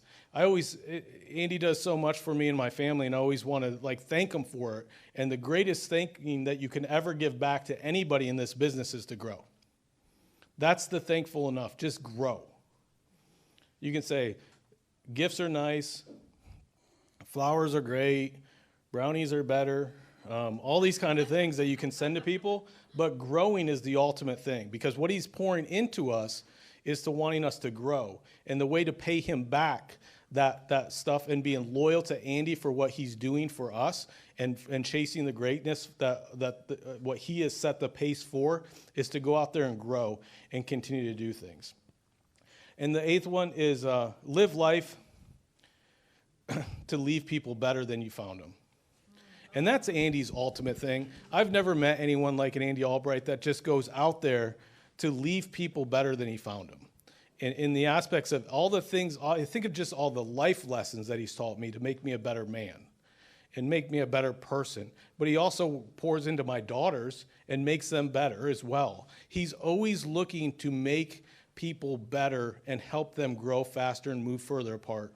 And that's what makes people great. That's what makes the Alliance great. That's what makes Andy Albright great, is he continues to do these things as a leader and continues to pour back in and bring people to other levels that they just don't think they could ever achieve, because he's always pouring in and he's always trying to help grow people to take them to other spots. Guys, I hope you just know that how great of a leader that we do have. In the book, he is the ultimate cleaner. When I read that book, they consider like Michael Jordan, Kobe Bryant as cleaners in that book. He's the ultimate cleaner when I read that book. He's exactly in line of greatness of what those guys do. So let's give it back to him. Let's pay it back to him by all going out there and just growing. Coming out of this meeting and taking it to a growth and going to another level to do that. With that, guys, I get to bring up my great buddy, I call him my grandpa, but with that, big Mike Hartley.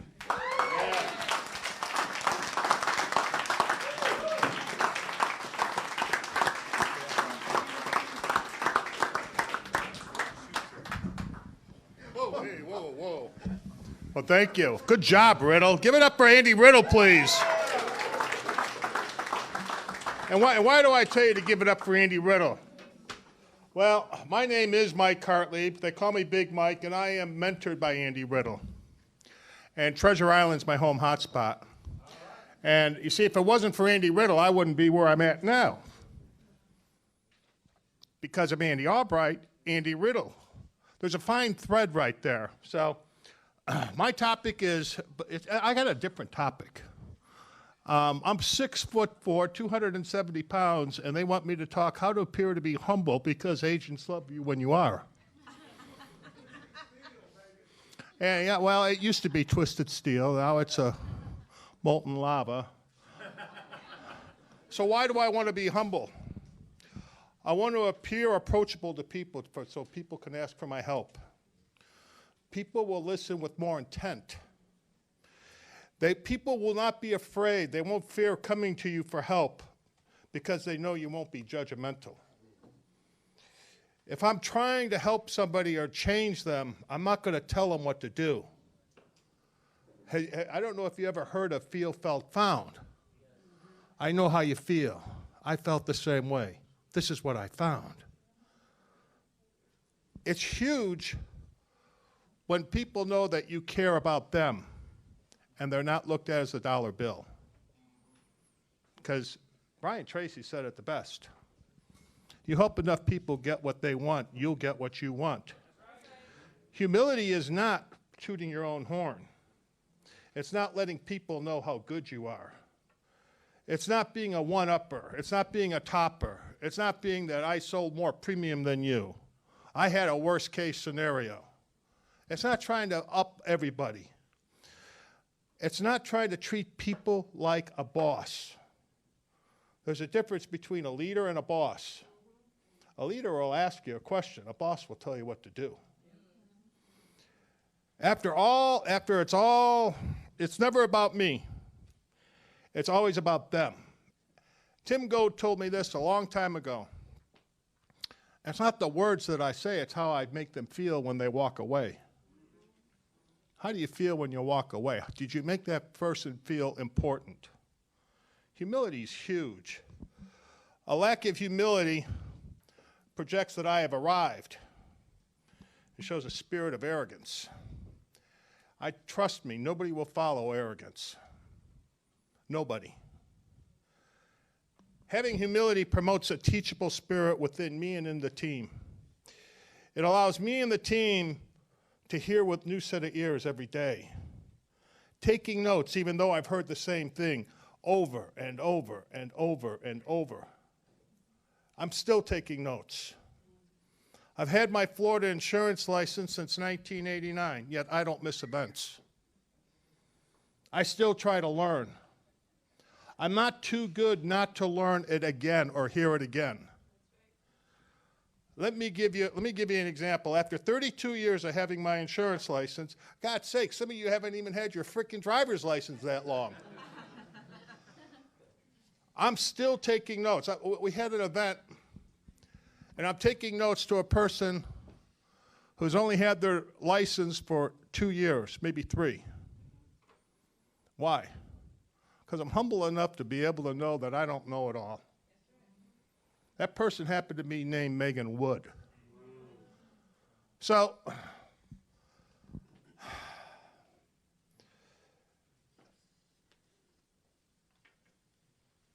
why I want to have humility, I want to make sure that I couple it with boldness. Boldness and humility, I think, need to run hand in hand. You see, humility keeps me thirsty for knowledge. Boldness will let me implement what I just learned. It's that ready, fire, aim attitude. And boldness will take me from making a promise, I'll do this, to issuing a guarantee, I will get this done. There's a big difference between making a promise and making a guarantee. And when the team wins, when we all win, the team wins. It's not me that wins. You see, like good quarterbacks, Andy Riddle never takes credit for the win. He gives it back to the team. Tom Brady, you heard Riddle talk? He didn't take credit for that Super Bowl.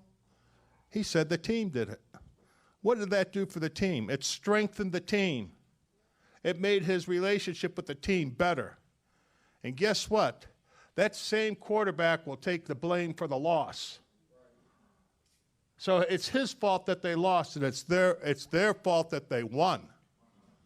So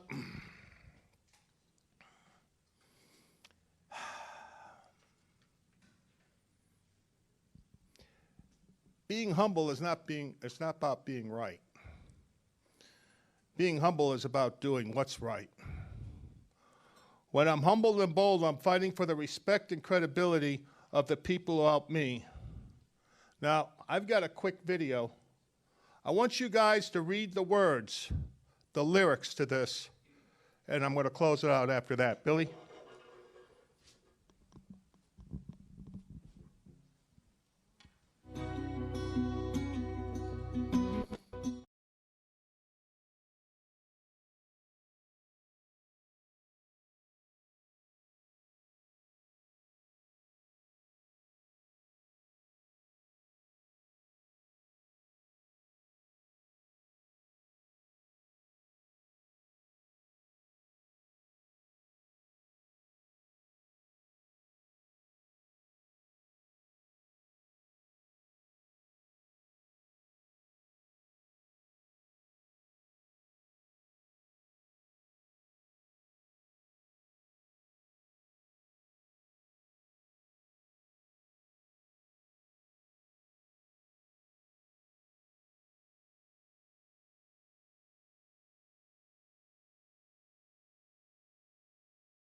You know, you think that these tears are weaknesses. You're wrong. It's strength. So, in closing, I hope that you'll all be humble and kind and help the next person in line like they have for me.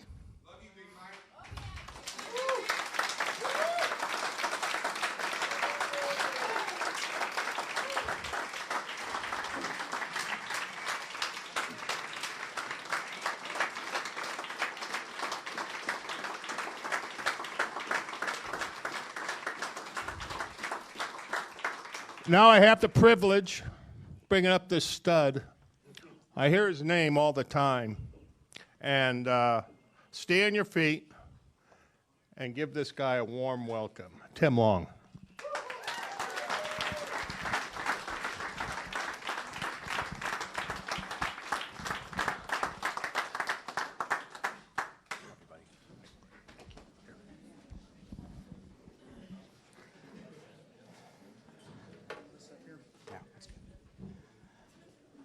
I love hearing from Big Mike. I'm an emotional guy too. There are a lot of emotional guys in this room. And if you're like me, this is home for you. It's one of those things that I hid for a long time. It's one of those things that I hid from my wife, or tried to, but I couldn't for a long time. If you were here last night, you saw it. It's raw, it's real. Like, I just love people. That's why I'm here. My name is Tim Long. I'm direct to my wife, Nikki. We're direct to the Lord. And we just love it here. We found home 2.5 years ago. And if you're looking for a home, if you're looking for a place where people love you unconditionally, it's real here. And I didn't believe it. There are probably several people here that don't believe it. Just hang out for a little while. Just open your mind for a couple minutes, couple days, couple hours. Come back again and again. Eventually, that's what trust is. It'll build over time.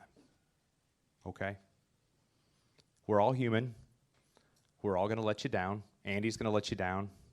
The person that invited you here, they're going to let you down. If you know me, I'm going to let you down. Ask my wife. All right? All right? Andy, Jane, thank you for giving me the opportunity to hold onto this microphone. I do not take it for granted. He trusts me. He trusts everybody that's up here.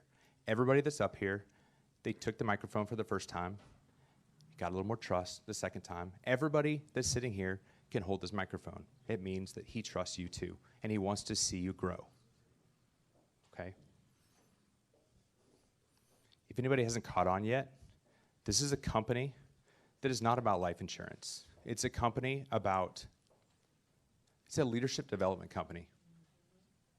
We use life insurance to pay the bills. I didn't come here to sell life insurance. I didn't come here to be a recruiter. I came here to serve other people. The only way I can serve other people is to look outward at y'all, not look at a mirror, looking at myself. Okay? I think some of us have a hard time looking outward because we're so concerned about what other people think about us. Why? Because we have insecurities about ourselves. We all do. We see other people successful. We're like, that's not me. I can't do that. Stop lying to yourself, okay? Once you stop lying to yourself, then you can start talking to other people and speaking life into them, right? So what Andy asked me to talk about today was, what do we say when we're bringing other people into the business? How do we recruit other people? How do we talk to them? What do we ask them? Who wants to know that? Anybody? I didn't hear anybody in the back. Okay, all right. So if you're like me, it's very complicated. All right? Everybody got their pens ready? Let me see your pens, recording devices, everything. Gina, you got yours? All right. I know you've been doing this a long time, but, you know, Big Mike was saying, hey, he's been doing it a long time, and I've only been here 2.5 years, so Andy gave me the mic. I'm going to say what I want, right? All right, ready? Andy, hang on. Don't say very much. A tiny bit goes a long ways. This is how it starts. Warm market. How's it going? I'm Tim. What's your name? Blake. Blake, very nice to meet you. Where are you from? Orlando. Is that where you're from? Yeah. Awesome, man. So that's not a very far drive. A couple hours? Okay. You live there? You got a family? No. Okay. You going to school? No, just graduated. Just graduate from high school or college? College. Dang. What'd you major in? Business. Blake. Blake, right? Yes. Blake. Business. What do you want to do with that? Sell insurance. That's it, Mike. Blake, where have you been all my life? Seriously. How did we meet? This is crazy. We're just walking down the street and you're right here. I am looking for sharp guys like you. What do you do for a living right now? You sell insurance? Do you love what you do? Awesome. I love what I do too. I've been looking for people just like you. My wife and I are in the business together. And we're looking for sharp guys just like you. Do you keep your options open to, you know, a side hustle, maybe part-time, full-time? I know, you know, you're not totally busy all the time, right? You got a little extra time? Okay. So, hey, I'm busy right now. I got to run. I got another business meeting. I tell you what, man. Let me get your number. Right here? This part? Just put your number in here, man. And we'll touch base in a little bit. How's that sound? Sounds good. Awesome, man. I'm so glad that, hey, look at that. I got his number. Is that a real one? Yeah. Here's what I do. We'll find out if it's a real number. I hit the green button. Hey, look at that. It says Savannah, Georgia. Sometimes my name pops up there. Yeah, that's my name. It's Tim. And awesome, man. I'm going to send you a text. All right, Blake? Just do me a favor. Reply back to that. And once I'm done with my meeting, I'll send you a text, man. We'll touch base. We'll set up a time. We'll chat a little bit about what we're doing, all right? Awesome, man. Boom. That is an approach. 40. 40. That's what we do. Was that hard? Did I sell him? Was that weird? You're already selling insurance. You don't know what I'm doing, but you're interested. Why? I didn't say much. Do you like me? Right. Why? Because I asked about you. I didn't talk about me. Big Mike, you were talking about nose in the air, right? I kept my nose down because I spoke to him. I wanted to know about him, Blake. Blake matters. If I was worried about myself, I'd be looking in the mirror like, hey, Blake, check this out, man.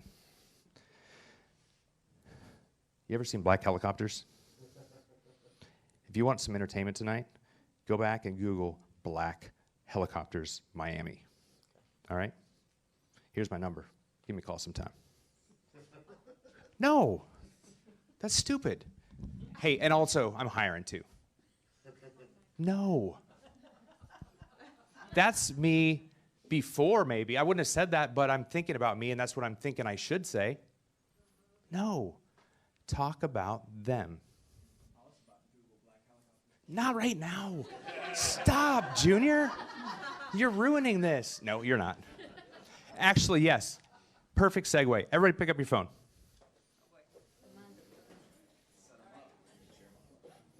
We didn't even practice that. Thanks, Junior. Thanks. I want to see everybody's phone. Class participation. Come on. Everybody's got one or two, three. Real businessman got like two. When you show up someplace, put two phones down and drop your black card from President's Club. Clank, clank, clank, clank. You kind of sound like Andy then. It's not a real credit card, but it says black card on it. You get their attention. I've been doing that. It works. Where are the phones? I see 2. Come on. All right. Why, Nina, why do you have a phone? Yes. All right, bad example. 2 minutes? Okay, I got to hurry. So, bad example. You recruit everybody. I can't even ask you that. Sam, you got a lot of people on your phone, right? Why do you have their numbers in your phone? To communicate with them, right? How many of them have you called about the business? Exactly. I hadn't either. You know why? Because I was too scared thinking about myself.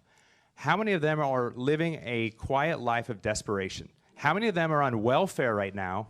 I'm going to start talking a little faster because I don't have much time. But how many are on welfare or unemployment because they lost a job, they got a nice house, they got a nice car, but they can hardly pay the bills right now? Call them.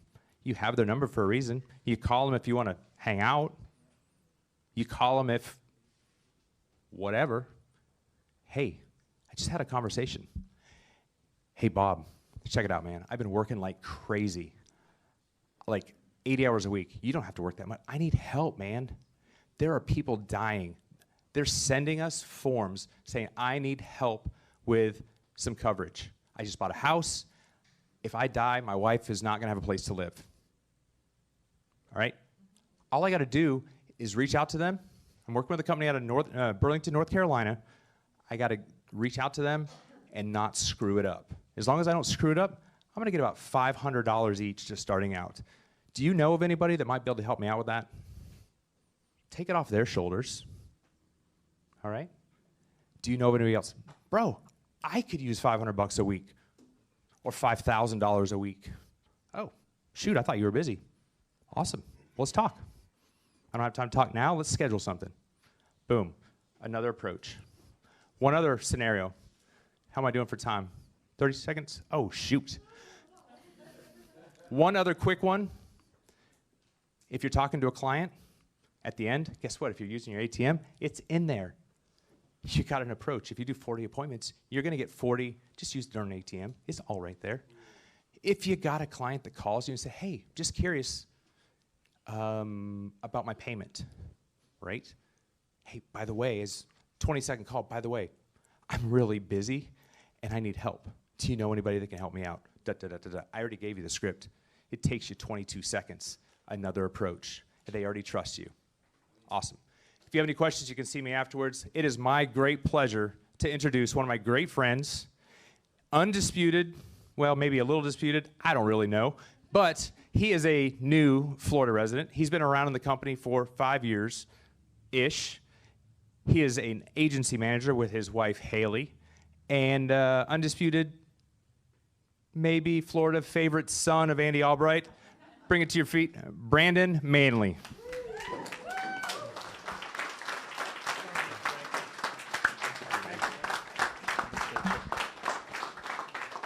What's up, guys? I'm Brandon Manley. Not much. Hey, what Tim's saying is so true. I mean, that joker's recruiting everybody. You don't even have a chance. I bet you give it 15 minutes, he's over there talking to that guy pressure washing, same with the phone out. So my name's Brandon Manley. I grew up in Wilmington, North Carolina, where Mr. Katz is from, and Emily. So, yeah, surf's up's what they say down there. I haven't been to one of y'all's hot spots. Grew up, went to NC State somehow, skated my way into school. If any of you guys know Andy's story, you know he did textile engineering. Better.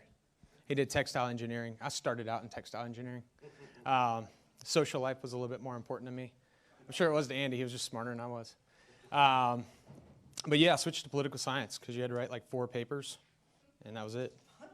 Pretty easy. So that's what I did. And it worked out for me. I ended up meeting my wife at the time she was my girlfriend, Haley Albright, now Haley Manley. And I that's right, yeah. So yeah, and I am the favorite son-in-law. I don't have much competition, and Spencer doesn't swing that way, so I think I'm in the clear. So anyway, I'm talking about PC. I don't know if that was PC, but Anyhow, so yeah, so grew up, like I said, Wilmington, went to NC State, skated my way through that too. C's get degrees, if you ain't heard that before. Worked out for me. My dad was happy for me. Yeah, met Haley my senior year. She was a freshman. We got set up on a little date, and then it was history from there. I pulled my little smooth moves. Nah, I'm kidding. You know, I got a job out of high school or out of college as a recruiter for a technical firm. When I was in college, I did technical recruiting and just ended up going into that field. I was doing good, or so I thought. I was, you know, making, after my first year, I was there 5-6 years. I was making over 100K. Andy called it my training, so that was exciting. I was super pumped about $120,000 salary, which was my training, which that's great pay for a training job. And so 2015, he talked me into getting my license to sell some insurance. Well, I don't know if any of you guys are in this situation. I was one of those 5 to 10 a year guys. Sold 5 to 10 policies a year, and he was pumped about that. No, he wasn't. He was very upset about that. And then 2019, January, I quit my job after I got my bonus. I quit my job and came on full-time with the Alliance. I started on a little project when I started here. I won't get into the details of that. It didn't work out. So Andy was like, you need to sell, recruit, and build. I was like, all right, you're my boss now. So I think I made that transition about October. And then ever since then, it's just been kind of blowing up. I mean, everybody in the Alliance is blowing up. You heard it. We got the best comp system. The system's unbelievable. We can't be beat, you know. So I started doing that. Things started taking off. I became an agency manager in August of 2020. Yeah, got my ring, which I'm not wearing right now, which is kind of embarrassing. And yeah, we've been doing it ever since. So, and you know, Andy always says that little quote, how did turtle get up on the fence post? He didn't do it alone. Y'all heard that before? So, you know, and that is so true. I think anybody who's successful in this business did not do it on their own. Just from the corporate standpoint, you got like some top corporate guys back there. We got Brandon, who's an ABTF. He is a depth machine. You know, he just helps me out so much with that. Gina, she is a bad to the bone. Any product. She knows the Medicare side. She knows IULs, final expense, term. Anytime I have a question, call Gina Hawks. Oh, and then we got Charity, who's newish to the Alliance. She is bad to the bone too. She does a lot of our phone training. If any of y'all haven't gotten a chance to get on her phone training package, comes with the ATM, the activity book, the books that Andy wrote, all that. You get that. That's like a $59 value right there. You get exclusive access to Andy Albright, so you can set up meetings with your team and him. You also get these cool videos through WebPres. Has anybody heard of WebPres? Yeah, WebPres will help you sell. So it's like Warren Buffett talking about annuities. So you show that to your client, get them set up on a call with Chris Norris, you pretty much got it in the bag. They do also on traditional life, IULs and stuff like that. You also get access to, if you're in a house, right, and you're in PC, you got access to Clay and Lucero, which both sell. So they know the products really well as well. I like using them for that as well. They also set you up a website. I don't know if you guys have a website that you've set up on your own, but they'll set it up for you for free. They do, you have to get continuing ed every 2 years, which is boring as all get out, but you got to do it. They'll get you set up for that for free. They give you vouchers. You get set up. Early access to convention. Oh, and if you're thinking about hiring staff, they will do that for you. They will call the person, interview them, tell them what to expect from a corporate person, which they know, and those expectations are way higher than your traditional job, and they'll help you hire it. And then they just came out with this LEAD program, this LEAD, they call it the LEAD credit program. So here's the catch. PC comes with a cost. So it's $99 a month, right? But Andy kind of sweetened the deal when he came out with this LEAD credit program. So let's say you're on the base. There's 3 packages. There's regular, gold, and black. Regular is the $99. So get you access to all this stuff. And the gold and the black are basically like multipliers for the LEAD credit. So let's say that you get started with us. You get into PC. You get all these things. You go out and write between $20,000 and $30,000 worth of premium. Well, guess what? you got your money back. And they're giving it to you in lead credit, which tricks you into working and selling more insurance. So if you're in the gold, you get $250. For black, you get $500. So they do a lot of cool things. I can't speak enough about the Alliance corporate office, just in what they do for us. And a lot of people, they'll say, Andy cheats for this person and that person. Well, I think he cheats for all of us when he gives us access to these guys. Yes. You know what I mean? We don't have to pay Brandon Lotz to help me drive depth. Andy Albright's doing that. All these other people within the Alliance, they're helping us for free. That's their job. They want to help you. You'll go to the headquarter office, Chris Hill, whatever you need, man, I'll do it for you. You're keeping my job. So they have that mindset, and it's really cool. So everybody got their phone? Pull out your phone real quick. If you are NPC, well, not NPC. Let's say you're thinking about getting a PC. You want to talk to them, kind of figure out a little bit more. Text this number with 2 letters. It's real simple. PC. All right? The number is 336-343-4371. I'm going to repeat that. 336-343-4371. Shoot a text to that with PC, and you'll get an automated message back, and then Clay will get in touch with you or Lucera or one of them, and they'll talk to you about what they can do for your business, and it will start to multiply. Also, I know we've talked about it a little bit. We have a lot of meetings coming up. So we have Cleveland, Chicago, and Indianapolis this week, and then I think the next one plans in Burlington for the May 7th and 8th. Guys, if you have people interested and they're in that area, get them there. The thing that I've learned the most this year is getting people around the fire. It just starts an explosion. I mean, you'll have people that you're talking with over the phone, but it's not the same as getting in front of them. And also, if you got people going to these meetings, go meet them. Start building a team. It's a lot. I think anybody would say this. It's a lot more fun to do with a team. You know what I mean? So, all right. With that, where's he at? All right. I got the skeet shooting fool himself. My good friend, Mr. Sean Boone, coming up.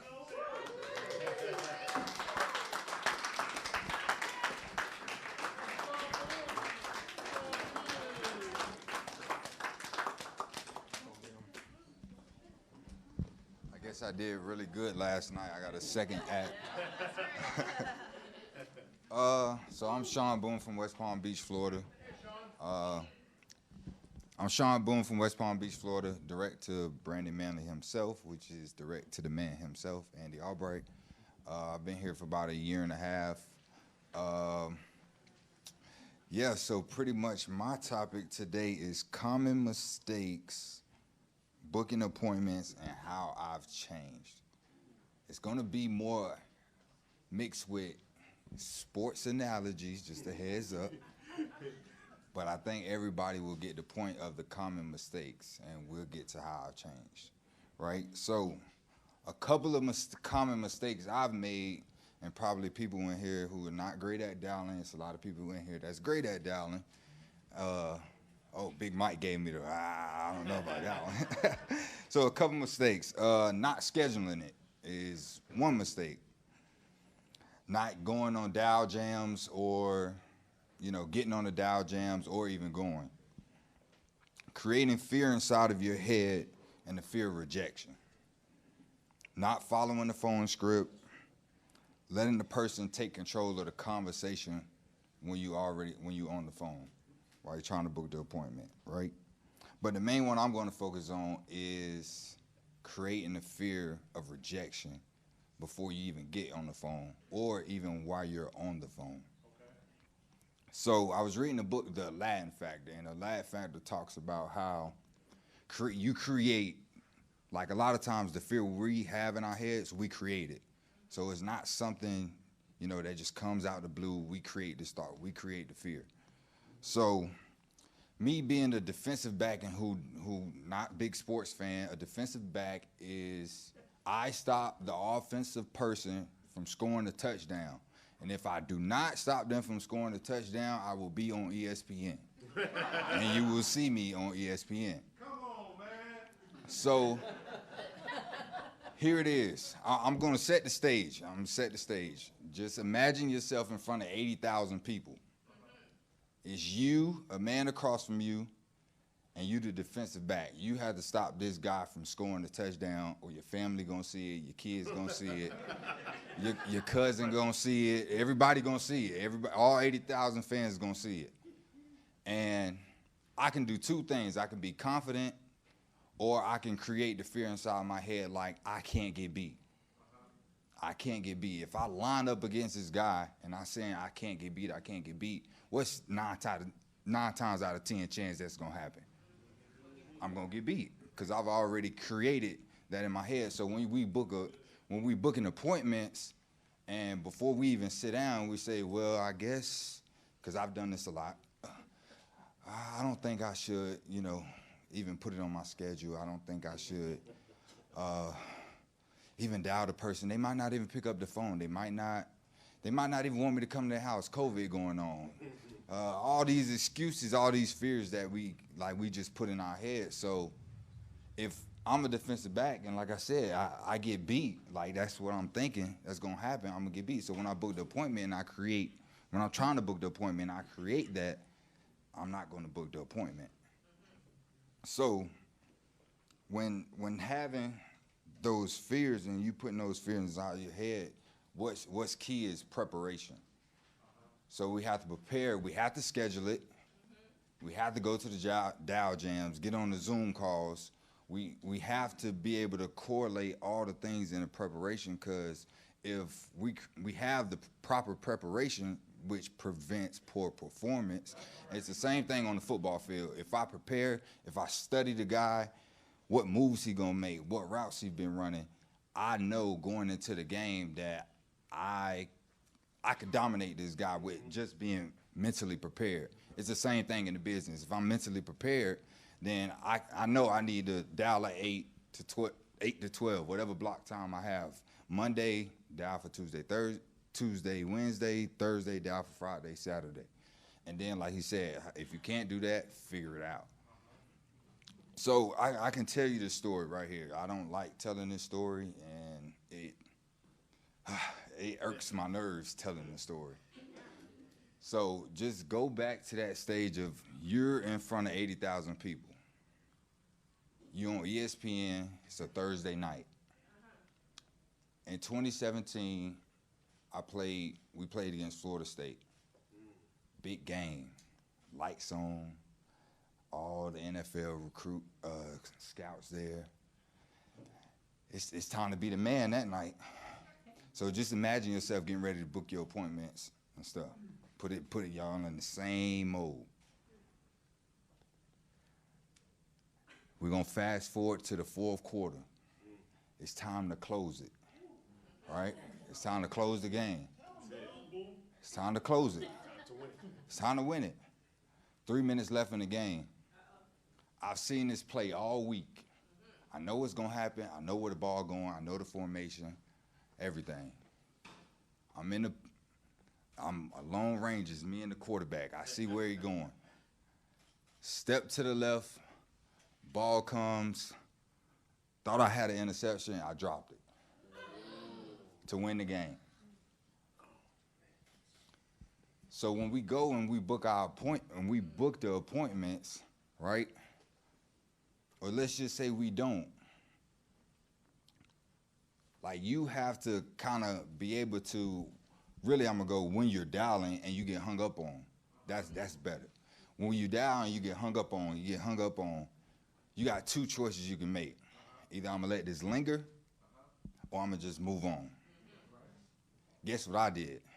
The next play, that second down, I dropped the pick. So I got another shot to still win the game. But in my head, I was like, it's over. Like, I dropped the pick, game is over. Line up the next play, get beat for a touchdown. Really went for Florida State to win the game. ESPN, all over ESPN. So, long story short, is the message is we can't linger in what we done if we got hung up on, if we don't close the sale. Like, we can't linger in that. We have to move on to the next play.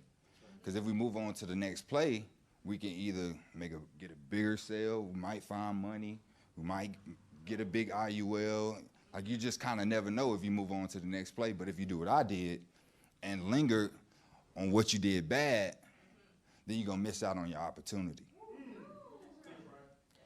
So with this, and it's crazy how all of this merges together of, you know, what we do in sports and the business. Now, mind you, everybody in here had a job in their life. I've never had a job in my life, like I said last night. So I have to take my experiences from football and the lessons and how I prepare, how I always put in that little extra time to get myself better. You know, as a football player, it's just kind of the same thing in business. In business, you have to squeeze, like Andy was talking about earlier, that one more. Squeezing that one more down, squeezing that one more recruit, like be able to squeeze it in, because if you squeeze it in, like, it kind of get crazy. You see Andy Riddle, you see all these guys who's kind of stable and where they at, but it's like they have the discipline, which creates the habit, and the habit, which creates the routine, and the routine goes into fanatical and obsession. So Andy Albright is obsessive. I spent 5 days with him, and it's really ridiculous how obsessed he is. It's not ridiculous, but he's in obsession mode. So wherever you at in that sequence of the discipline, trying to get the discipline to create the habit, focus on being disciplined to create the habit. So if you create the habit, now you go into a routine. So then when you get to routine, and probably Andy Riddles can say he's in the routine stage where he has his routine. A lot of, you know, top performers, agency managers, they're in a routine stage where they're trying to kick it into obsession. So trying to be obsessed with finding one more, trying to be obsessed with, you know, getting another sale, getting another big annuity, finding the team. So being able to put all these things together can really change our business. And I'm not perfect, I'm getting better, I'm progressing. So don't think because I got the mic, I'm, you know, perfect. But I'm learning from a lot of the big guys, you know, spending time with them. And association is very powerful. If you don't associate and you self-isolate, it will kill you. Because you'll find yourself depressed for no reason. You'll be like, I just don't want to do nothing today. But then when you come around, you just be like, you get your juice back. So that's how powerful, you know, this company is and the culture is. You just make sure you associate, but always find the people that's in the fight. They use this analogy, the monkeys in the cage. If you, okay. Oh, sorry. So real quick, I'm done. So if you, I can't see, I don't got my contacts in. So make sure you just find the right monkeys in the cage. Don't get in the cage with the wrong monkeys. Make sense? Okay, so the next person I have the opportunity to bring up is the IUL man himself from Guatemala, whose money is better than his English.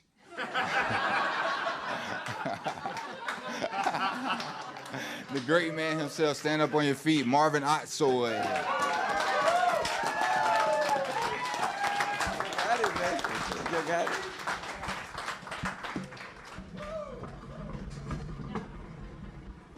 So that means you got it. You got it.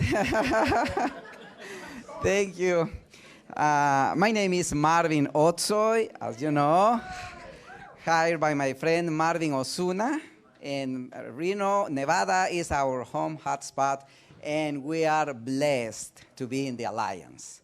And I want to show you in a simple way how I have a lot of success in the IUL, Index Universal Life. First of all, it's a permanent policy. So you need to know there's a permanent policy. And I am presenting the simple way. The better I do simple, So I think the people catch the message. So when I decided to do this is when my numbers went up and up and up. It's up to me. It's up to us. The system is here, so you do not have to reinvent the system or reinvent the wheel. So just use it, and use it by your own, and you can adapt it to your own lifestyle. But the system is already here. I have this book, and I read, and the very, very first step to success, you have to do it. Personal use. I'm using the permanent life insurance policy a long time ago. Like, I would say, not long time ago, but probably like 18 years, 17 years, good enough. Yeah, it's good enough. So personal use. So I will say that after this meeting, you will have like a homework. The homework will be, at least you will write at least one policy after this meeting, one IUL policy. The first is by your own. Do it by yourself. Then everybody probably who is married got the children. So do it for the children. So if not for yourself, just do it for the children, just for the future education, for the university, for college. So when I started this, so I said myself, so I'm in a mission, and I am in a profession providing services to the people. And that's why I fell in love with the Alliance, because we are here just preparing ourselves to service the community. If the service is in your heart, blessings are coming, your numbers are coming, because you're thinking on behalf of the client, of the families, and not on your own commission, not on your own numbers. That's something that is part of the blessings that you got because you're doing the right thing. So Tim was saying about this, and everybody was saying his. Andy was talking about this. So we have contacts. IUL, you will need a lot of contacts. And the first homework is, by this evening or tonight, you need to write 200 names out of this. Out of your work market, your friends, your neighbors, personal contacts. You will see in the near future, in the following days, that you will write IULs. You need something else. You need knowledge about the software. And you will need some knowledge about how to use the mobile software, the mobile device. Everything is here now. Everything is in the mobile devices. So quotes. I'm just downloading here the FNG software. It's working here. And while I'm just sitting waiting at the dentist office or waiting at any waiting room, so I'm talking to people and using the software. And how old are you?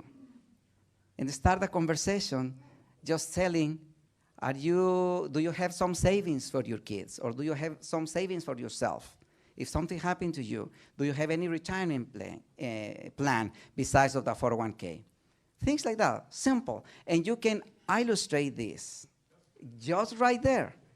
And also, if there is no Wi-Fi or something, or phone is out of battery, so I'm always taking with me like 3 paper illustrations all the time, different ages. My youngest client is 2 months old. That's my youngest client, few of them. Because IUL can do it, you can do it for people, for kids like 15 days. Yep. And so I got a paper illustration for 1-year-old, another one for 25, and another one for 45, 50 years old. So take it with you all the time. And show page 8, page 9 if you're using FNG, because numbers are there. So you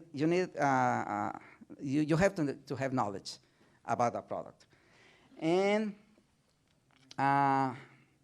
yeah, follow your dollar. Wherever you spend your dollar, at the bakery store, at the gas station, with the plumber, with the electrician. Ask that person if they have some savings besides at the bank, something. So you will see how many people is desperate to find somebody who is giving advice about the retirement. So follow your dollar. Follow the dollar. That's right. That's right. And do not say, "Oh, I have a party this Saturday." Gosh, you're going to meet people at the party. Take the business card with you. Take the paper application with you. I'm going to church. Of course, tell the congregation about this. You're a basketball player, soccer player, you're golfing. Go and let them others that you're doing this. And you will find, clients there. And you can write a policy if they are there, even with your phone. I'm serious. So you can do it here. So follow the dollar and talk to a lot of people. Became this a habit. Just talk to people. Say what you're doing for a living. And one tip, in my case, I am a property and casualty agent, PNC, property and casualty, which means insuring auto, homeowners, renters insurance, things like that. Ask your agent about life insurance if they are not offering you. And if this agent just offers term insurance, talk him about permanent insurance. And I can bet you can recruit your own PNC agent. That's another challenge. You can do it. That's right there. That's good. Yeah. I like that. Exactly. Don't be afraid of that. Because you are a life insurance agent and PNC agents, we are busy not paying attention to the potential money in the life insurance area. I was one of them. Because when Osuna was talking to me in 2014, I said, "Oh, yeah, okay, Marvin, okay, yeah, I have some clients, 2, 3, 5 clients per year." And then, so when I just decided to do it, when I just took the decision to do it, is when my numbers were climbing and climbing and climbing, because it was up to me, as to the people, to my own clients. That doesn't mean that people who doesn't have a PNC office don't have clients. As I said, follow the dollar. You can people around any place and just offer the services there. During the conversation to the client, create the value, create the need. That's why, because you are going to be the solution. You're going to be the answer of the questions. So pretend that this is going to be a dialogue with the prospect, not a monologue. You are not going to be the person who knows everything about the permanent life insurance, IULs. So engage them in the conversation. So are you saving? So do you have something or whatever? So let them talking and engage in the conversation, and your job is create the value of the IUL. Create it. So once they are engaged in the conversations, they are going to start asking if or how much is going to be the plan for them. So you will see that this is going to happen if you do this. I'm usually escalate my sales with the customer. I'm not just scared the client saying, "Oh, you know what, it's $500 per month." No, I'm just going from the cheapest insurance possible all the way to the high. The cheapest could be like accidental death. Do you know that if you die tomorrow and you need, the family needs some money for funeral expenses, cremation, things like that, are you prepared? Say, no. I saw my neighbor. I saw this person, that person. Oh, okay. So if you present like $10 per month, $15 per month, they can afford it. But the typical answer for them is, what happened if I don't die in 15 years or in 10 years? And I explain to them, you're paying your car insurance, right? Yes. What happened if you are not getting an accident during the 10 years? Are they giving the money back to you? No, that's right. No way. So then I told them, there is a plan. If you don't die in 20 years or 30 years, there is a return of premium, 50%, or in the case of the Mutual of Omaha, the 30-year period, it's 100% money back after the 30-year period. Wow, that's a savings there. And how much does it cost during the 30 years at the end of the period? Nada, zero. Zero. Why? Because there is a return of premium there. See? So when I present that to the client and jump it a little bit to the IUL, they can see, oh, I don't have to wait all the way to the end of the 30-year period. Nope. If you're building cash value and that's your job, create a strategy for them so they will have access to the money probably in 10 years, probably in 12 years, 15 years. So it just depends. But that's the thing. You need to be an educator and you need to be an advisor. Chris was telling us, hey, we are in a selling business, so we're selling. That's right. But in my case, I consider myself as an advisor, as an educator, and let them pick the number. I'm just creating the value, and I'm just letting them know, see, this and that, and customer is engaging in that conversation. It's just because I am creating the value around it. So that's a good thing that you have to practice with the clients. During the dialogue, I identify the need. I analyze the customer because not every person is a very good fit for IUL. Why not? Health is an issue. Age is an issue. So you need to analyze the customer who is going to be a very good fit. When the people is young, it's better. It's much better to build a cash value attached to it. When it comes to objections, I love when they say, oh, I have a 401k, a job. I don't need it. All right. That is powerful. Why? Because I ask them, if you die tomorrow, the beneficiary is going to take whatever is on the 401k. How much is it? 20,000, 40,000, 10,000. Okay. If you have an IUL, if you die tomorrow after the policy has been issued, you can get 100,000 right away, 50,000. It depends on the face amount, 500,000. Just if you pay 1 month or 2 months. See? Yeah, it's true. It's true. The money is there, and people can see that, and they can see the value of it. That's the good thing.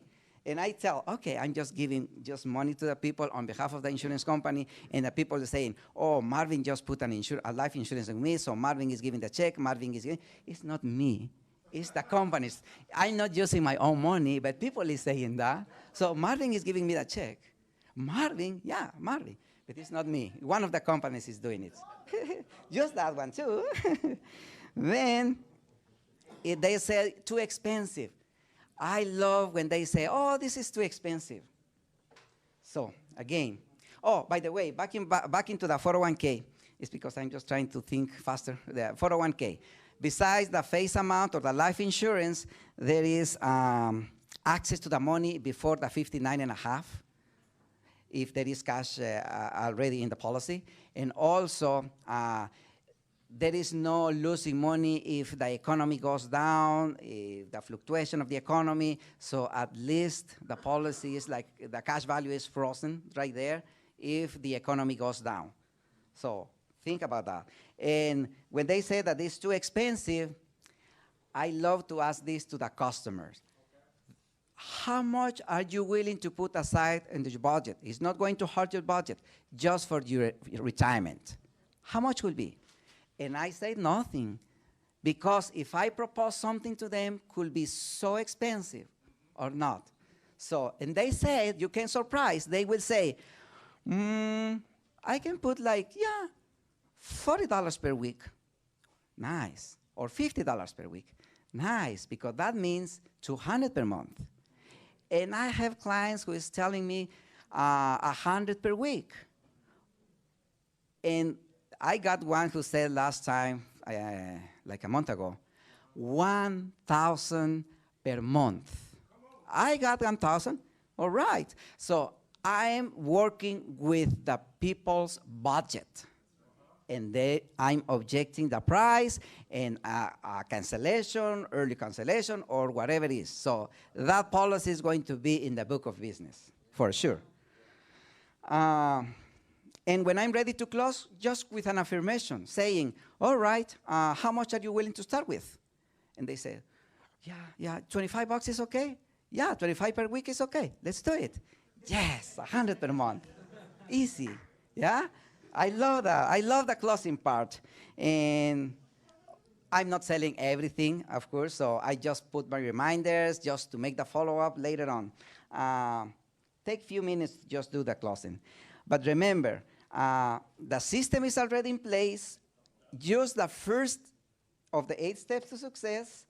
Also, the millionaire making manual in this business, and educate the clients with the books. Just give this to the clients and say, okay, when I will give you like a couple of days to read it or 1 week to read it, and I will pass to your house and visit it and see how much they learn. And these books are powerful, very powerful. So do not judge the customer. The other day, I was at the grocery store helping one person, seems to be like a concrete worker, construction worker, and I told him, are you ready for your retirement? Oh, no, I don't know, I need more information. Okay, just come talk to me. And I set up an appointment. Small business owner, 20 plus trucks, like 50-something employees, and wow. God is blessing when you're thinking on behalf of the client.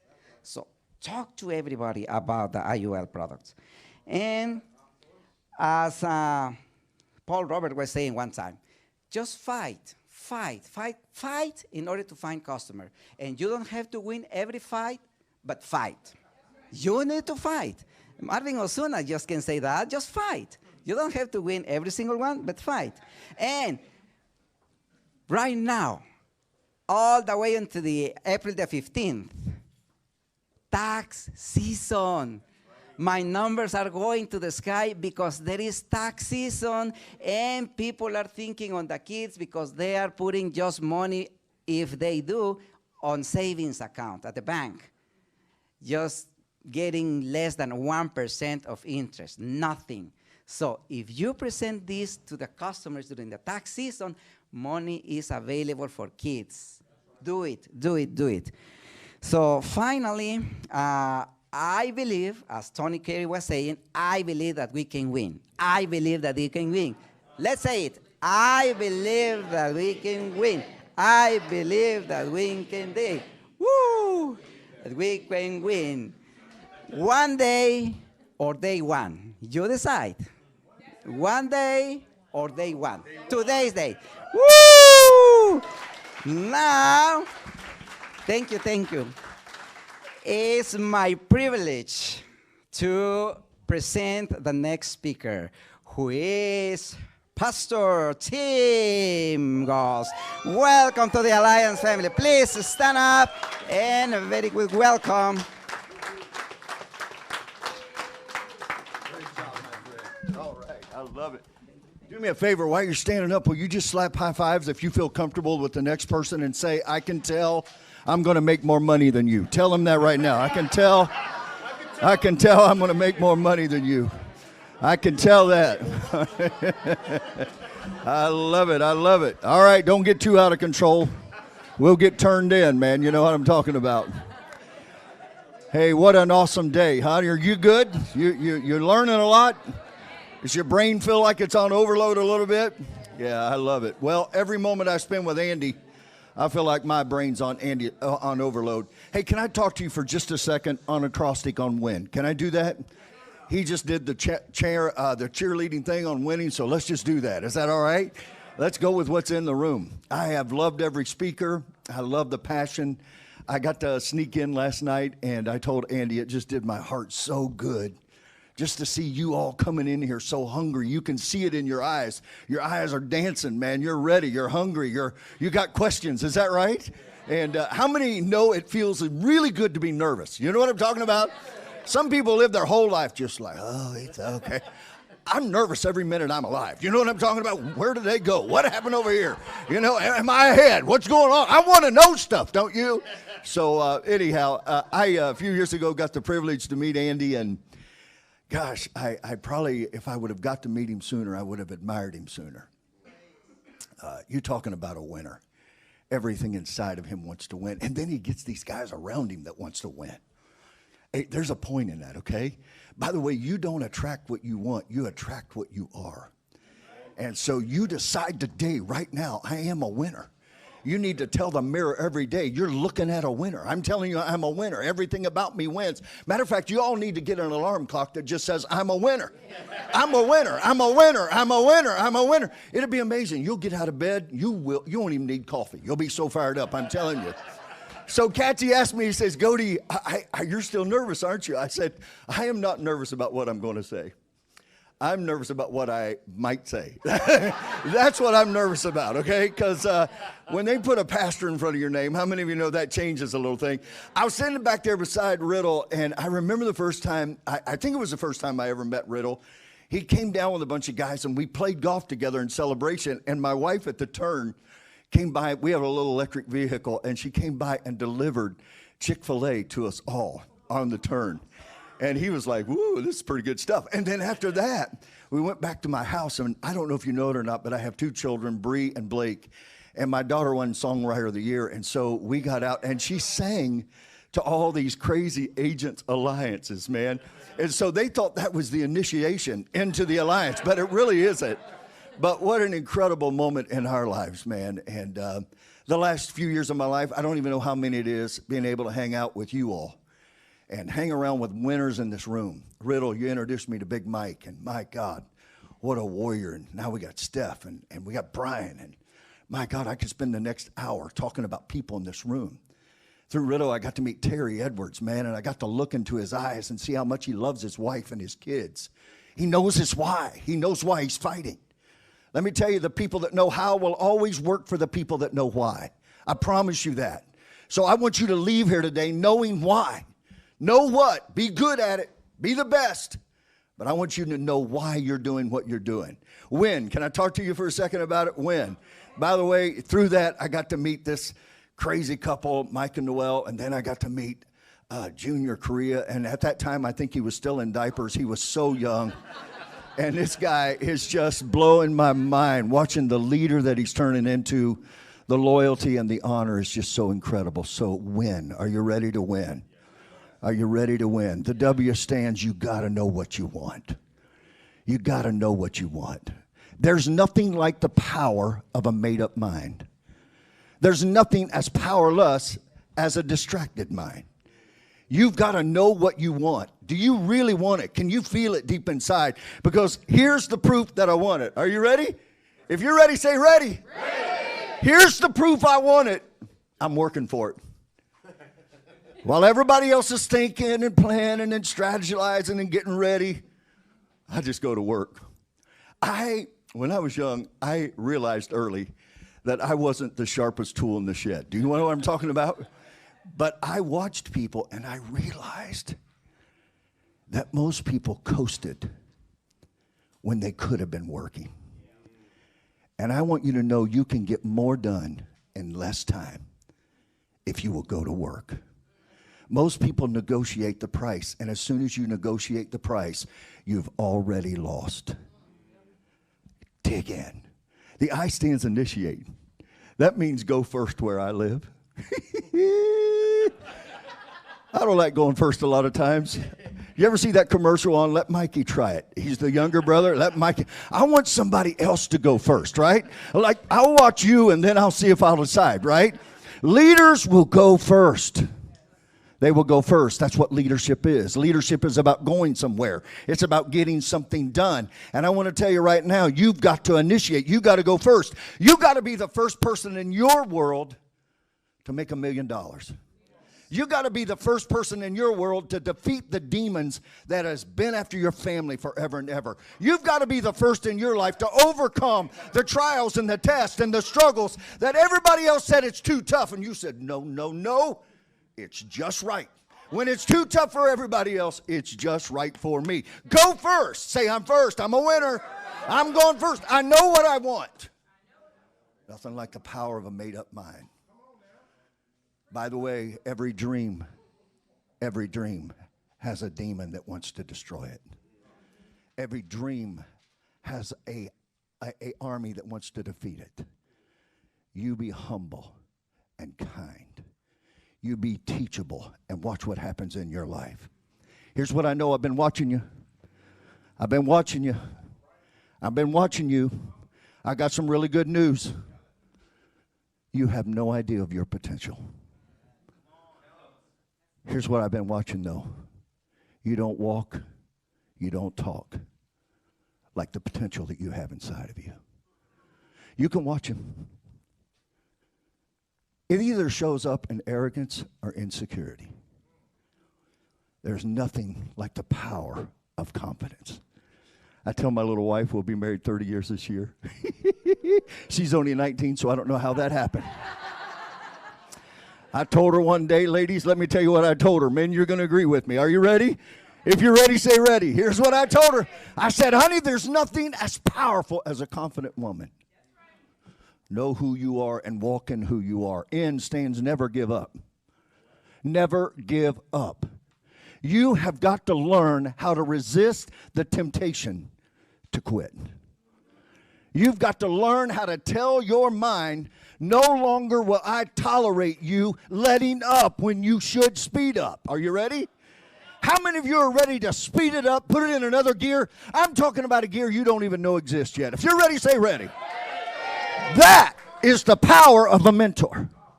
That's the power of somebody that will look at you and scare you because they see that you can do $1 million a month. There's at least 30 people in this room right now. You can do $1 million a month. But you got to believe. 3 things I notice in high-performing leaders, especially Andy Albright. Number 1, he has a dream and he's still dreaming. Do you agree? I agree. Number 2, he believes. He believes. When you believe, it will come to you. When you believe, it will be attracted to you. Faith will cause the inevitable and the invisible to come into your life. They call those things that are not as though they are. Stop speaking what you don't want and stop saying, I'm going to give up. And for God's sake, will you do me a favor? Stop looking at the competition. I got to end on this story. You give me a minute to tell you? Chick-fil-A, I get to speak for them every now and then, sitting in the boardroom. For 1 hour in 2000, Boston market was coming on, and Chick-fil-A was watching them. And for 1 hour, all the executives in the boardroom stood in there and talked for 1 stinking hour. We got to get bigger. We got to get bigger. We got to get bigger. They're going to whoop us. They're going to beat us. And they're looking at the competition. After an hour, this was not like Truett at all. He slammed his hand on the table. Really a gentleman. He slammed it again. And he said this. Let's stop focusing on getting bigger. And let's start focusing on getting better. And when we get better, our customers will demand that we get bigger. I got anybody in this room that's ready to fight. You got to get ready to fight. You got to get back in the fight. You got to get your fight back. Now, some of you are going, I don't need to get my fight back. Let me tell you, if you right now don't say, I need to get my fight back, let me tell you what you just told me. You've never been in a battle where you thought your brains were going to get beat out. I'm talking to somebody right now. I drove over here to see you. Come on. You look me in the eye while I look you in the heart. Here's what I'm going to tell you. Some of you have got to get your fight back. You got to start fighting for the things you love instead of being against the things you hate. You've got to stop holding on to unforgiveness and get into forgiveness. It takes a big person to dream big, to know what you want. By the way, you got to also know what you don't want. Right?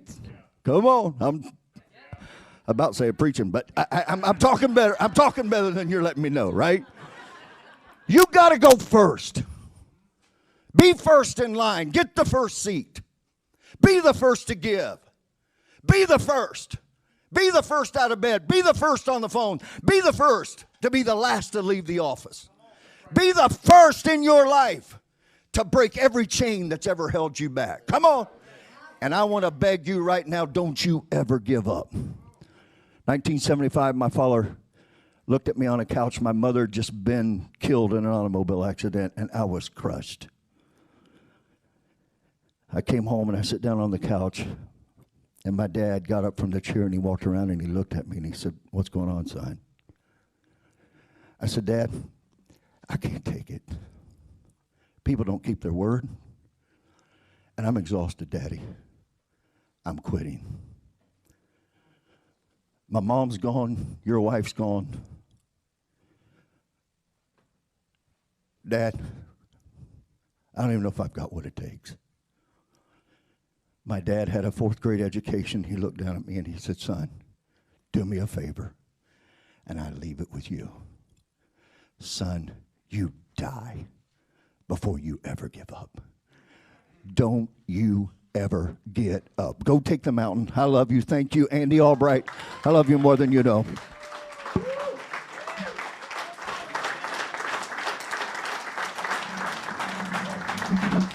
Marty Doggett, he is. Man, how am I supposed to follow up that? That guy pumps me up. You own. Thanks, Terry. Well, my name is Marty Doggett. I am Director Fitz. My hometown is Fort Worth, Texas.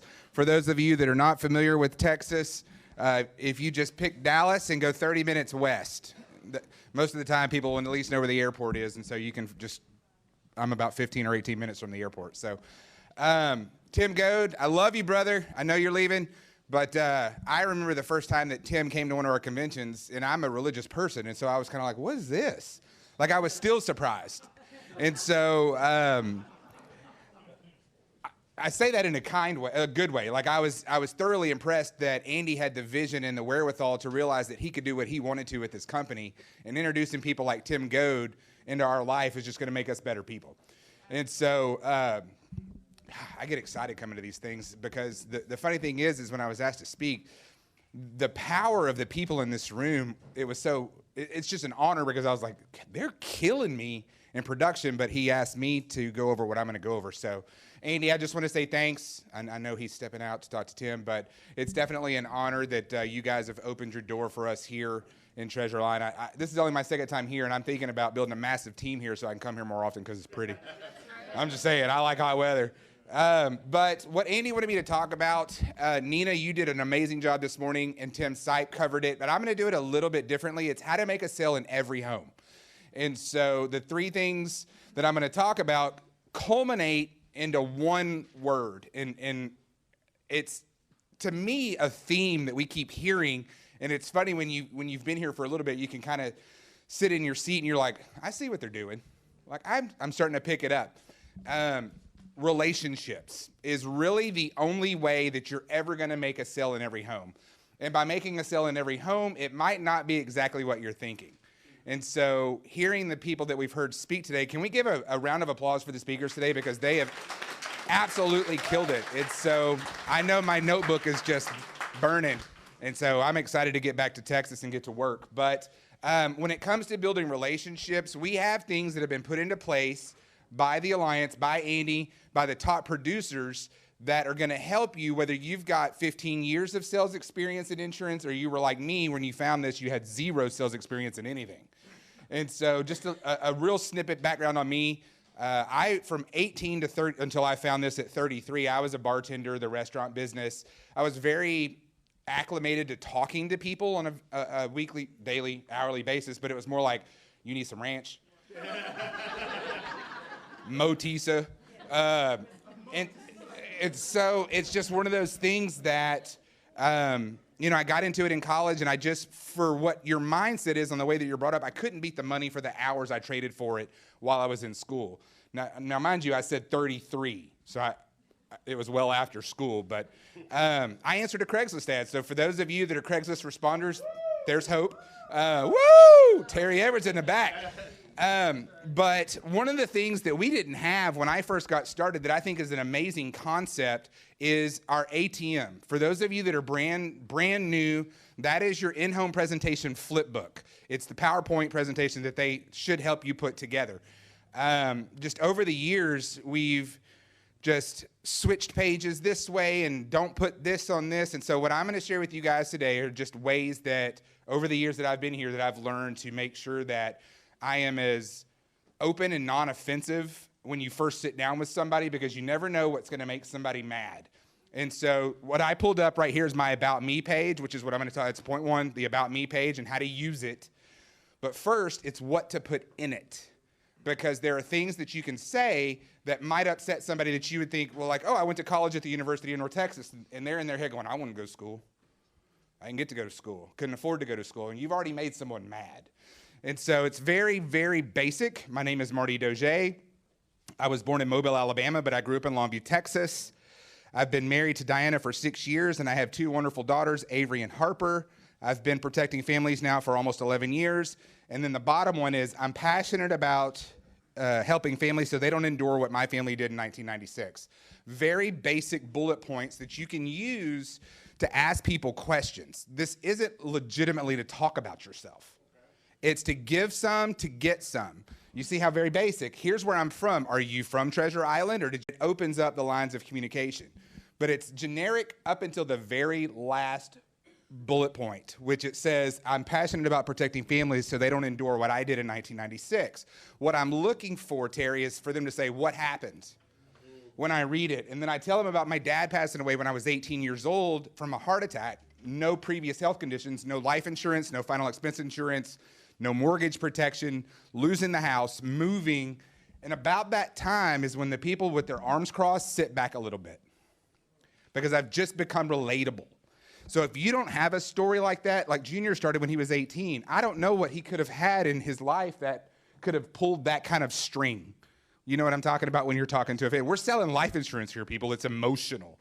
So if you don't get them to the emotion, you're not relating to why they filled out the form in the first place. Make sense? The second thing that I wanted to talk about, and I'm moving quickly here just to make sure I get through everything. I know we've talked about this on more than one occasion by more than one person in a different avenue or whatever you want to call it. But right in the middle, if you will make sure that when you're writing down their homeowner, lender, types of debt, savings, mutual funds, net worth, what kind of life insurance do they have up in this corner? Because you could go there for a mortgage protection lead. And you sit down with the family, and believe it or not, they've done very well at making sure that their family's protected. And you're just kind of like, crap. Well, what am I going to sell them if this doesn't actually fit what they're looking for? But if you're filling it out and they've got $75,000 worth of credit card debt that they could care less about, you know, and they're not planning on moving in the next 3 to 5 years, or if they've got a 401k with $75,000 that they lost $20,000 in the first quarter of last year, I mean, you fill that aspect out of it, of the green sheet out, so that you're discovering different opportunities that you can actually take a left or a right if going down straight just doesn't work. And so I think too often some people think that when we come up with the ATM, when we come up with the green sheet, that these are things that are suggestions. Well, Junior, you've been here long enough that you've heard this word. These are non-negotiables. Because if you're not filling this stuff out, if you're not actually pulling the ATM out and putting it on their counter, you're fooling yourself. You got a 50-50 shot at best of building a relationship with those people and getting to the heartstrings of why you're actually there in the first place. And so I want to make sure that everyone understands that when I was going through this and the leaders put this together, one of the things that we talked about is order of importance. So on your About Me page, how long do you think that you would generally spend on this page? 3 minutes. 3 minutes. Who said a minute? Anybody else? For those that know, come on. But for the new people, I got 3 minutes, I got 1 minute. Anybody else? 5 minutes. This is 15 to 20 minutes. Or you're fooling yourself. Because you're not building a relationship with people. Gina, I didn't see what you had up. Okay. You're not going to build a relationship with somebody in 3 minutes. And when I first got started, we used to joke around with a buddy of mine, how fast can I get in and out with a check? My record was 12 minutes. Do you think it's still in the books? No. the person's probably like, what did I buy? Like, who was that guy? Here's my business card. Thank you very much. But the last thing that I want to talk about, and someone mentioned it earlier, I know Gina talked about it on several occasions in her talk. For the newer people and for the people that have been here long enough that they should probably humble themselves a little bit, and I'm talking to myself, Andy always says, teach on either what you're really good at or what you need to get better at. So I'm flipping a coin on this one because I'm like, I don't know where he went with that. It's so call from the house. Because if you think that it makes you look unprofessional, if you think that it makes you look like you don't know what you're doing, it's the exact opposite. Because what Gina was saying, the arrogance of a car salesman or of a TV salesman is they're supposed to know everything. That's their role. You walk up to buy a Mercedes, you expect Mr. Mercedes dealer guy to be able to just rattle off the questions. If you actually stop and you're having a conversation with a client, and you're like, I'm really thinking that this Forrester's product is going to be the best for your family, but let me call my senior underwriter and just I want to do the right thing by your family. Do you think saying I want to do the right thing by your family is going to put anyone in a bad position because you picked up the telephone? Just phrase it right. Don't say I've been here a month. I'm pretty nervous. I'd really like to call somebody and make sure I don't screw this up. No, just say, this is what I'm thinking, but I'd rather run it by our product specialist or whatever you want to call your upline manager. It doesn't have to be the person that brought you in, as long as it's someone that you know and trust with their product knowledge. Make sure you have a list and go up it. Whether it's on a communication hub like Slack or WhatsApp or whatever it is, have the people that you trust know what time your appointments are. I think it was Nina that said, so when you call, I know it's because you're in an appointment, not because you want to ask about return of premium on Mutual of Omaha's Term Life Express. So they know what you're doing. And so at the end of the day, if you're following the About Me, if you're actually filling out the green sheet and you're calling from the home, there's no reason that you can't find one of our products for one of their situations. Does that make sense? And so don't take it lightly, guys. The leadership of the Alliance has come together and still continue to come together to better our lives, because I don't think I'm the smartest person in this business. The person that's coming up after me is killing me in production, and so I'm literally here to build a relationship with her because I know what she's doing, and we're not that good of friends yet. I've only talked to her 1 or 2 times, so I'm like, I need to go to Treasure Island, Florida, and talk. And so, Gina, I think I'm where I'm supposed to be. That's where I thought I was supposed to be. It's so, guys, do me a favor, get on your feet, give a big round of applause for a producer that's crushing it with a watch on her wrist, Miss Stephanie Rodriguez.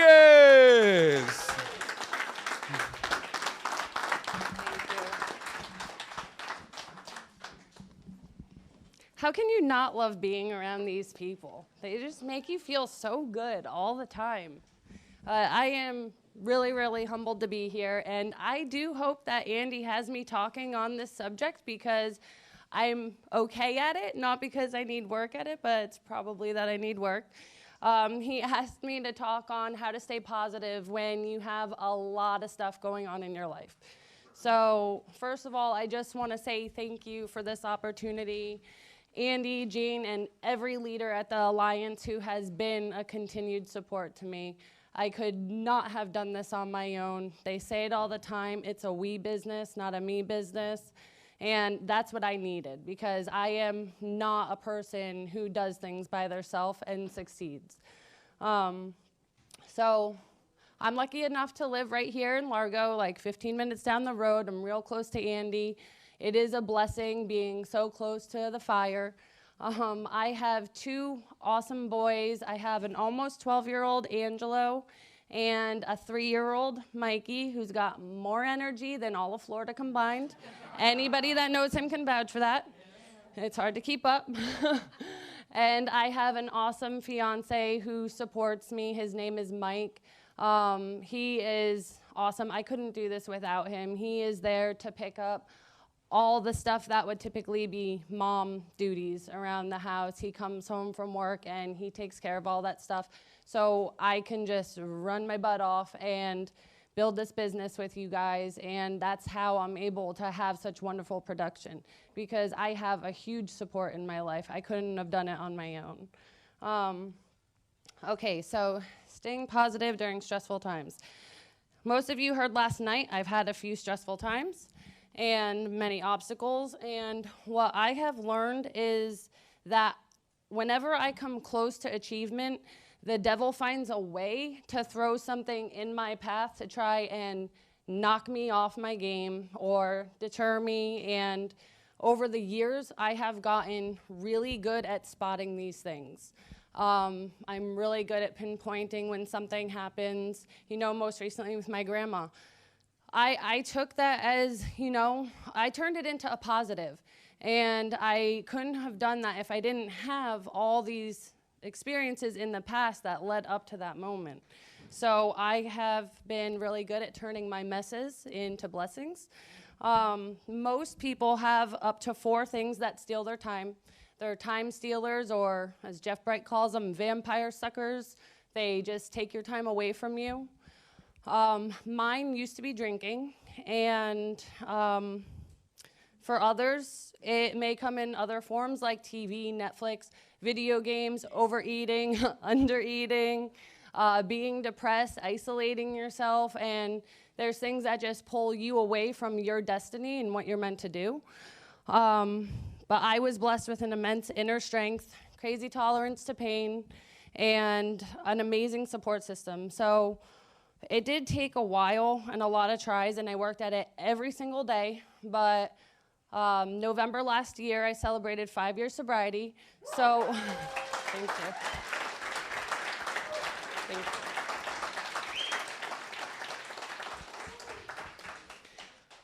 I think the hardest part of getting sober was learning to live life again sober. I quite literally did every single thing in my life drunk for a lot of years. And I know I'm young, but I started young. So it was like being a newborn baby, learning how to walk again. Everything, you know, sleeping sober, eating sober, taking a shower sober, going to work sober. Like every single thing I had to relearn, and that was very difficult. So I had all this free time, and with that free time, I joined a gym. Because I used to like working out, and I played soccer my whole life. All year round was a soccer player. So I joined the gym, and I'll never forget the first day I walked into this gym, you know, broken, in terrible shape, really underweight. And the owner of the gym says to me, he sits me down and he says to me, "I have a women's bodybuilding team, and I'm going to get you on stage." And I was like, yeah, okay. I laughed in his face, and inside I'm thinking, he doesn't know me. He has no idea what a klutz I am. He has no idea what a terrible self-image I have. He has no idea who he's talking to, and he wants to put me on a stage. Like, that is not happening. Well, 10 months later, and a lot of workouts later, and a lot of chicken later, I did get, it was a lot of chicken, about 7 times a day. And I did get on that stage, and it was one of the greatest feelings. I can't even tell you, after all the wreckage I had caused years before, and being able to get on the stage in front of a lot more people than this, and not fall on my face, and not totally screw it up. Like, I was so proud of myself, and that's kind of when I started having a bigger belief in myself, and I started wanting more. 2 months after that, I got pregnant, and it was a surprise because, like many of you heard, when I had that emergency termination 5 years prior, what I didn't say was there was complications, and I wasn't supposed to be able to have kids anymore. So when I got pregnant with Mikey, it was like God telling me that, like, you know, job well done, you're doing the right thing, and just blessing after blessing after blessing. And I'm talking fast because I only have a few more minutes and I have some stuff to say. But let's see where I am. Okay, so fast forward 9 months later, I had a beautiful, planned, at-home, successful water birth in my living room. My whole family was there. My grandma, who just passed away, was there. It was an amazing experience. And shortly after that, I figured out that we were going to have to live paycheck to paycheck. I wanted to be a stay-at-home mom. Mike wanted me to be a stay-at-home mom. I wasn't going to be broke and have somebody else raising my kids, because I was only making about $2,000 a month doing massage and skincare. So that's what I did. It was the best decision I ever made. I somehow figured out a way for us to buy a house. So I learned how to do a lot with no money. I got us a house, and I love this house. And a couple months after that, I got this piece of paper in the mail, and it said, mortgage protection. If you die, have a serious illness or an accident, we'll pay your mortgage off. And I said, well, shoot, that sounds like a good idea because I don't have a job. And if Mike dies, I'm going to have to sell everything, move home to New Jersey, kids, grandma, everyone back up to the freezing cold. That's not what I wanted to do. So I called or I filled it out and I sent it back in, and they called me. And, long story short, a couple weeks later, the guy selling me the mortgage protection, he was leaving, and he says, oh yeah, he stops right before he walked out my door. I'll never forget. He says, do you know anyone who wants to make an extra $500 a week part-time? And I was like, yes, me? Like, I have been doing nothing the last year and a half except Baby Einstein and Thomas the Tank Engine, and I am ready to have a change and make some money.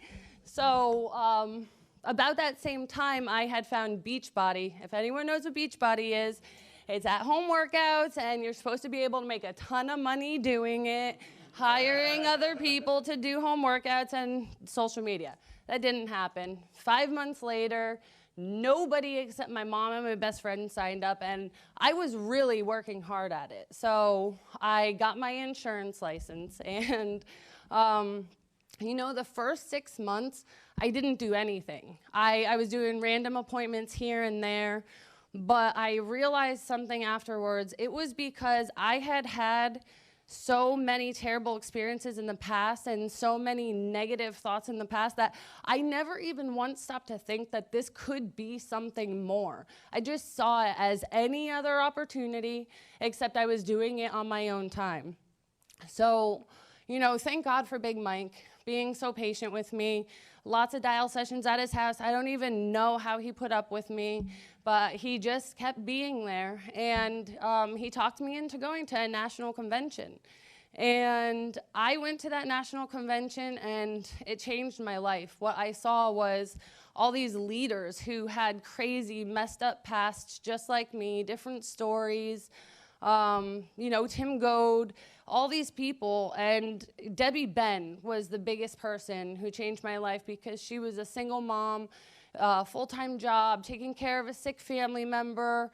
She had all the same things as me, and if I remember correctly, she was doing it on the weekends, made like $85,000 her first year, just doing it on the weekends. And I said, wow, if she can do it, I can do it. So I went home. February of last year was my first full month. I think my annual premium was about $5,400, and that was more than half than I had done that whole 6 months. So I heard something recently that I love, and it was, champions aren't made when the game is easy. And I could really relate to that because it really hasn't ever been easy, but I have always known deep down that I have a champion's heart and that no matter what, I'm gonna win. So one of the best tools I have ever picked up along the way is how to use my triggers to my advantage. A trigger for somebody in AA is like a smell, a thought, a taste, a sound that makes you want to drink, but there are ways to turn them into positives. So now I have these triggers that change your physical and mental emotions, and I'm over, but I'm gonna finish this thought so it doesn't sound all wonky, but you can twist it. And so now when I catch myself thinking something negative, I hear something negative, I use a power phrase or a word, and it's like, you're a badass, you can achieve anything you set your mind to, I'm gonna be a millionaire, I'm confident, graceful, Stephanie, you're a savage, today I will bless other families. And the most important things I just remind myself is that when I get out of my own way and when I go out and help other families, that's when I'm going to be successful, because it's about everybody else. And I never have a bad day when I'm out helping other families. So I'm just grateful you guys are here.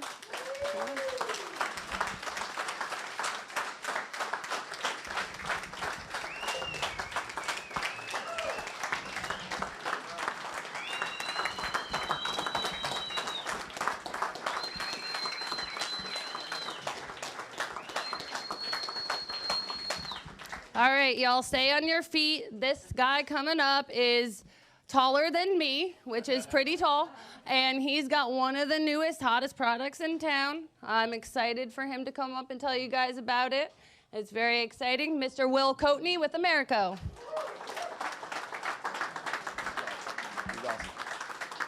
You're awesome. Hey, everybody. How y'all doing? My boss asked me why I was coming down here. I was like, I don't know. I think Tim Goad's speaking, and I think everyone's going to get fired up, and I want to get fired too. So I'm going to go up and talk about Americo for a little bit. My name is Will Coatney. I am your Americo account executive, Americo rep. Man, I'm excited to talk to you guys just real quick. I'm going to keep it super light. I know everyone gets super fired up when the carriers come up and talk. So happy to be here. I heard there's a lot of new people in here. I heard there's a lot of brand new, maybe just barely new, just contracted. Guys, that is who Americo lives for, is brand new people. And I'll tell you why. A couple things. Number one, we have this bonus program called the You First Bonus Program. So you guys are going to go out and protect families anyway. You guys are going to go protect hundreds of families. Y'all are going to make money. Regardless, why not make more money? That's my thought. That's Americo's thought. Why not? Why not? So as you're going out to protect those families, when you choose to lead with Americo, when you choose to put that business with Americo, what you're choosing to do is to add 8 points to your comp. Anybody interested in 8 points to their comp? Yes. Me too, if I was an agent. But we have the You First Bonus Program. When you send $45,000 in issue paid business to Americo in a 6-month window, we pay you an 8% cash bonus directly to you, the agent, and we do it every 6 months. Okay? So we are actually, as of today, right in the middle of the 6-month bonus period that we're in right now. Okay? So if you're looking for a challenge, you write $3,750 worth of Americo paid production every week between now and the end of May, and you're looking at a minimum of a $3,600 bonus check paid directly to you. Now that's a minimum. You could round it up to, like Andy does, and just round it up to 50 and square it off at a nice $5,000 bonus. Okay, so it's our way of incentivizing you, the agent. It's our way of rewarding you and paying it back to you for leading with Americo. We're an amazing company. We're in Kansas City, Missouri. We're one of the largest privately held insurance companies in the world. We're not going anywhere. We have almost $7 billion in assets with 0 debt. We do not have an S&P rating because it requires debt to have an S&P rating. So that's the bonus. So the bonus is important. Y'all need to know that there's a bonus at hand when you're putting business with Americo. That's the first thing. Second thing, we are known for our instant decision. For you new agents, you're spoiled because you're going to start with Americo and never quit, and it'll be awesome. But for other veteran agents that have not had an instant decision, let them tell you, do not take my word for it.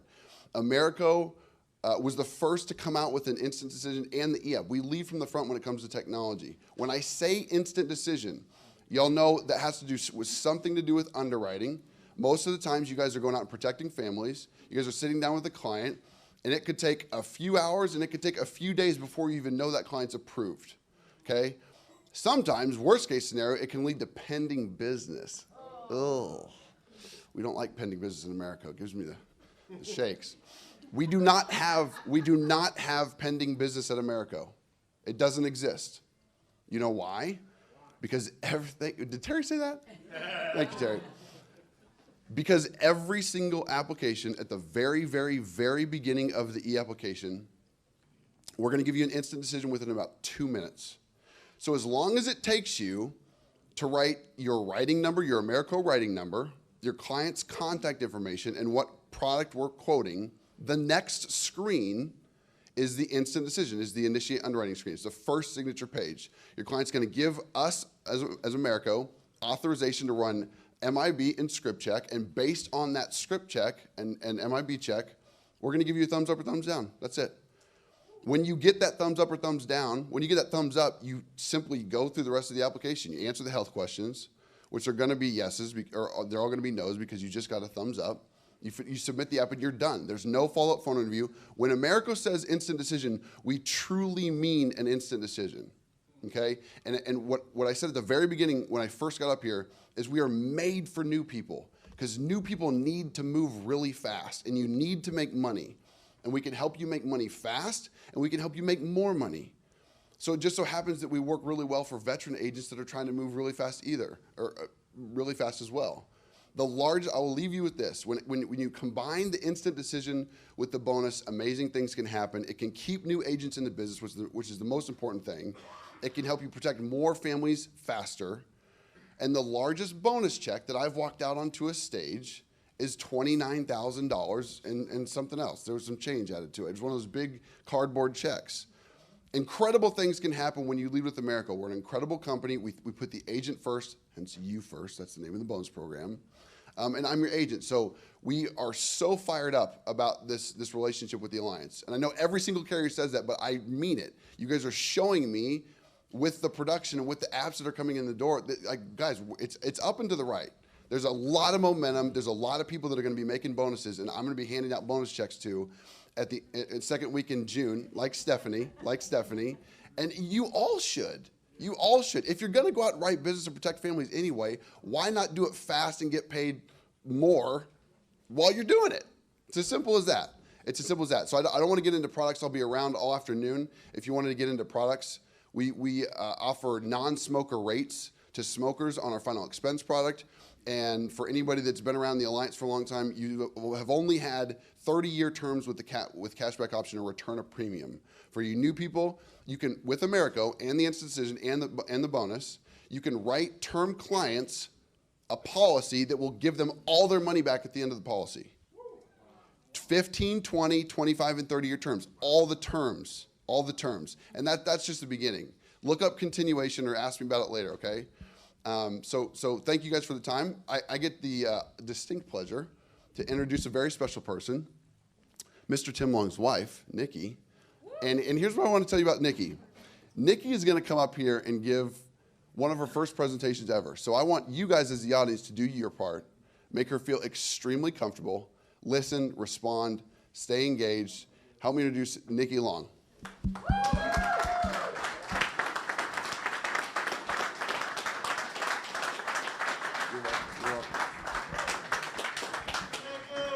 Hey, y'all. Hey. So I'm Nikki Long, direct to Tim Long. We're direct to Jake and Belle Kraus. I'm going to make this really quick because we're a little bit over. So I'm talking to the new people. Who's like less than 6 months in here? Okay. A lot of you. So when we joined 2.5 years ago, I was very skeptical, like more skeptical than anyone in this room. Okay? I'll fight you because it's for real. So I went along because I thought this would be something, you guys heard from my husband Tim earlier, that this would be something that would fulfill him after his military career. And I thought, well, it's going to be hard to compete with, combat missions and getting shot at, but, if this is what he wants to do, then that's cool. I'll support him. And I had been pretty good at supporting since we've been married for 17 years.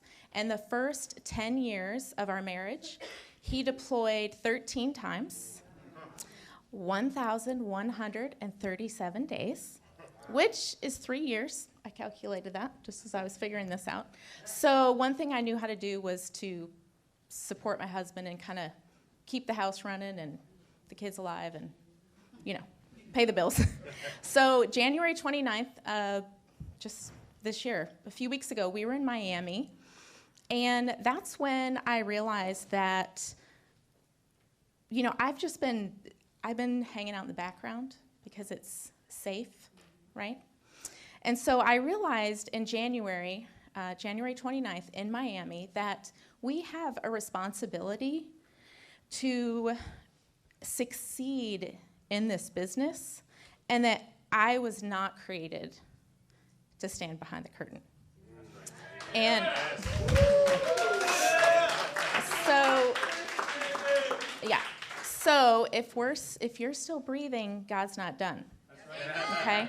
So really for me, it was just a lack of belief. And like Tim Goad just said earlier, I was really just coasting.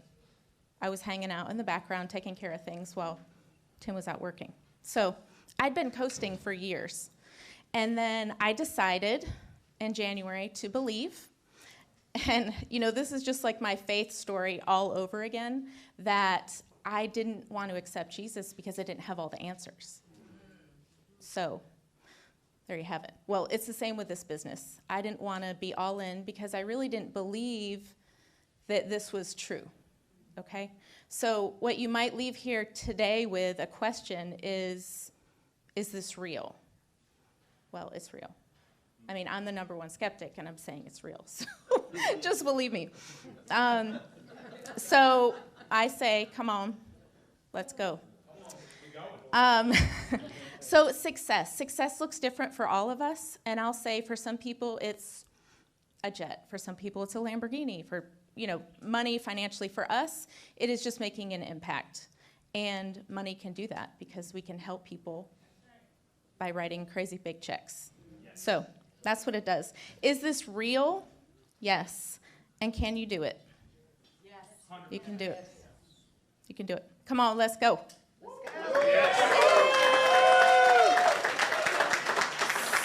So I do not have the piece of paper that says, tell me what your name is. Annette Hare. Give it up.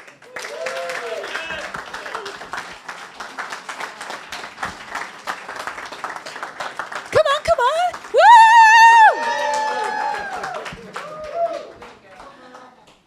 Just because y'all don't know my name yet, doesn't mean you need to just give me such a... That's right. I appreciate that second response you guys gave. You guys treated me not according to how I've performed so far, but according to my potential. And I'm so thankful that Andy Albright and Jane Albright and the leaders in this company, as well as all of you, treated me that way. Thank you. Now, you guys are probably thinking, okay, we kind of look and see what she's got up there. She's not going to talk about the green sheet again, is she? I mean, 5 people have already talked about the green sheet. What else do we need to know about the green sheet? It's green. It's green. And fill it out. I mean, what else do we need to know? Well, you guys may have also noticed I'm wearing a green jacket. Other than the Alliance training manual, what do you get out of an ATM? Green money. So I'm like, there seems to be a pattern here, right? The more we are thinking green, the more green we and our clients are going to have. So let's think some more green. You guys know the ATM, as some of the other leaders have talked about. It's pretty simple. You can go on Alliance University and learn more about it. You go through it, and then you get to this page, your financial information.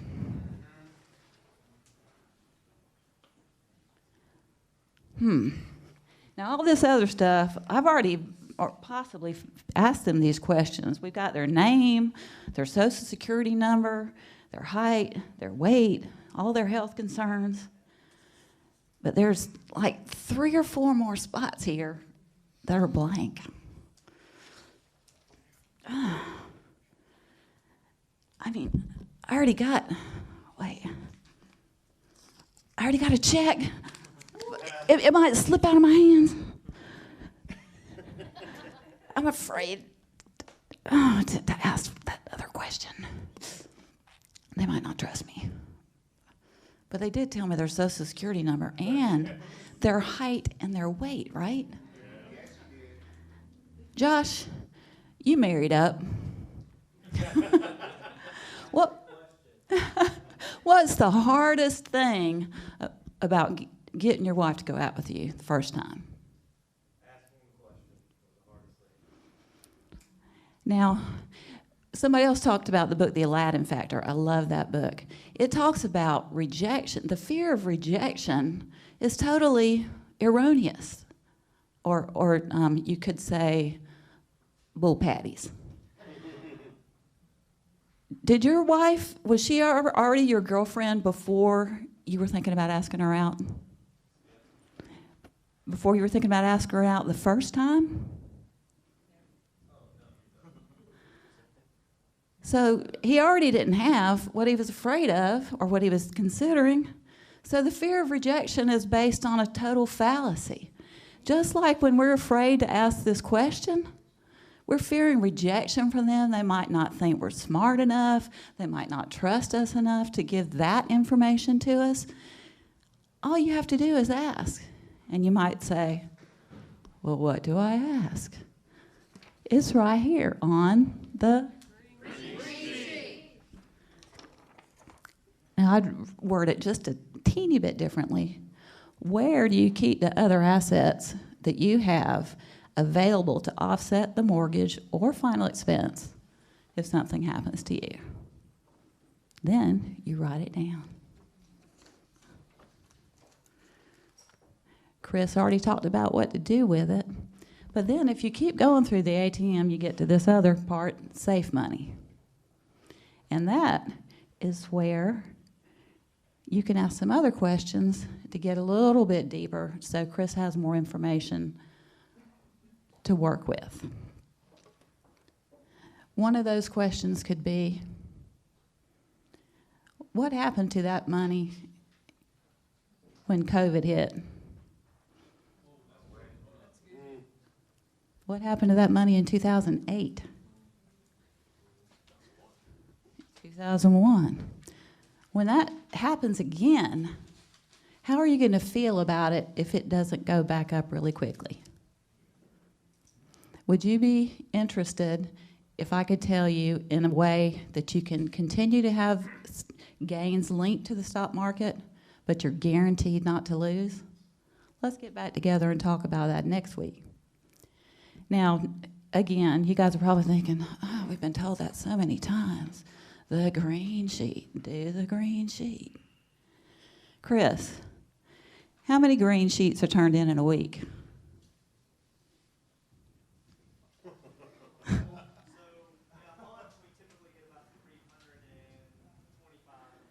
Okay, 325 in a month. Andy, how many policies? 2,000 life applications are submitted each week. We get about 6% of the green sheet turned in. So maybe that's why we keep talking about it.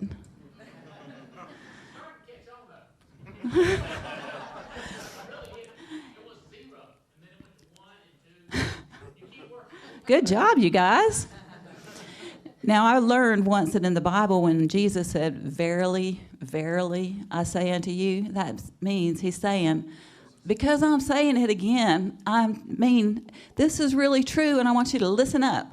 So, verily, verily, we say unto you.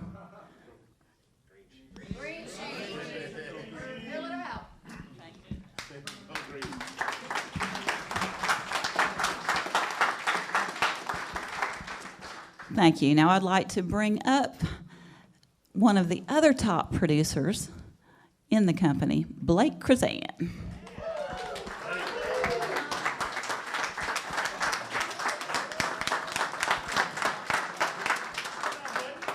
Alrighty.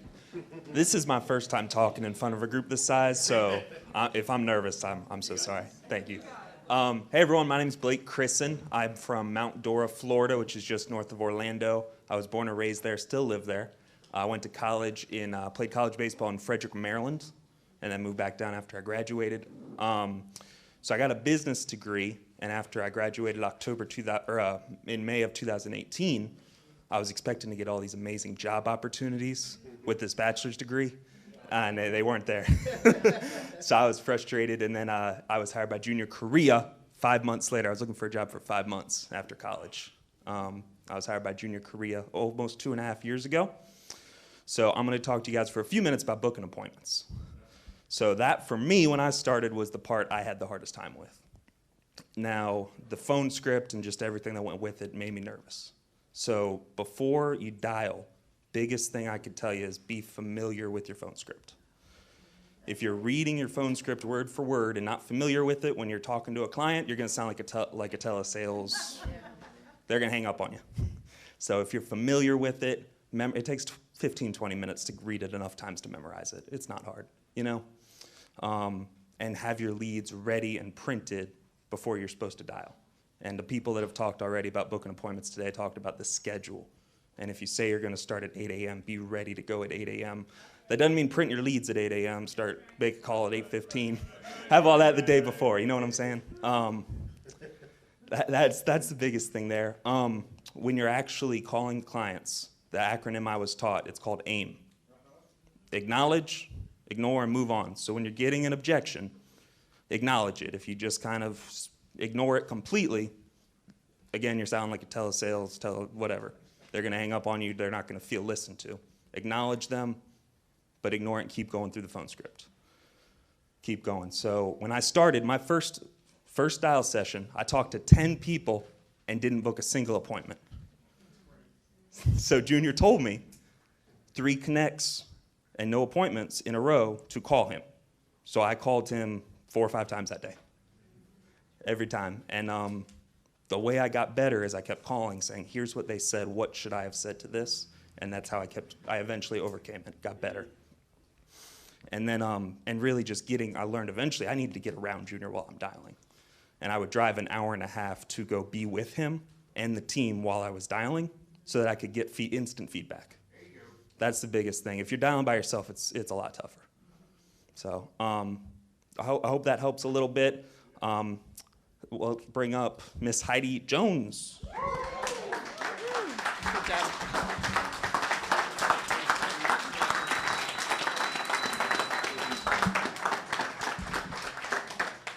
Hi, my name is Heidi Jones. I've been with the Alliance for about 2.5 years.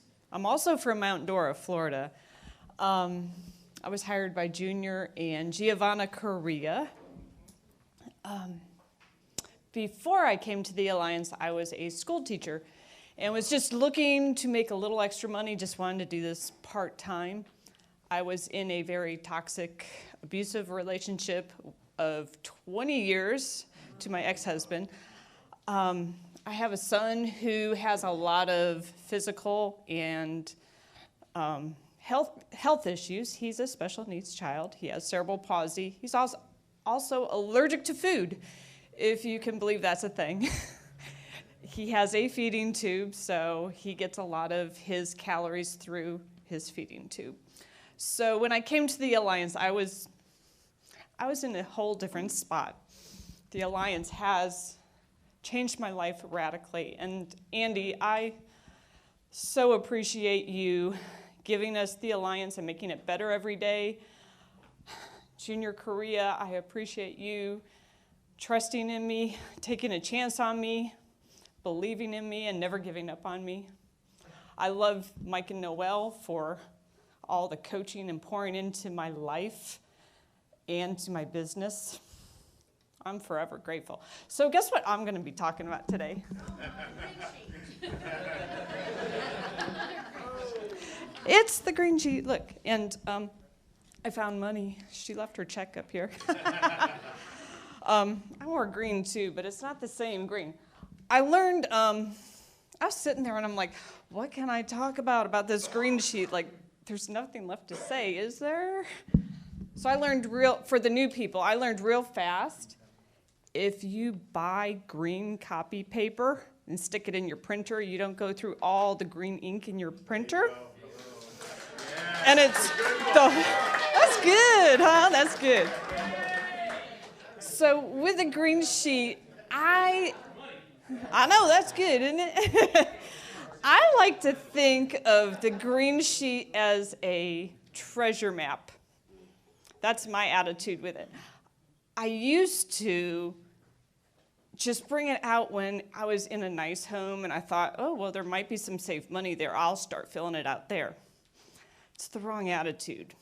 If you use it like a treasure map to help you find your treasure, every single appointment, even if it's a trailer park and it's plywood floors and there's rats crawling around, we've all been in those houses, bring it out. If they say they have no money, I can't afford anything.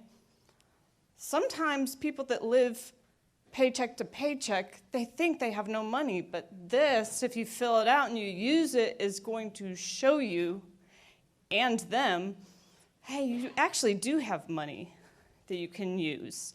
Let me show you. Let me lead you to the treasure. Let me find the treasure. So that's how I use it. I fill it out every single time. I don't always send it in to Chris because I don't always find money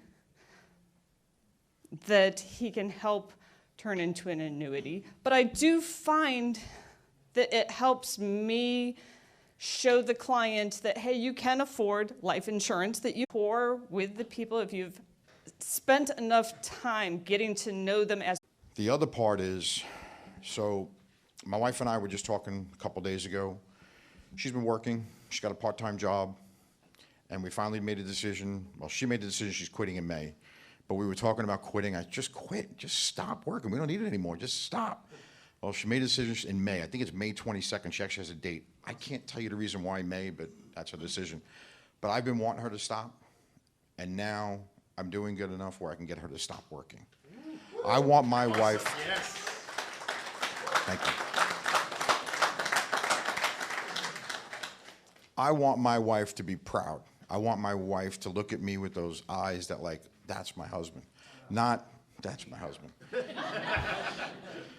That's what I want. I want my son is 20, I'm married 32, it's gonna be 32 years to my wife. My son is 26, my daughter's 23. I want them to say, that's my dad. Proud of my dad, not, that's my dad. Same word, just different meanings, you know, so.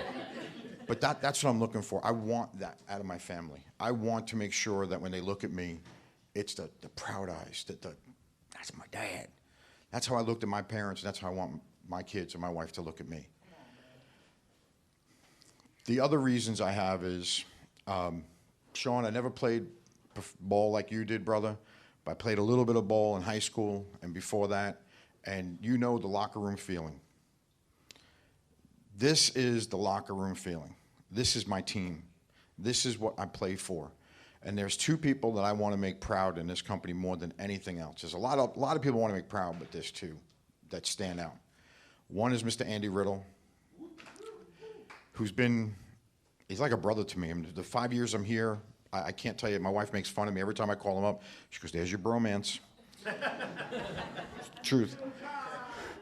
The second one is Mr. Andy Albright. What Andy and Andy have done for me, mentoring me, being there for me, all that other stuff, the way to repay that, and you've heard it 1,000 times here, is by growing. Me being a partner isn't so much for me when I get there, and I'm gonna get there. It's more for my family, it's more for my team, and it's more for Mr. Andy Albright and Mr. Andy Riddle. I want them to be, again, I want them to say, that's Lil Body, not that's Lil Body. Again, that's what I'm looking for. That's what I want in my life. I can achieve anything I want to, and this is what I'm going to achieve. I decided to achieve this. I have decided to achieve this, and I am going to do it. It's not a question of if or anything like that, or possibly. It's going to be it. Andy says it's going to be about 2 years. I'm going to push this thing as fast and as hard as his fat little body will go. I will do it. I will do this as hard as I can, and I'm going to continue doing it. But everybody has to have a why for doing it. Find your why, guys. Find it. I don't know if you want that locker room feeling. I don't know if you want to make somebody proud of your upline or your family, whatever. It might not be my decision. You know, my decision is yours. But find that decision and do it. Just do it. If you're gonna jump into this thing, don't put your toe in and feel the water. Just jump in. Get up and run into the pool. And if it's cold, it's too late because you're already in the air. When you get in, it's good. Oh my God, it's cold, but you had fun. Jump into this thing with everything you've got. When Andy Albright walks, he walks fast.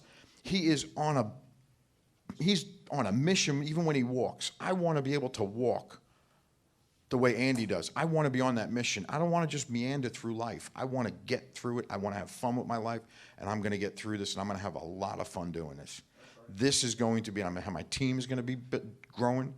Andy Riddle, my mentor, Andy Albright, those are the people I am going to make proud. My wife, my kids are going to have a lot of fun following me doing this. But I get to bring somebody up here that I really don't know too well. I know a lot about her. But when my daughter's 23, and when I talk about Emily right now, it brings a tear to my eye. I haven't really met her yet, but she's an honor student at North Carolina State. She's a full-time student, not part-time, not halfway in. She's a full-time student. She qualified for Phuket. There are full-time agents here that haven't. She did it part-time. I'm not her dad, but if I can tell you how proud I am of just doing that. You're amazing to me, and I haven't really met you yet, but I want to, please stand up and give this young lady a round of applause. Miss Emily Katz.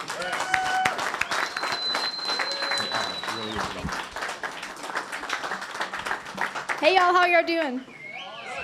Ooh, like Lou said, I am Emily Katz, yes, and I am a senior majoring in business marketing at North Carolina State University. I'll be graduating in May with my bachelor's, and I am 19 years old. So, in case you're wondering how that math works out, I did early college, so I came into school with 54 college credits. And Andy, I know I'm trying to listen to you better. You told me on my first day of school, get C's and checks. I did the checks part, but didn't quite get the C's, so. Thank you, Andy, for giving me this time to talk today. And my topic is how I made $32,000 last year while going to school full-time. So if you're anything like me, a big reason you joined the Alliance is because we have an awesome opportunity to help families make a difference and make some money for ourselves. But you can't get any of this if you don't schedule it and find the time. So you gotta make a schedule and become a slave to it. When I first started, I was like, I don't think I have time to do this, because I was looking at my schedule. I was taking 17 credit hours across 7 classes, living in a living and learning village with its own requirements, joining a small group, and trying to make new friends. But when I started dissecting my schedule, I realized I had 4 blocks of time to dial, a day and a half to run appointments, time for hotspots, and to be on all the conference calls. Your schedule reflects your priorities more than anything you say. And most of the time, what I found is that my time was being spent doing a whole lot of nothing. Pinterest, Netflix, and napping. So the question I had to ask myself is, what am I willing to sacrifice? And a lot of times it really was, am I willing to give up doing nothing to get the results I say I really want? You're gonna have to prioritize things. And Tawny Carey said on the activity call a few weeks ago, the more discipline you have with your schedule, the more freedom you have with your life. You're not going to achieve any form of greatness without sacrificing something. And honestly, you're gonna have to sacrifice more than something most of the time. So how do you decide what to sacrifice, what to prioritize, and what your big rocks are? You gotta figure out your why. What drives you?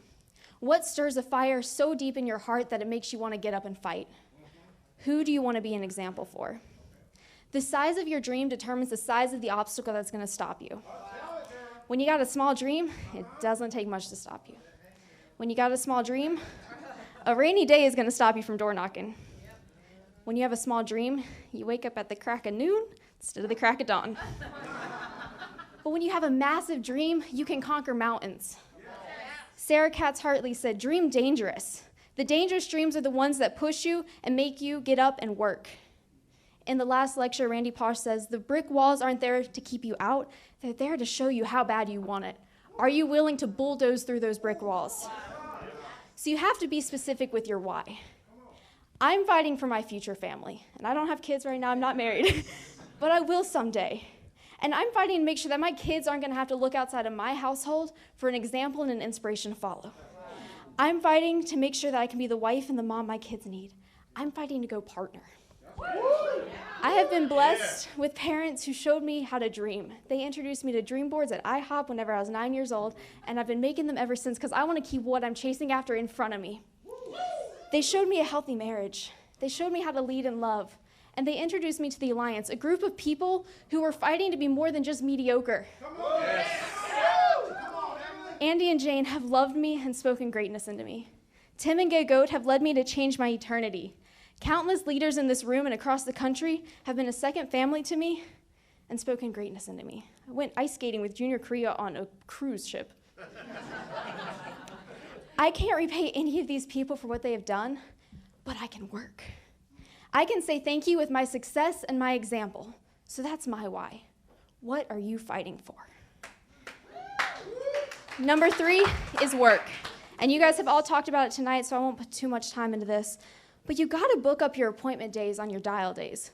Put in the work, because otherwise on your appointment days, you're gonna be driving around town looking at the scenic view, feeling like you're wasting your time, but it's simply because you didn't dial on your dial days and book your appointments.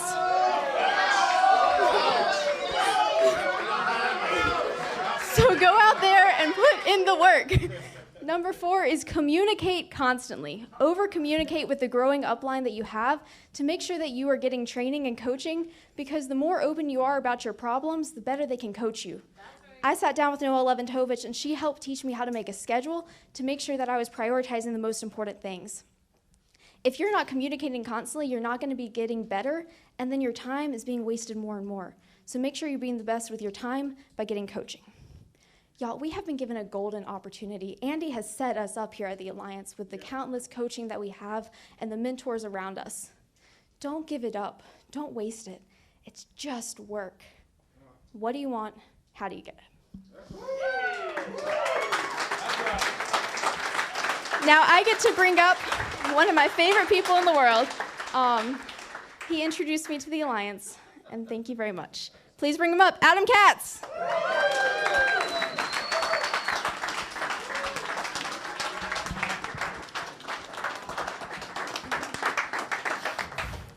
That's my girl.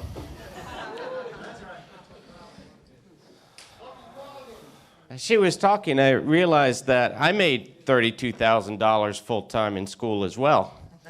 It just happened to be my 10th year teaching.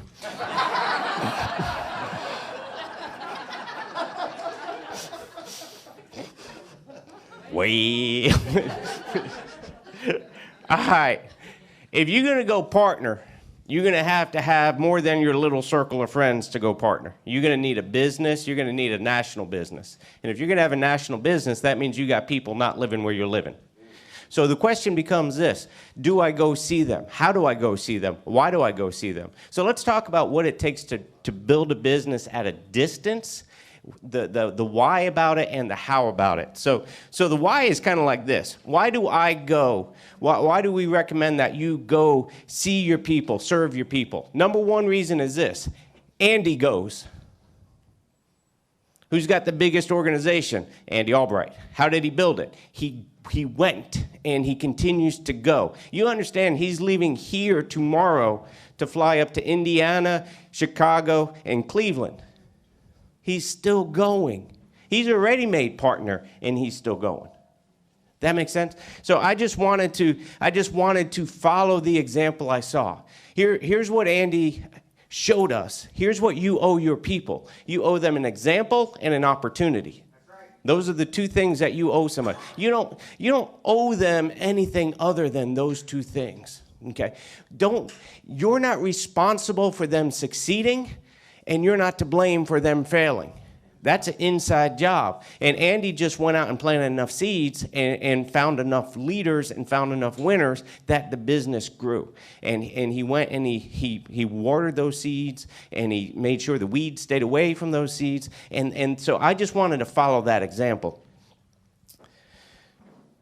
Number two, why you go. There's something about breaking bread with somebody. It just connects you. Okay, you can do as many Zoom calls as you want to do. You can talk on the phone, and you need to talk to them constantly on the phone. But there's something important, there's something valuable about looking them eyeball to eyeball while breaking bread with them, sharing a cup of coffee with them, and looking them in the eye, and letting them see that you're a real person, letting them see your heart, and letting them see your vision. And that's a lot easier to project to them and to show them when you're face to face with them.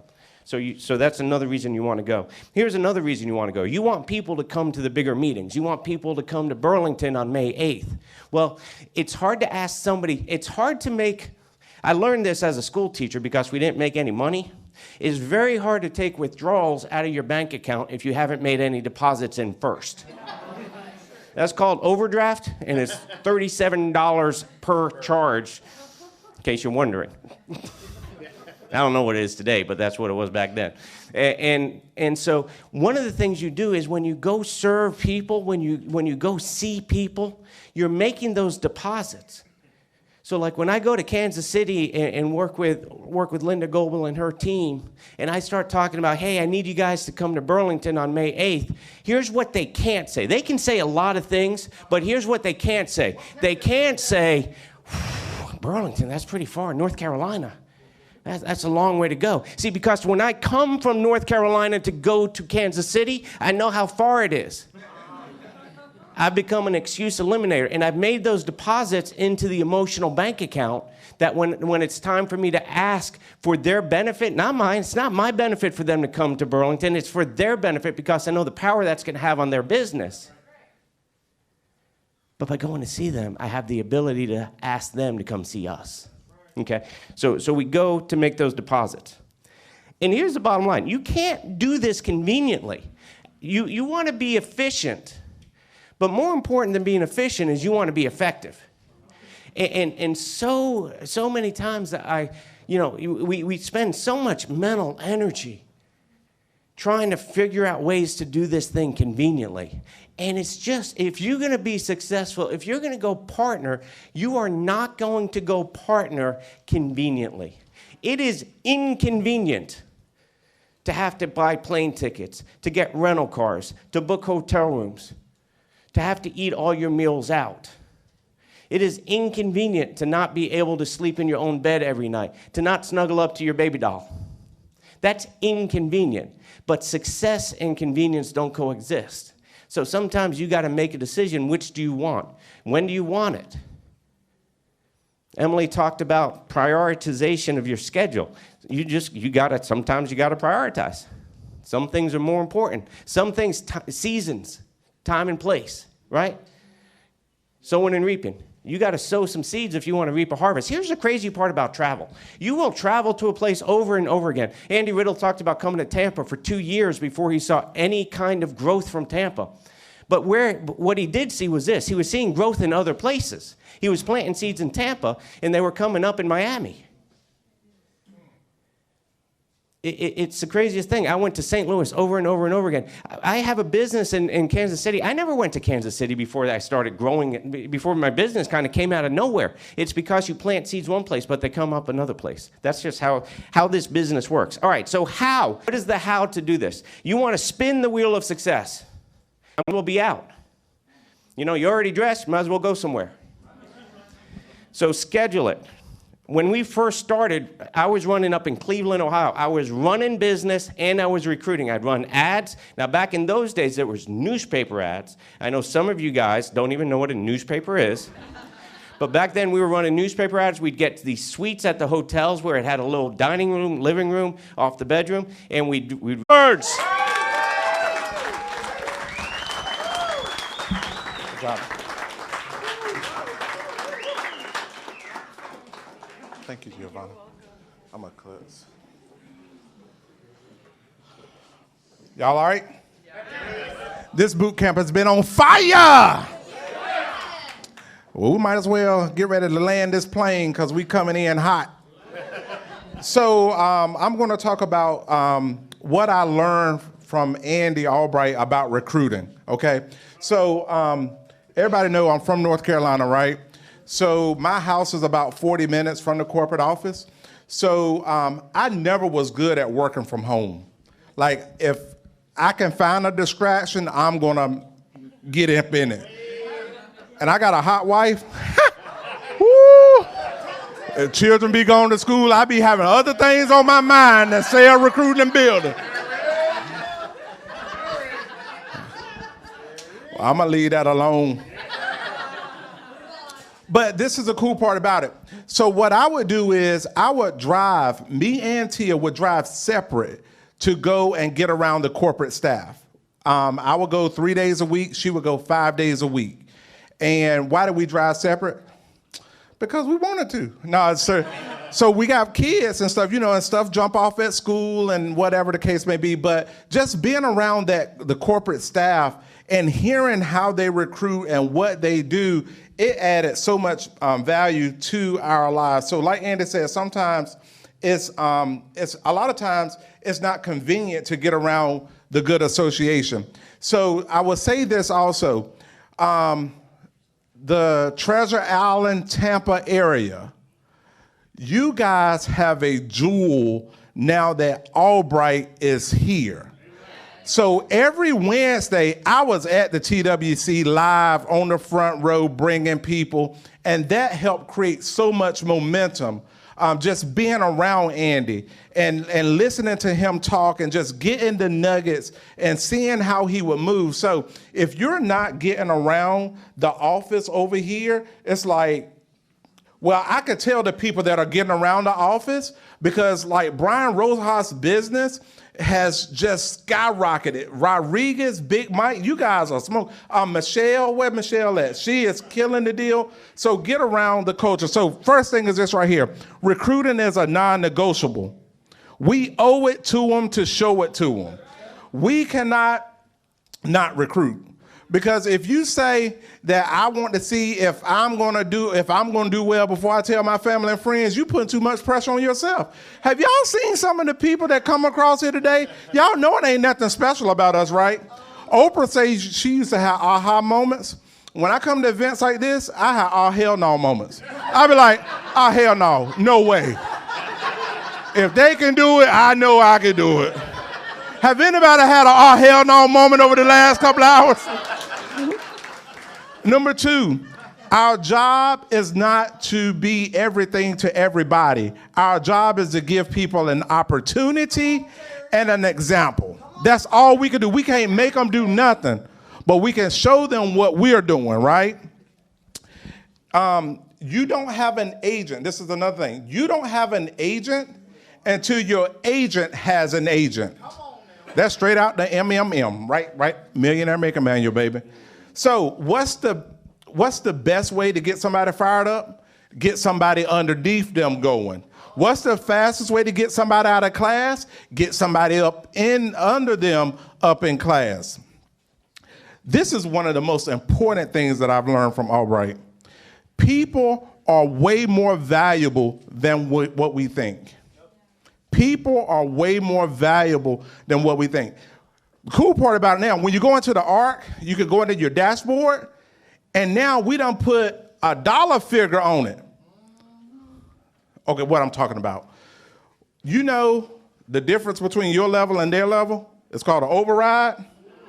Like, do you know people make money off of people and then don't call them back? Don't answer their phone calls. So now we can look and say, okay, off of this leg, we made $4,000 this month. Let me break it down. If you hire somebody and you just got a 10% spread and they write $10,000 in business, you make $1,000.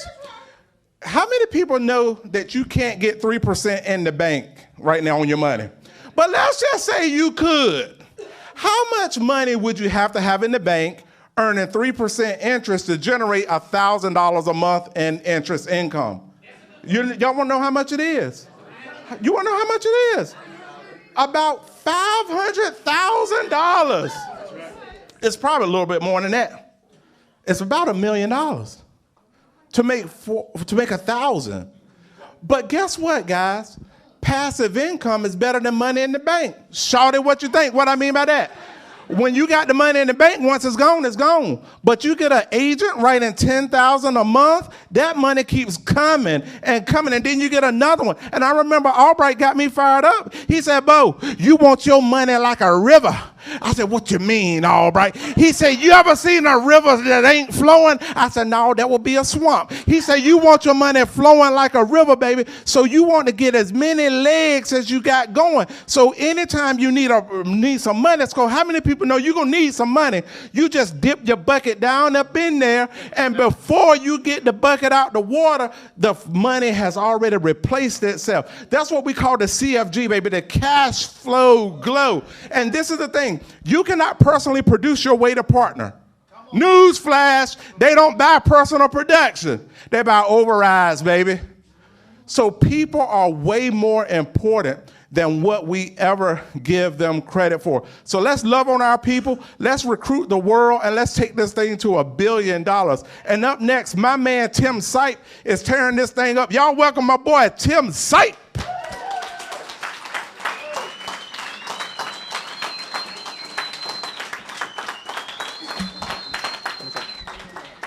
Can I do that? Yeah.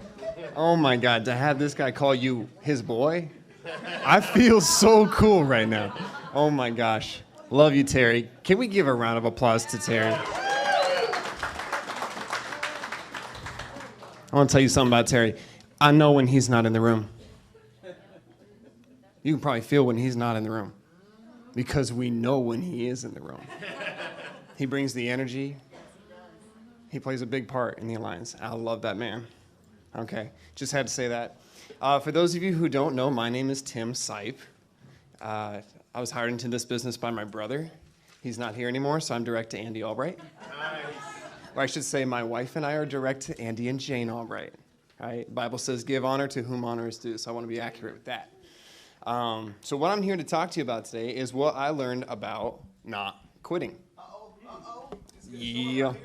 Okay, so how many of you had obstacles coming in to this meeting?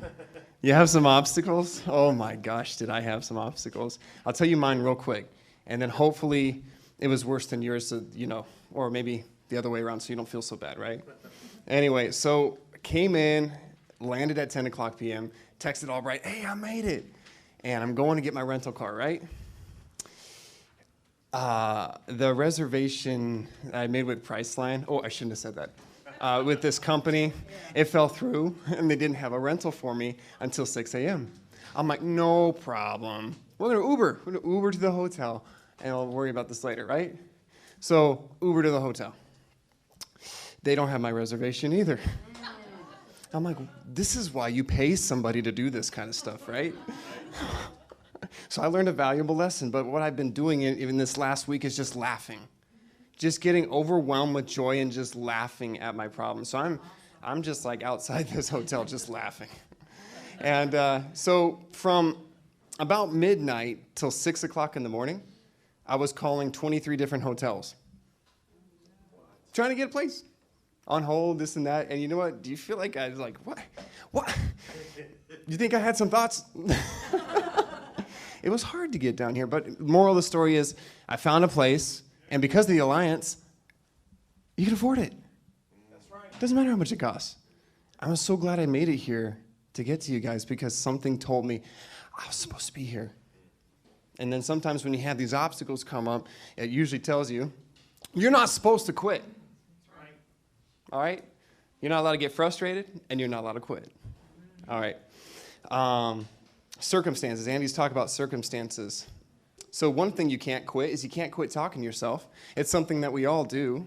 And most of us are totally unaware of the fact that the circumstances in our lives are dictated by our inner conversation.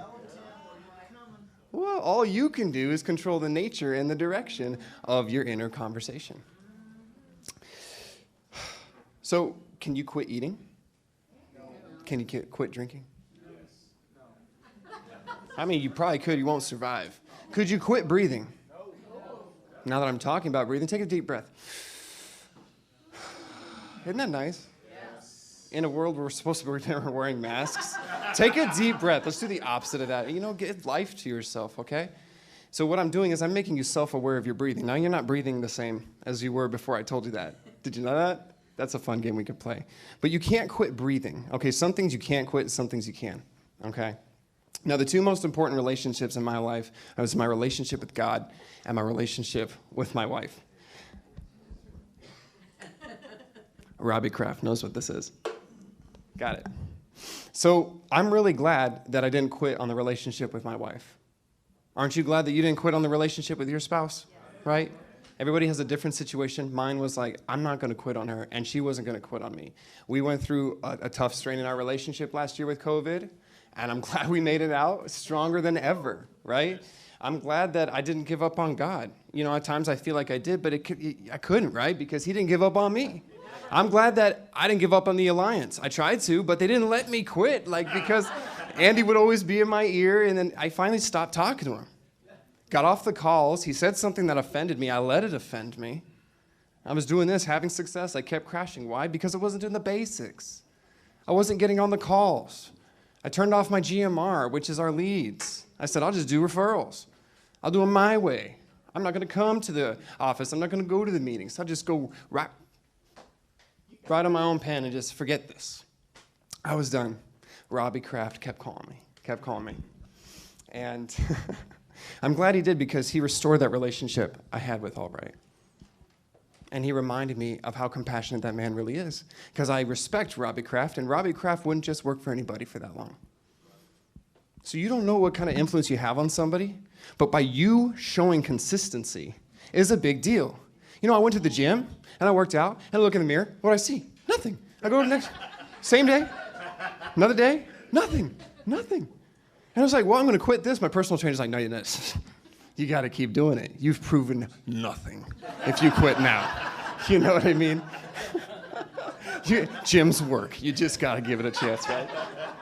And Simon Sinek, I love what he says, is that you didn't just meet your wife and say, oh, I'm in love with you. Just like, how do you know how much you love somebody? Can you measure it? Can you put a number on it? No, it took time and investing that time in that person, getting to know them and listening. It just took time, and that grew over time. So glad I didn't quit on that. So glad I didn't quit on the relationships in here. I tried. I couldn't. I'm so glad they didn't quit on me. So what I want to leave you with is this cup. You don't have one, and I do. Robbie Kraft made me this cup. I'm going over, Gina. Forgive me. I got to. This is a mug with a hug. It's Robbie Kraft's Belief in Tim Sipe mug. It is personally laminated with Scotch tape. It says, let's go. Master the mundane. Persistence. Consistency. Stick-to-itness. I love that word. I think he made it up. This is custom made. We joke about it. I couldn't stop laughing when I got it, but I take it everywhere I go because it just fires me up. He did a contest where I won this watch, but this thing is fires me up even more. So find somebody who's going to make you not quit. If you're going to quit something, quit being ungrateful. Huh? How about you quit, quit saying I am and then something negative. You know what I learned is I am is the name of God. He said, I am that I am. So if I say I am and then I say something negative, did I just take his name in vain? Whoop, that's my conviction. Maybe not yours, that's me. You're still going to say I am, say something positive after that. You're talking about yourself too, okay? Stop taking yourself so seriously. Quit that. Learn to laugh a little bit, okay? This business is fun. We have fun, we make money, and we make a difference in the process. I've gone over on my time, everybody. So, thanks.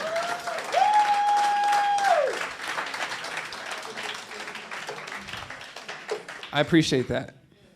And I want to introduce you a good friend of mine who I tremendously respect.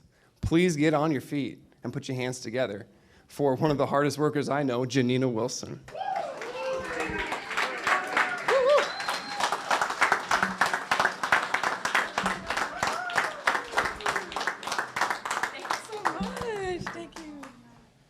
Don't forget your cup or I'm gonna keep it. Alrighty, guys. Wow. I'm so grateful to be here, to be in front of you guys. I mean, every time, what a privilege to be in America, right? I mean, I'm an immigrant working, thanks to Marvin, now on my citizenship, still on my green card here, but you don't have to be a citizen in order to make some money over here, right? Yeah, so let me tell you. This morning, I went with Shirley over here, my girl, from Jacksonville, to breakfast at the Waffle House. And I see these ladies there flipping their bacon, walking around. And I'm thinking, man, that gets me anxiety. Because that was me, not too long ago. I was working for $10 an hour, flipping all that, serving people, I just don't want to go there anymore. My why developed really early on. My parents were never dreamers. The two of them who were here yesterday, I'm from Germany, grew up in this little village surrounded by forest, and it's like, this village is like, y'all know the Amish, right? It's not that extreme, but it is like that. So if you grow up there, you are supposed to get married to somebody who also lives in that village, right? And you're not supposed to break free. You should always come back there. So they were looking at me like, how is it? What is wrong with you? And I would do work in hospitality, and I would go to seasonal work, come back, from France, and now I have a bigger horizon. Now I know things are going different somewhere else. I've seen oceans, I've seen rich people on vacation. I mean, beautiful stuff, and those kind of memories nobody can take away from you, right? And you come back, and I was like, no, I gotta go. I gotta get out of here. And nobody really understood that, right? My parents never understood that. They're no dreamers. My mom was cleaning bathrooms all her life. My dad's on disability, on the bottle. I don't know him sober. But when I got the opportunity to come to America, I was packing it up. I was like, I'm out of here no matter what. I'm not coming back, y'all. I don't know what I'm gonna do. I'm gonna pay somebody to get married. This is it. So when I left and I came to Miami, I was living la vida loca. Remember, nobody here. I had the pockets, I was thinking full of money, because remember, I sold everything. And the hotel that I was working for at that time was paying for my rent, and they were taking care of me. But they were also expecting me to leave after a year, right? So in the first year that I was living here in Miami, I was also meeting my ex-husband. And that guy, it was beautiful at the beginning, right? We were partying, we were drinking, we were doing other stuff also. And when I became pregnant and then that year expired that I was working for that hotel, my income stopped. And now you're pregnant, obviously you should not be drinking or partying anymore. So I stopped that, but he kept going, right? And then I realized, this might not be the best decision. So we moved and went to his parents' house, and I was expecting this loving husband, and that never happened. He couldn't care less about that pregnancy. He was disappearing, and every time I would ask him where he would start beating me up, even though I was pregnant. So I thought, man, that's gonna stop. He tells me he loves me, that's gonna stop. And remember, I had no green card, right? I was married, but we didn't have the money to apply for the papers. I had no phone, because there was no money to pay for anything, and we were living in his parents' house. So I give birth to Lorelai, and oh my God, this kid is awesome. I mean, I would have given up on life back then, because I had anxiety attacks that was kind of anxiety attacks where you wake up in the morning and you wish you hadn't. We're like, but at the same time, you have this baby now to take care of, and you're all by yourself. You can call your parents and say, hey, Mom, this is going down south right now. Somebody has to come and pick me up. Not gonna happen. And I also came to America to make it, right? I was not going back no matter what. So one day I'm going for a walk, and I come back, and he's mad.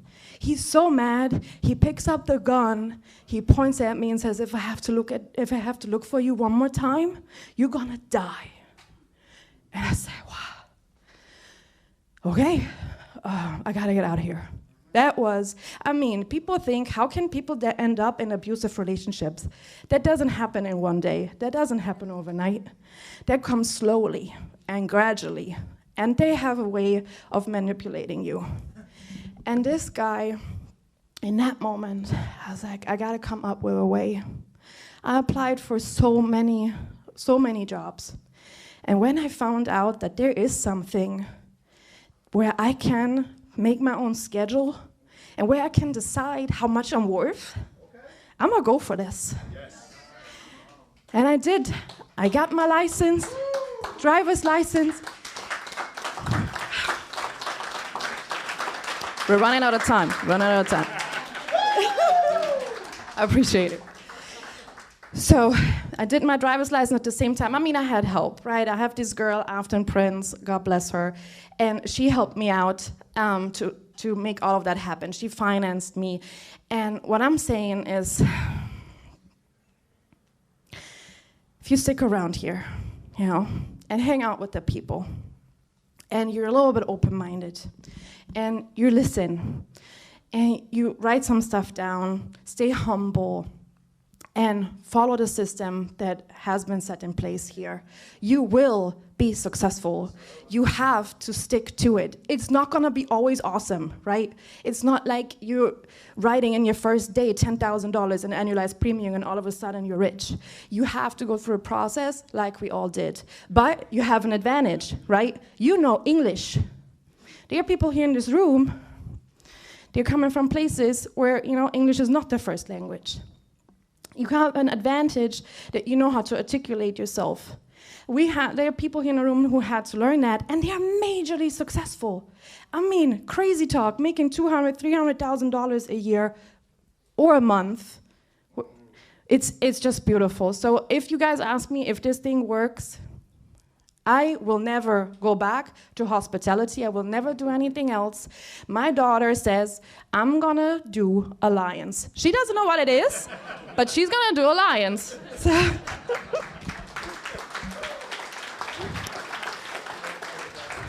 yeah, guys, I don't know who's after me. Oh, let me introduce the man. Because of this guy, I paid $1.5 million in annuities last year, and it was not because I was very smart. This is because I say, I have a client right here, let me hook you up with this guy, and he's gonna explain to you all about it. So stand up, give this man a hand, Chris Norris. Hey, give it up for Janina Wilson. Woo! Okay. I'm up here. My name is Chris Norris. I run Burlington Alliance Capital Management.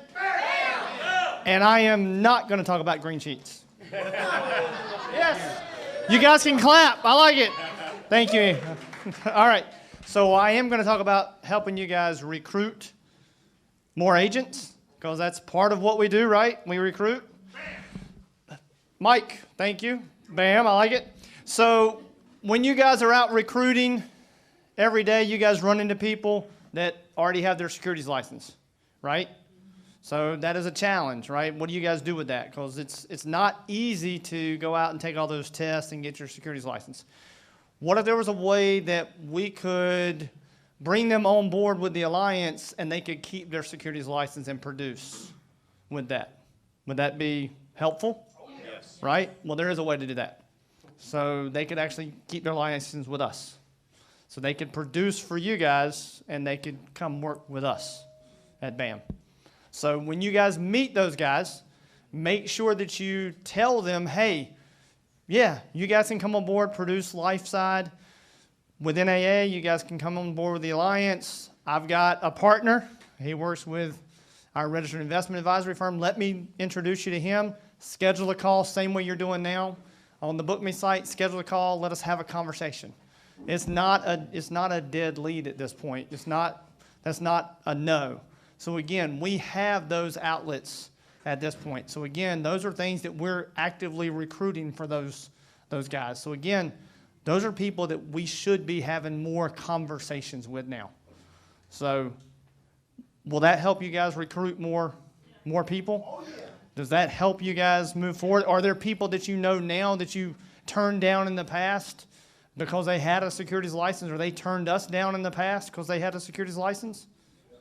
Marty, yes, sir. Real quick question. Did I understand you right that if we have something like that, just look at your Simply Book Me and just... Yeah, that's probably the simplest way, is go ahead and book them, and you guys do a call with me, and let's have a conversation about that. Yeah, just go ahead and put them on the calendar. Just go ahead and let me know that's what we're talking about.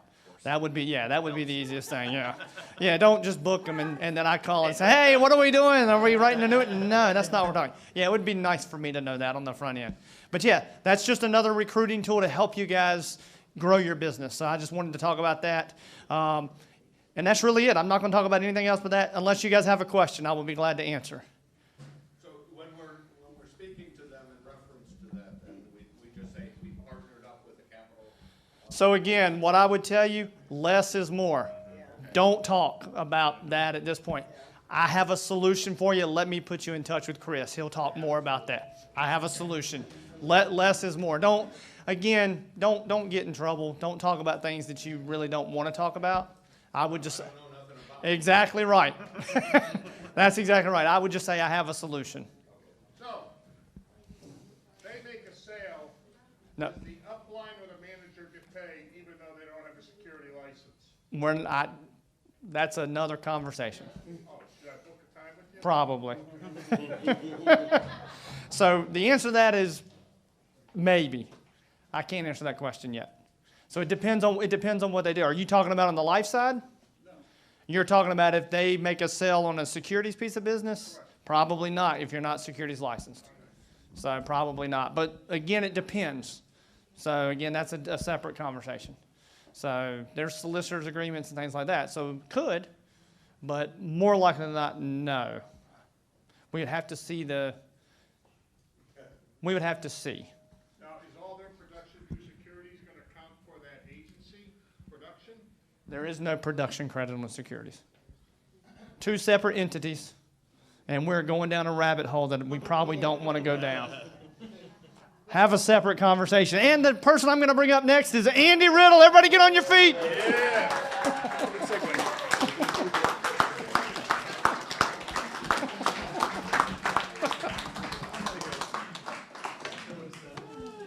All right. We got to go fast. So, how to drive depth and go partner. It's funny listening to Adam up here talking about Red Roof Inn. When I came to Tampa for 2 years, I stayed in a Red Roof Inn for 2 years. It was down off 60 and 75.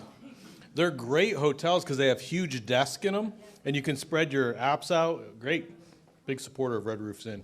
Adam also said you know when your business is growing when you can upgrade out of a Red Roof Inn. So, but yeah. I forgot about my Red Roof Inn. All right, so Andy's put together the best opportunity that we have in the Alliance, and it's sharing the ability to go out there and talk to people in depth about what we have. When Gina was up here earlier, she said we have the highest comp plan for Medicare, but if you guys don't know, we have the highest comp plan for life as well. There's companies out there that like to trick you that they have a higher one, but we have their things and they ain't higher. We have the highest comp plan in both of them. So we have the highest comp plan in life and Medicare. So Andy's put together the best system to go out there and talk to people about what we have in what we have here at the Alliance. So to drive depth and go partner, Chris Hill did a call for my group a couple weeks ago, and he talked about the 4 things to go partner. So number 1 is recruit like your life depends on it, because it does. Terry just said, you can't sell your way to partner. They're not buying your personal production. So every time you let a person go by you that you did not talk to or share the opportunity to, it's less likely to go partner. I'll tell you, 13 years ago, I was at a Japanese steakhouse, and the guy sitting next to me was Chris Long. For 13 years, we've been buddies and business partners and in this business together because I was bold enough to talk to him about this business that I was doing part-time at the time. I think I was making like $3,000 a month, so it wasn't even like I was killing it, but I talked to him about the business. So recruit like your life depends on it, because it does, to go partner. Invest like your life depends on it.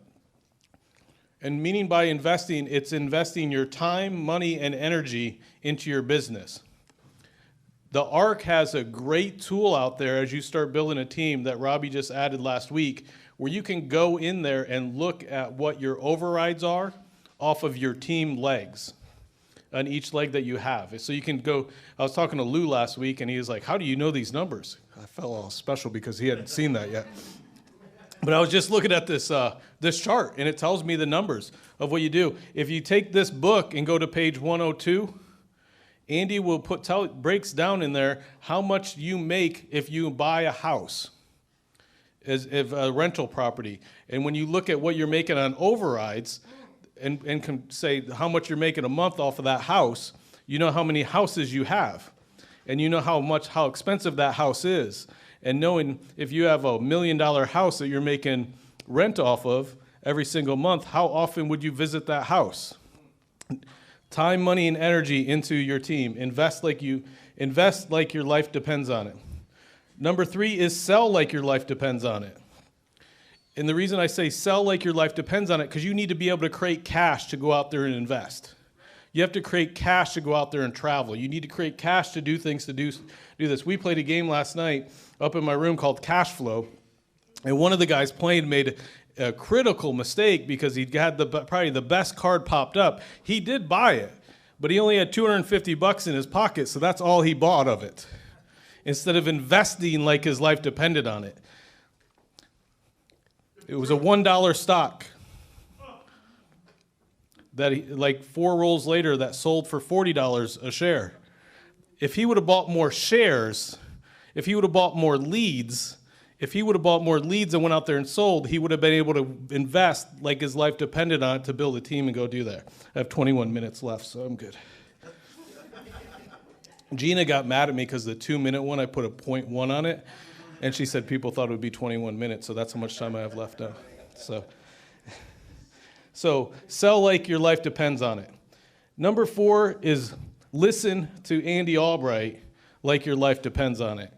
I remember 10 years ago, I was in a meeting in corporate office. Andy had some of the managers come up and meet with him one-on-one in his office. And he took, on a sheet of paper, he took a line and drew it straight down the middle of the piece of paper. And he said, "This is me, this line." He said, "This is you."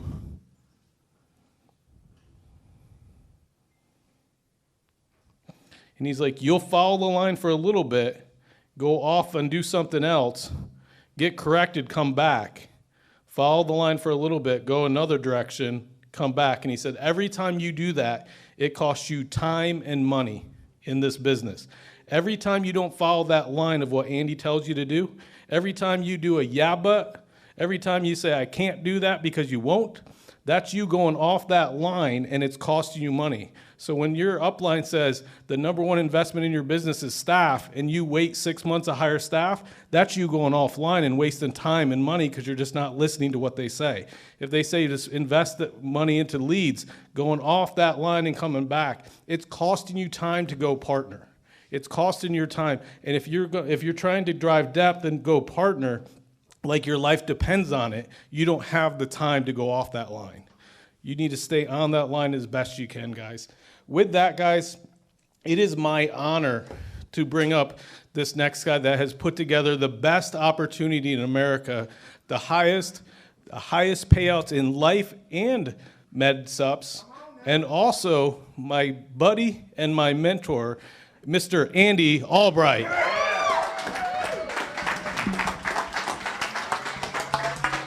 What's up, brother? All right, TikTok, y'all grab a seat. I got time moving. Okay. Miguel. Blake. So I got just a couple minutes. So what's the most important thing I could do? See, this is the way I think, or try to think. If I was perfect, I'd be orbiting somewhere and sending y'all messages from outer space or something, or from another island, from a Greek isle or something. I could be doing that now, but let's just say I can't, so that's why I keep doing this. So here's the thing. The way I run my life, I try. This is an old teaching, but it's called being intentional, and it's ABCDE. How many of y'all heard this and like, man, I'd eat that up? Raise your hand up high. All right, raise your hand up high. Now look, okay, how many hadn't heard it? Raise your hand up. Look at this, ABCDE. Hadn't heard it. Okay. All right.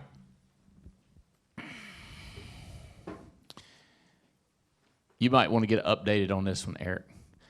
Okay, what I try to do is decide what to do.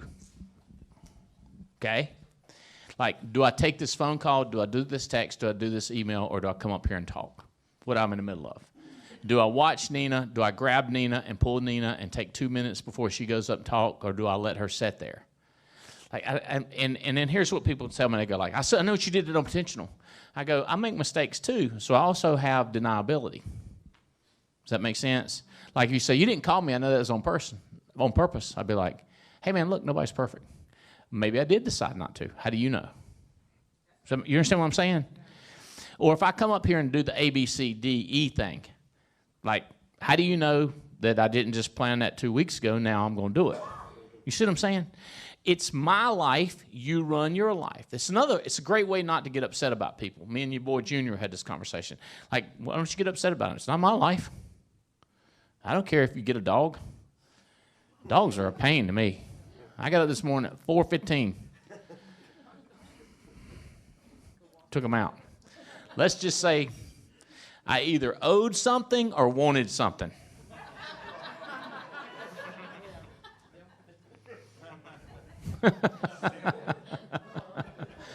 And again at 6:15. If you want to get a dog, I don't care if you get 6. It's not my life. But if you want to talk to me about it, I'll talk to you about it. I was thinking about getting owning a restaurant, moving this chef down here to my island, and starting me a steak restaurant. And one of my buddies, I said, I need some advice. What do you think about this? And she said, oh, it's a great idea. It's kind of like having a child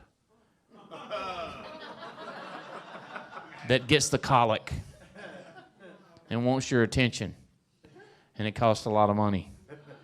And it's all during the night. And it's at the worst times. I was like, I'm not getting a restaurant. But it's my life, not hers. If I want to go through that, I can do that, right? Or I could just give a $200 tip in my favorite steak restaurant, and they'll act like it's mine. See what I'm saying? Does that make sense? So if you tell me something stupid, I'm going to go like, all right, here's what it's like. And you do what you want to do. I don't get mad. It ain't my life. If you want to stick a fork in your eye or one of those ice pick things in your eye, I don't care. It's not my eyeball. You say, don't you care about me? Yeah, that's how I explained to you how bad it's going to hurt. You ain't going to be able to see. You ain't going to have one left, blah, blah, blah, blah, blah, blah, blah, blah, blah, blah. But you didn't get mad about it. Oh, you think that proves it because I get mad at you? Does that make sense? I try not to get mad at my kids when they get mad. Did I tell y'all about the time Spencer, well, I didn't know it, but I was looking at my 10-foot screen TV where he threw the daggum Nintendo thing. I mean, I saw a scratch on it, and I went up there, I put my finger went right through the screen. That thing was $7,000 or $8,000. And I found the Nintendo, and I put it up there, and it matched perfectly. So I went to him. I said, well, I didn't take it to him. I just went to him. I said, I didn't run and get him right then because I'm very busy doing stuff that I need to do. That was not the highest priority of the thing in my life, a $6,000 screen or $7,000 screen. So I went to him. I said, did you by chance do this? He said, I meant to tell you. I was like, yeah, I saw it look like a scratch. He's like, yeah. I said, what happened? He explained it to something about the game did something. He said, I was mad. And I didn't know it would tear it. I was like, well, that makes sense. You're going to need to call Jim Young and get Jim's the guy that does our movie stuff. I said, you're going to need to call him. I ain't doing it. You doing it all. He's like, okay, I'll do it. And then he come back to me. He said, guess what? Jim was at a show in Vegas. He'd get one for like $4,000. Saved you $3,000.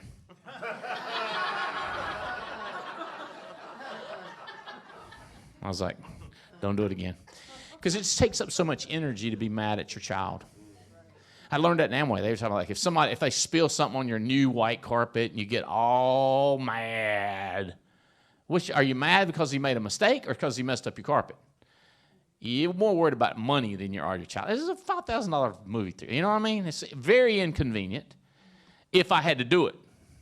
What would have cost me more, my time or the money? My time, my focus. I didn't lose my emotion. I didn't waste any time. Does that make sense? It's just, you know, those guys as investment bankers, they're the same way. They go like, if it don't hit their cash, I don't care. Does that make sense? We call it the ABCD method. Here's the way it works. A stuff I got to do. Call I just made, I got to make. I'm in charge. Setting up chairs, I'm not in charge. What kind of pizza we got? Tia did that. How many? Tia did that. You with me?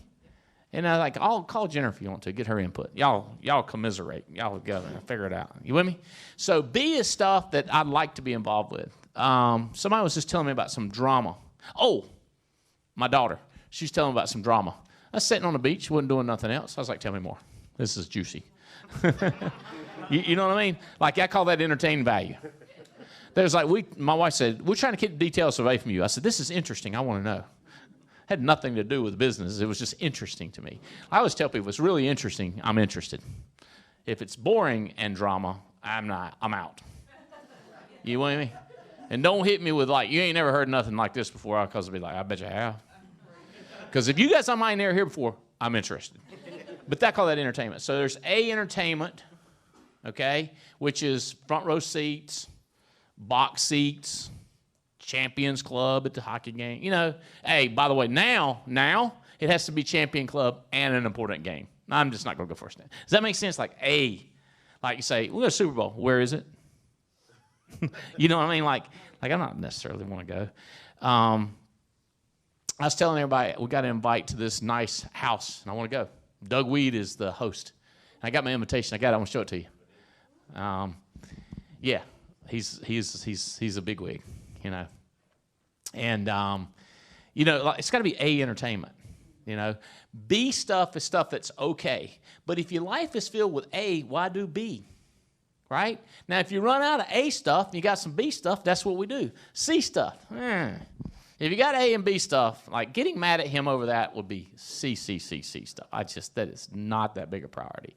And I mean, he could see it in his eyes. He felt bad. He's like, he wished I hadn't done it. He wasn't like crying or nothing. He was just more like me, like, yeah, I wish I hadn't done that. Yeah. He did say his car got his car stuck out. He was four-wheeling and the bumper caught a stump. He thought I was going to be mad. I was like, you know what's going to happen? He said, what? Take my truck. I said, no, you got to get it out and you got to get it fixed. And he's like, oh, God. He's almost like me because he does not like if I had did it and made him work for the money, it would have been, like, I know. He's smart. He's like me. He don't like waste his time doing stuff he don't want to do. He knew that caused him. Like if I the other day I took my Lamborghini, I was going out to the farm, and I couldn't get in because I couldn't remember the code where the paved, so I went around the dirt road. Apparently dirt roads go like this, and Lamborghinis are that high. So there's that one went, I was like, reverse. And then it went, because it went in kind of smooth. Now coming back, it scooped it, you know what I'm saying? And I was like, I told Mac, I said, fix it. You know, Mac fix it. I ain't fix it. You know. Okay, C, D, stuff, Stephanie said it. Like, she got personal about it, especially when she brought up Netflix and television time and something. And maybe Emily did too. But, the wasting time, whether it's drinking, whether it's drugs, whether it's television, whether it's whatever it is. Something is just that you need to delete. That would be E, eliminate. So D would be delegate. So A, B, C is D is delegate. Give it to somebody else to do. Mac, Spencer, Jane. Jane does a lot of stuff for me. Just when we were broke, she did more. She called it keeping the money machine greased. She's like, I'm the money machine greaser. I'll be like, that's a good idea right there. You know? So she kept, I tell my staff this, and I'm told, I don't know, I tried to get a picture of this or a video of this, but in my mind I've seen on a movie where there's a guy in like a kind of a dressed up uniform, and he's doing this box, and he's got a little monkey on a little rope, and he take a hat, and then he dances, and it goes tuk tuk tuk tuk tuk tuk, like, and the monkey's dancing, and people watch, and then when it goes tuk tuk, then the monkey passes a hat and brings in money back to the boss, right? I feel like I'm the little monkey. You know what I'm saying? Give me some food. Give me a nice place to sleep. Get everything set up for me. Comb me, brush me, clean me, wipe me, and I will dance. You know what I'm saying? But don't ask me to fix anything. I'm the dancer. Does that make sense? So I delegate to the boss man with the funny clothes that owns the cage that I sleep in. I delegate cleaning of the cage to him because I'm just not that good at it. Man, I got a CFO, I got a CEO, I got a chief of ARC, I got a chief of upstairs, I got a presidente of the BAM. Like, could you see him asking me to come over there and authorize some legal SEC? I'll be like, I don't know. Looks good to me, but don't write that down. I'm not agreeing to that. You're the presidente. You see what I'm saying? Now, now selling you on using him, I'm your guy. I'm the little monkey that will do that. I'll be like, doop, doop, doop, doop, doop. Does that make sense? So eliminate stupid stuff that makes you go like this. And stuff that makes you go like this, do it. Is this making sense? All right, so let me tell you all this. I'm doing this with y'all. What does that tell you? I'm doing this with you. This is what I want to do. I want to be with you. Hey, yeah, hey. I thought you were from Canada for a second. I was like, Forrester's in the house.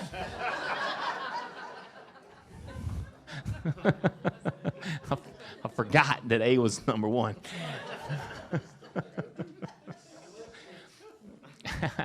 So, what does that tell you? I want to help y'all. I care. It don't matter to me. It's not my life.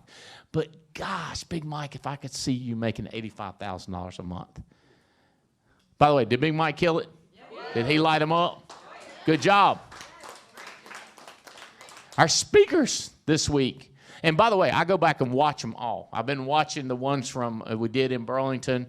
Emily, we're gonna cut yours up. That people gonna be sending that out to kids everywhere, you know. And everybody we got from the Black Florists of Germany is gonna get your video. We're gonna send it out to every one of them.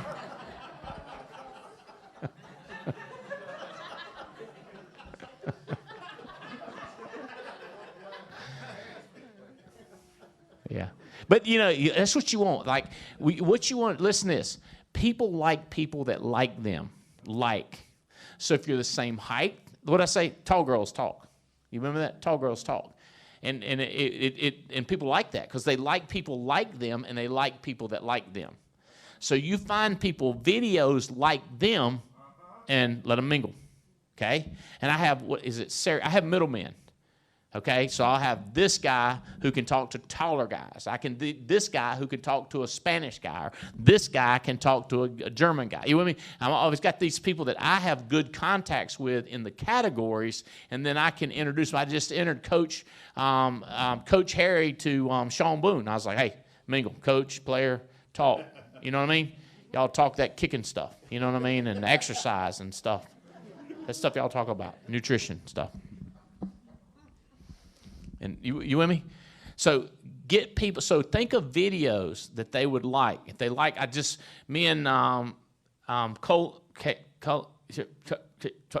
Michelle.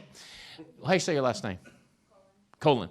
Me and Colin were talking to this guy, and I wouldn't get through to him until I said 458. When I said 458 Ferrari, he went, oh wait, what?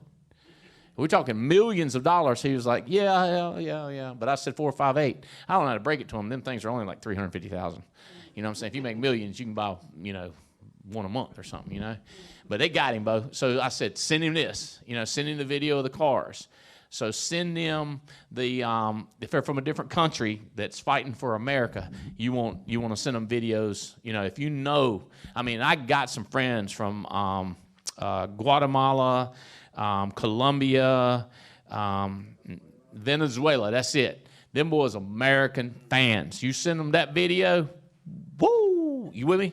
So when you think of, does this make sense? A priority, text, quick text. Okay? So here's, like, when people come up to me, some people are like, hey, I got some problems. I want to talk to you about it. And another person's going like, dude, I got $1 million annuity. I'll say, hold on 1 second. It's very important to me. Hold on. You know what I'm saying? People think when they come to an emergency problem that it just blows my mind and I'm excited about it. I'm like, not if I got an opportunity in the other pocket. You know what I'm saying? It'd be better off if you brought me an opportunity. If you come to me, does this make sense?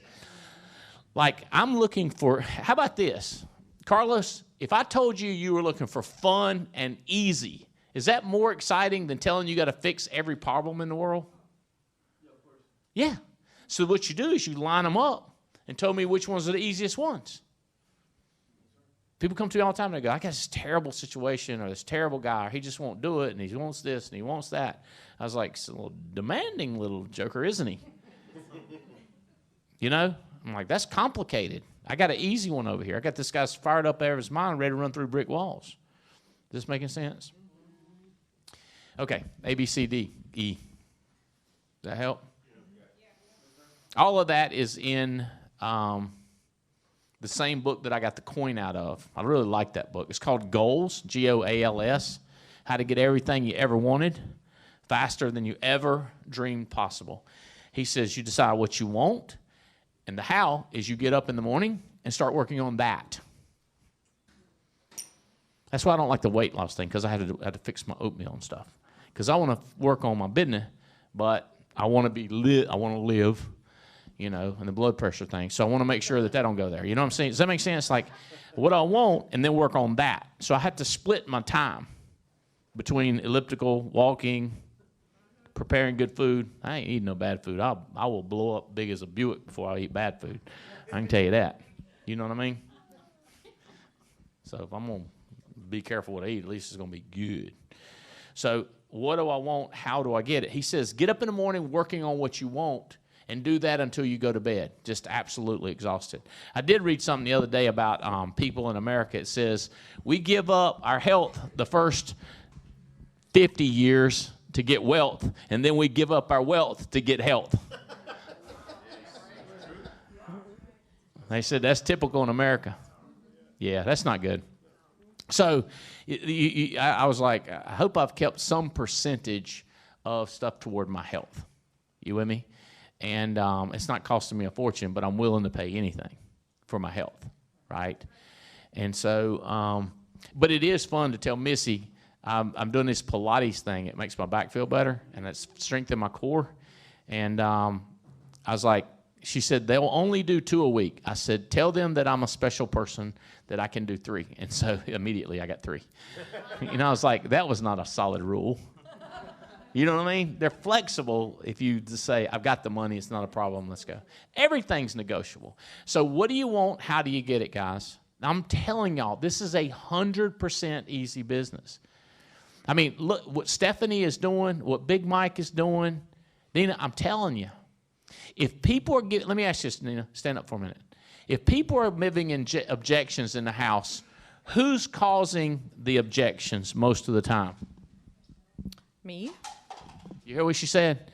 If you're getting objections, you're causing objections. Seems weird to me. You're saying something that's causing it. We need to have a recording of it. Here's what people say. Well, I don't know if I want to record myself. And I go, why? Well, then you hear what I'm doing wrong. Well, who will hear what you're doing wrong before we do? You will. A lot of people listen to their own recording and go, oh, my God. Right, so make a recording. Do a recording. This is simple stuff, right? So when you're recruiting agents, I heard a guy, I was riding with him, and I'm really wanting him to get this guy. I said, get this guy to the 7th and 8th. And he picked up the phone, he called him. He said, I won't use real names. He said, Bob, Andy said he needs you to meet in the 7th or 8th. He said something, so I said, gratified. I said, what is wrong with you? I said, Bob, I don't need you there. I just want to be perfectly clear. It's my life. I'm going to be there. But I am looking for some really sharp people. I like you. I think you're one of the best people I've ever met. I think you have massive potential, and I'd really love to see you there, and I would like to meet you there and shake your hand, give you a hug. And he said, I'm supposed to do this. I go, oh, yeah. Oh, yeah. Huh. Well, if you could get out of that, I sure would love to see you. And I know you've got a lot of training on doing the right thing, blah, blah, blah, blah, blah, blah, blah. He said, you got me, I'm in. I said, give him the phone back. I was like, oh, my God. Oh, my God. You with me? Like this is how you get people, is not care, but like them. And he was there. I think he bought 3 people. No, it wasn't the 7th, 8th. It was the one we just did. It was immediately. Like it was, he had to make a decision right then. The one we just did in Burlington, he was there with 3 people. This dude, Jugger's bad to the bone. And I was like, glad you came. Oh, I also gave him 100% money back guarantee, right? People said, I thought it was free. Well, you know, still, it's worth offering. I might have told him I'd pay for his plane ticket back. I might have told him I'd pay for his plane ticket if he walked to me and said it was worthless. I might have done that. I'm not sure. Because it depends on what I got to do to get a person to a meeting. Because I told you I'll do everything I got to do. I think he committed before I committed that. It was on the table. But you understand, he didn't lose anything because I was only going to give it to him if he wasn't excited. And he was fired up out of his mind. Like he'll be at the 7th, 8th with 20 people. But the guy that was talking to him, I was like, dude, you're causing objection. Nina, my point was, this guy said, Andy needs you. Like, I don't need you. It'd be like saying, I need you to buy life insurance. Andy needs you. I don't need him at an event. So you're causing an objection. You're causing objection. You're causing objection when you're building a team if you're getting a pushback. Or you're working with the wrong person. That's the two different things it can be. And some people always say it's the wrong person. Wrong person, wrong person, wrong person. I said it can't be the wrong person every time. It might be you.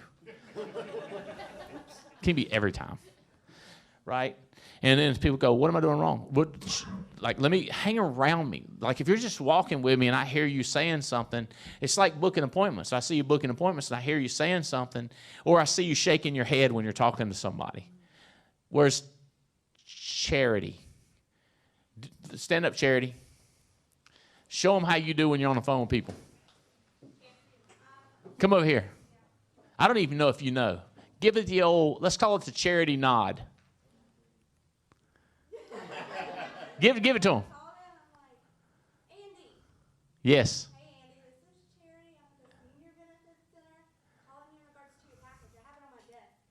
I go, what's it about?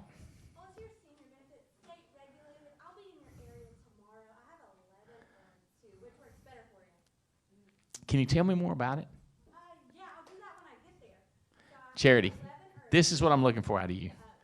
I saw you make phone calls at Clay's desk, and I was like, she has adopted the bobblehead approach to booking appointments. I loved it.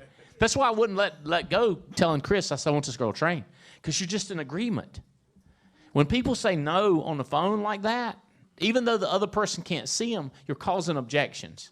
You go, yeah. See, when you argue with people, they can fight with you. But when you agree with them, there's nothing they can do. Jane Albright does not like it when I agree with her when she wants me to disagree. Like, if she wants me to disagree, I'm like, quandary. Because I know agreeing will get me out of this. I'll be, I agree with that. That guy's crazy. Yeah, delegate. I'm like, Missy! But Charity, you understand what I'm saying? It's like you're just really agreeable person on the phone. I've noticed. You ignore them, but you agree. So ignore, acknowledge. So how many of you have never done the questioning game? The questioning game? How many of you don't know what I'm talking about? So what is he talking about? The questioning game. So uplines, we need to work with them on question game. But with agents, if somebody says, I can't go because listen to this. You know there's times when an agent or a client says, well, I just don't think we do it. No, I know you need to. You don't always agree with them, but you're a very agreeable person. But when it comes down to it, you got to do what you got to do. So the same thing with an agent. I am super nice until I go, look, I just got to be honest with you. This is the wrong thing to do. This is bad for you. It's bad for me. It's bad for your wife. It's bad for your kids. It's bad for everybody. The only person winning on this deal is going to be Satan. You know what I mean? Like, I'm an agreeable person, and it's your life. But I am telling you, it's burning off. Does that make sense? It's the same thing. I'm telling you, if you don't get this for your kids. Have you ever done that? Have you told them like it is, Nina, in the house? You have to. So you're crazy agreeable on everything but when it gets down to the bottom line. And that is learning what that is. A lot of people object to the dumbest of stuff. You with me? Like that's not, you understand what I'm saying? It's like they start objecting or jacking up their downline at the wrong time. This help? Hey guys, most important thing, I would like, I prefer, I'd love to see you, Josh, the 7th. At the open house. And I'd like you to see a dozen people with you. I think you'll be fired up out of your mind. Annette, have you told him some truth since me and you talked? Did it make sense, Josh?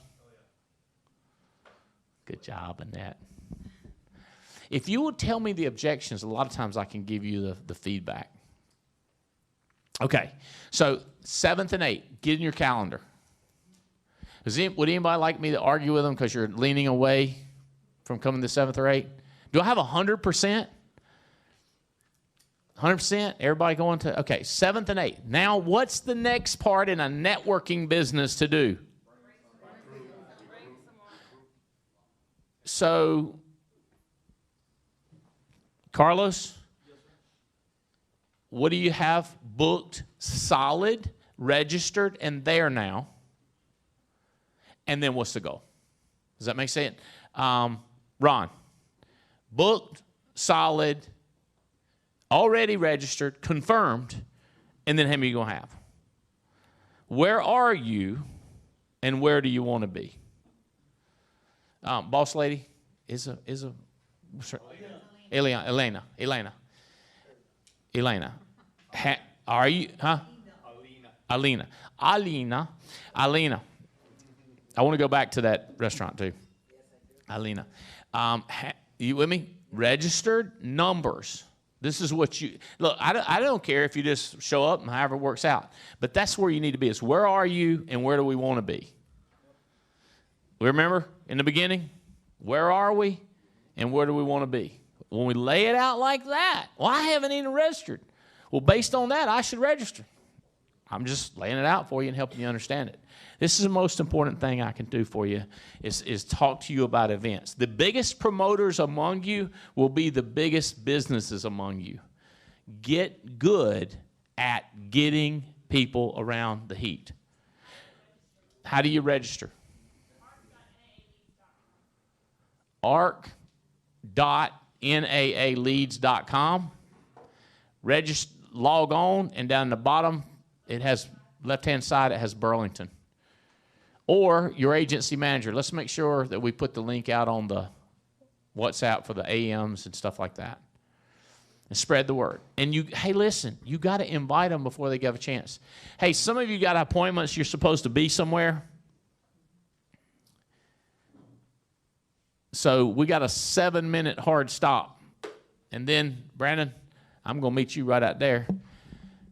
Don't get hung up. So if you got questions, comments, or concerns, or if you'd like to holler at your spouse or somebody else before we start rolling, now's your time. Tick-tock. Don't be coming up to me and say, it's just one more question that I didn't want to ask the group. I'll be like, yeah, I love you. You got to go. Yeah. I want to talk to you about Markley. It's probably offline. About what? Markley Sands. Who is that? The FMO in Orlando. Is this the guy that I called from out here recently? Has he contacted you again? Okay, he said he wouldn't be free until July. You want to do follow-up before July? Yeah, let's make it middle of May. Okay. Just put it down May 15th, and I'll call him back. Nice guy, picked up, second ring, knew it was me. You see, by the way, timing's everything. So you can't move an annuity until it, until it's no surrender charge. So you put that on, and then you follow up like a month before the surrender charge and say, hey, just let you know you got 1 month. There's no more surrender charges. We can roll you into higher paying, better benefits, and somebody you like more, me. By the way, I was talking to this guy one time, and he said he had somebody giving him a quote, and it was for NLG. And I said, let me get back to you that. So I called my guy at NLG. I said, Mike, he said he's already got a guy showing him NLG. He said, call him back and say, right company, wrong agent. So I called him back. I said, hey, the guy's got you the right policy, but he's the wrong guy. He said, I need to be going with you. I said, right, that's a good answer. I didn't know the answer to that one. Right policy, wrong agent. Making sense? So check with somebody. Mike was like, he's quick. He just knew the answer to that. He's been doing this longer than I have. All right? No more questions? Leads? How do I get more leads? Lead performance team. PC, should I get in? If you like mulligans, Like when I play golf, they say, you want a mulligan? How many can we get? I don't say how much are they. I go, how many can I get? They go, limited 5. I said, that's how many I'll take. How much do I owe you? 500. I got it right here. Because you can't beat a second try. You know what I'm saying? You miss a putt, you get a second try. PC is your second try. Like if you need something, can't get it done, call PC. You got a second try. You got an inside voice. You got a number. You got somebody on the inside. Not to mention websites, all this crazy recruiting doing with Zip Whip and all that stuff. It's somebody. Because I always say the Impressive Club. You know Clay says the Impressive Club. You know Chris Hill says the Impressive Club. And that's the first thing people ask. People say, well, if we don't do it, you care? I don't care. It's not my life. I'm just telling you, if you like mulligans, I'll get in Perry C. I don't care. But like if you come up to me, start talking, I ain't gonna ask you. I'm gonna say, where are you from? How's kids? What you looking at? Hopefully you bring an opportunity. Guys, I love doing this. I tell you what I struggle with is letting somebody else talk. I had all these people come up here and I loved them. I love talking to you. I love helping you. I want to hear your problems. I want to take individual and go through your problems and talk about solutions and answers. But here's what, by the way, cheapest, somebody asked me about who should I counsel with, who do I use as a mentor? I was like, do you want an expensive mentor or a cheap one? I thought that was a legitimate question. Because expensive mentors are expensive and very inconvenient. You have to follow them around. They cost you money. Inexpensive would be Napoleon Hill, Brian Tracy, Zig Ziglar. They're books and audios, right? But then the only thing is, last thing. I want to tell you last thing. When you listen to an audio, think, what are they trying to tell me and what do I need to do? So when you read Outwitting the Devil, what is he trying to say to you and what do you need to do? When you read you get it, quit reading it for entertainment. Oh, and you go like, man, my wife's going to need to read this. Or, man, I got a downline that needs to say this. Man, if Albright could read this, he'd change the way he operates. Like, what is it trying to tell me and what do I need to do? That is that's the easiest mentor, but if you're honest with yourself, they're going to be meaner than anybody you could ever pay. Meaner than a personal trainer, meaner than me. Because they're just going to tell it like it is because they have immunity. They're hiding behind the book, the pages of the book. Hot soy, read it a different way. Okay? Tia, what are we leaving out? Nothing? This has been a great event. Hey, wait. What are you going to do next? Like when you walk out here, who are you going to go talk to? Who are you going to grab? Who are you going to try to pay for their dinner? Who are you going to try to bribe? Who are you going to try to ask questions? Who are you going to try to get them 3 glasses of wine and get them to tell you the truth? Like, think about it. What are you going to do next, right? What is my A category right now? What's the most valuable use of my time? And if y'all are at Fusion, thank y'all for staying there. It really helps for them supporting this. Make sure you're real nice to them and tell them how good they are. Give them some nice compliments and set that reputation in alliance. Love y'all. And use the creed.